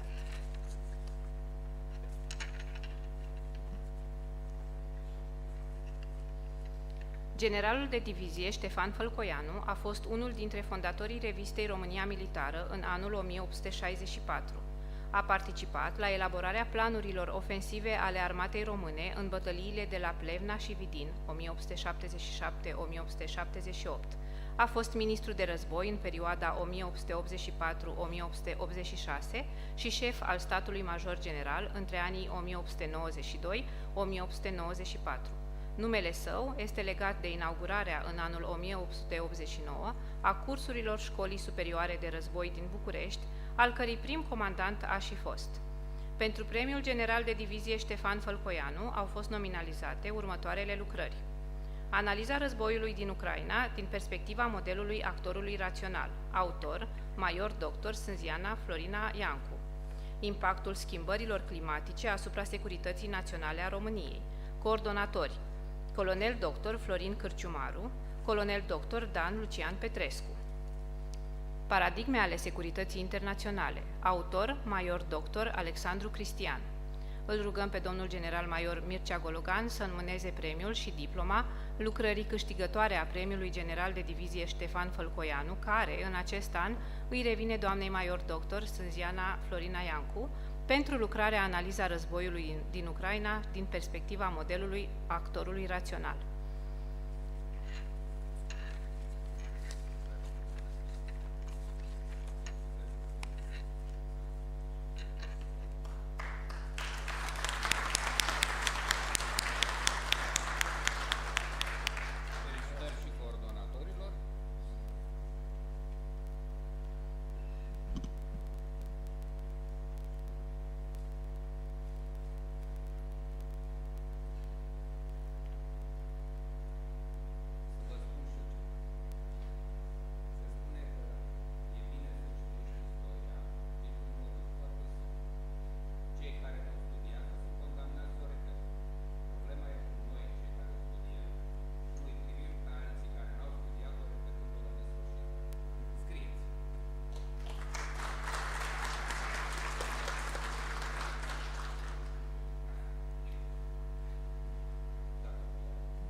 Generalul de brigadă Constantin Hârjeu a fost ministru de război între anii 1912 și 1913.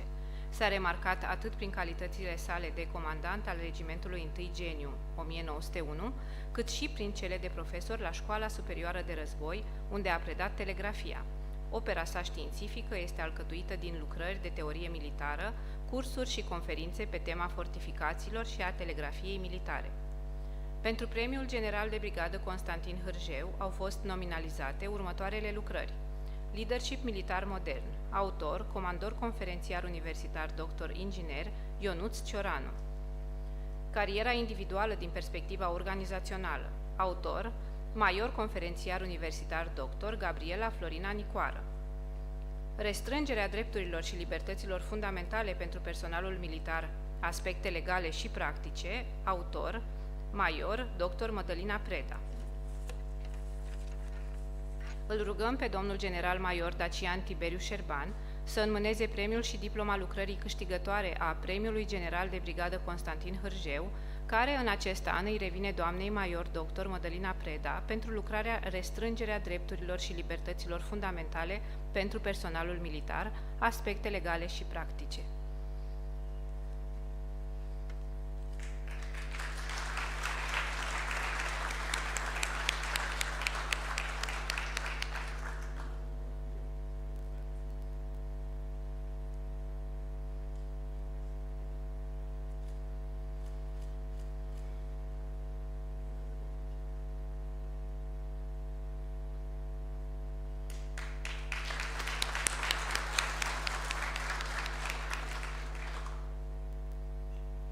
Generalul de corp de armată, Ioan Sichitiu, a fost unul dintre cei mai valoroși gânditori militari.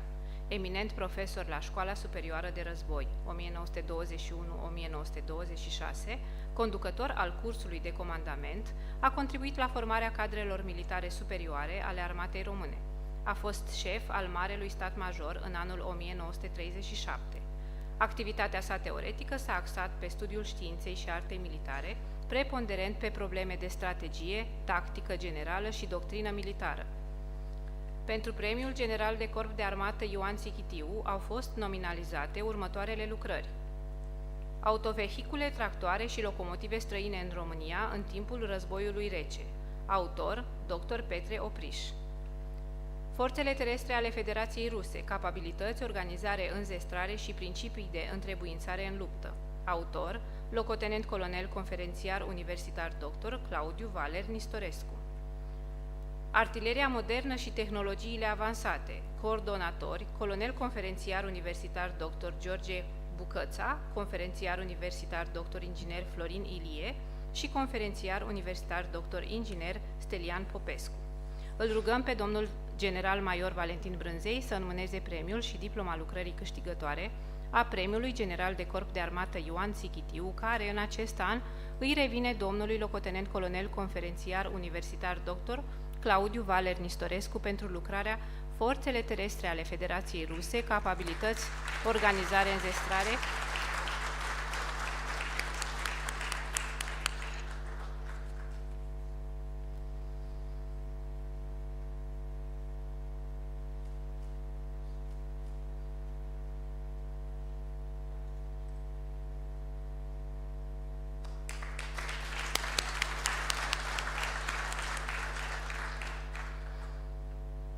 Locotenent colonelul Mircea Tomescu a fost un teoretician militar care a abordat în studiile sale războiul de coaliție, sistemul de conducere militară și raporturile dintre știința militară și doctrina națională. Revista România Militară l-a recompensat în 1939 cu un premiu pentru lucrarea Manevra strategică în trecut și astăzi. Pentru premiul locotenent colonel Mircea Tomescu au fost nominalizate următoarele lucrări: La discreția autorităților de la Washington și Londra, nave comerciale românești și echipajele lor în anii celui de-al doilea război mondial.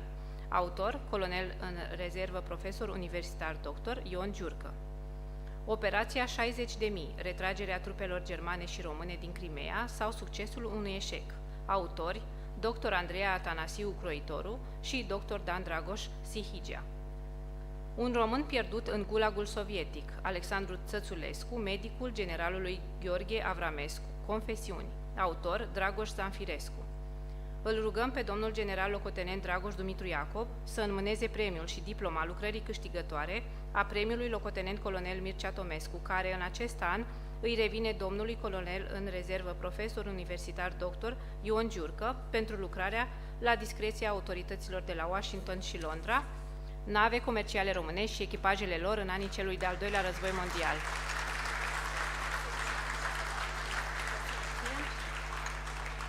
Îi rugăm să vină pe scenă și pe cei nominalizați să-și primească diplomele. Mulțumim!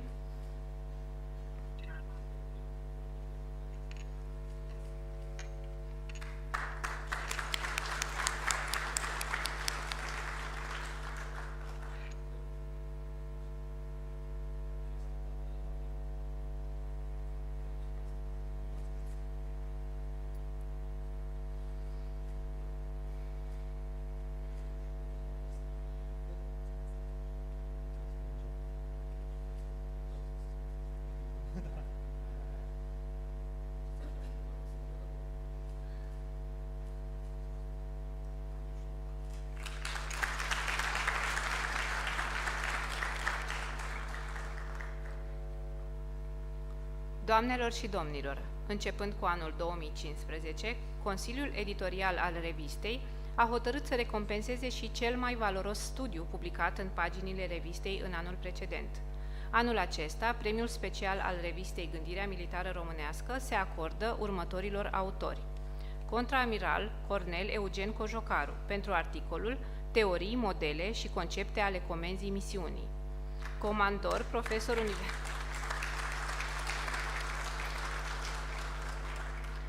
Comandor, profesor universitar dr. Lucian Valerius Cipanov, pentru articolul Contribuția diplomației navale la securitatea maritimă regională. Profesor universitar dr. Maria Constantinescu, pentru articolul Evaluarea rezilienței economice în țările membre ale NATO din perspectiva conceptului de apărare comprehensivă.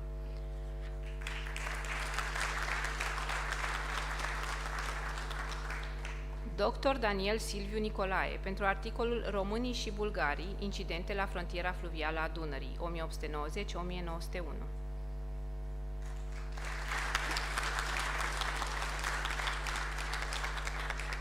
Îl rugăm pe domnul general de brigadă Cornel Traian Scurt să înmâneze diplomele câștigătorilor.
Stimați invitați, regulamentul de acordare a premiilor revistei Gândirea Militară Românească prevede și conferirea unei diplome de excelență unor personalități sau instituții care s-au distins printr-o activitate deosebită la îmbogățirea patrimoniului științei militare, pentru întreaga activitate sau pentru o carieră militară remarcabilă.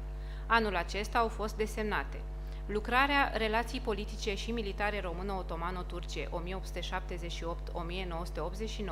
volumul 2, coordonat de dr. Carmen Sorina Râșnoveanu, în semn de apreciere a eforturilor Institutului pentru Studii Politice de Apărare și Istorie Militară în documentarea și promovarea istoriei și cooperării bilaterale româno-turce, precum și pentru contribuția valoroasă la aprofundarea cunoașterii relațiilor dintre cele două națiuni.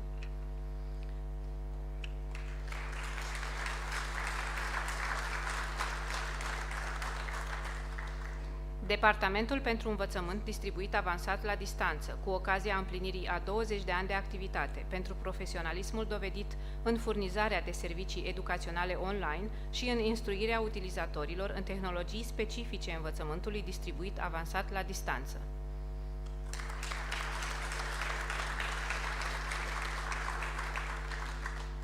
Editura militară, cu ocazia împlinirii a 75 de ani de activitate, în semn de recunoaștere a modului exemplar în care a dezvoltat și a promovat imaginea instituției militare, prin contribuții editoriale de excepție, care susțin dezvoltarea artei, științei și istoriei militare naționale.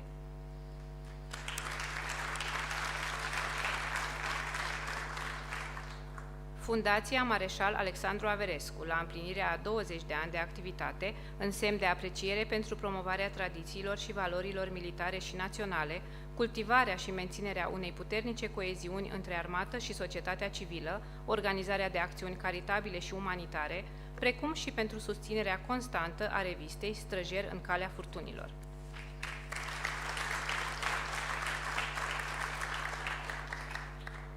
Centrul Tehnic Editorial al Armatei, la împlinirea a 165 de ani de performanță și devotament în domeniul editorial, pentru contribuția deosebită la promovarea valorilor militare, a patrimoniului istoric și cultural național.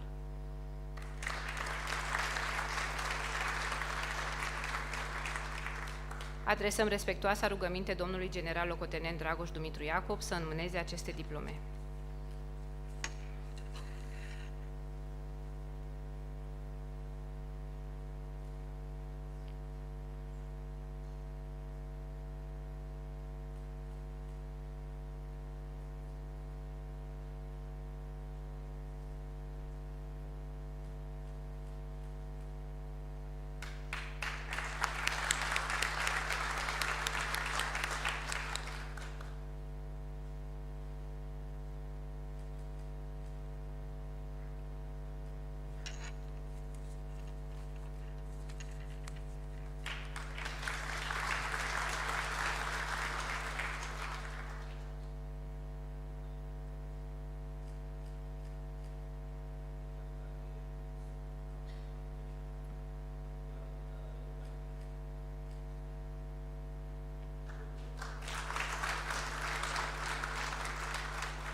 Adresăm respectuoasa rugăminte domnului general locotenent Dragoș Dumitru Iacob să înmâneze și să țină un discurs. Aveți în încheierea activității, da, câteva cuvinte audienței? Știu că e târziu, a fost o zi lungă, mai ales când te hrănești așa cu concepte intelectuale din astea și ai ocazia să participi la o conferință și în limba lui Shakespeare, nici măcar în limba română, dar de o vreme încoace e foarte bine că noi nu mai avem o problemă cu limba lui Shakespeare, ceea ce mă bucură. Asta înseamnă că măsurile luate de foștii comandanți și șefi ai noștri acum vreo 15-20 de ani dau roade. E o adevărată plăcere să văd că nu mai e nevoie să vorbim cu translator. Asta e prima. A doua, de ce gândirea militară românească? O să vă puneți întrebarea, bă, dar facem planuri, facem învățământ. Eu cred că această platformă numită gândirea militară românească este locul unde se adună cele mai deștepte minți ale structurii noastre de forțe și ale Ministerului Apărării Naționale. Și nu numai. Știu că au fost și am o echipă foarte bună, extraordinară. Vă rog să vă ridicați în picioare. Urma să vă mulțumesc mâine, dar știu că oricum standardul e mare. Hai să aplaudăm un pic. Nu pentru neapărat organizarea acestei conferințe, ci pentru efortul pe care îl fac să țină această revistă la standardele care ne permit să ieșim cu capul sus în lume. Vă mulțumesc încă o dată, stimate doamne, domnule colonel, și să nu vă treacă prin minte să treceți în rezervă, că mai avem treabă. Mulțumesc frumos! Și nu în ultimul rând, vreau să vă încurajez să scrieți. Dar ca să scrii trebuie să citești înainte. Și acum nu mă adresez autorilor consacrați, ci mă adresez tinerilor care încă sunt în sală, că altfel ar fi plecat de mult. Dar e bine că nu n-ați plecat încă, pentru că de la voi se așteaptă o armată profesionistă să conduce cu oameni deștepți, nu cu proști. Ca să fii un om deștept trebuie să citești și să te autoeduci și să te educi și să nu dormi în anfiteatru 9/2. Drept urmare, vă încurajez să scrieți și să aveți curajul intelectual să vă supuneți criticii acestui format numit și acestei platforme numită gândirea militară românească. Nu e ușor, sunt convins, mie nu mi-a ieșit încă, chiar dacă sunt președintele Consiliului Editorial. N-am scris nimic până acum în gândirea militară românească și cumva mă simt vinovat, dar încă nu-i târziu. Am scris în Străjeri în Calea Furtunilor. Dar nu despre mine e vorba, e vorba despre voi. Tomescu, apropo, vedeți că e o carte super faină și e ieftină. La editura militară sunt memoriile locotenentului Mircea Tomescu. Dacă citiți ce scrie Mircea Tomescu despre activitatea lui de profesor la școala de război, veți rămâne extrem de surprinși și extrem de gânditori. Drept urmare, eu vă încurajez să scrieți. Domniile voastre, cei care acum beneficiați de ani ăștia sabatici ai masterului de comandă. Scrieți, citiți și scrieți. Cu timpul ăsta nu o să vă mai întâlniți. Vreau să vă mulțumesc pentru răbdare și cred că anul viitor o să reușim să facem o conferință mai bună, să scoatem niște cărți mai bune care să ne educe pe noi toți. Mulțumesc, vă doresc o seară excelentă și cred că mai avem un moment, dar vă las pe noastră să-l anunțați. Mulțumesc tare mult!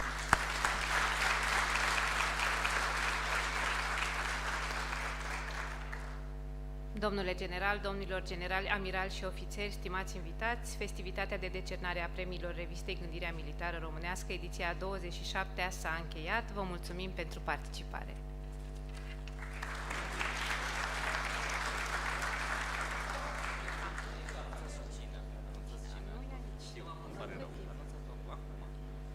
Da, mai era un moment extrem de important. Urmează cina, vă așteptăm la masă acum, în continuare.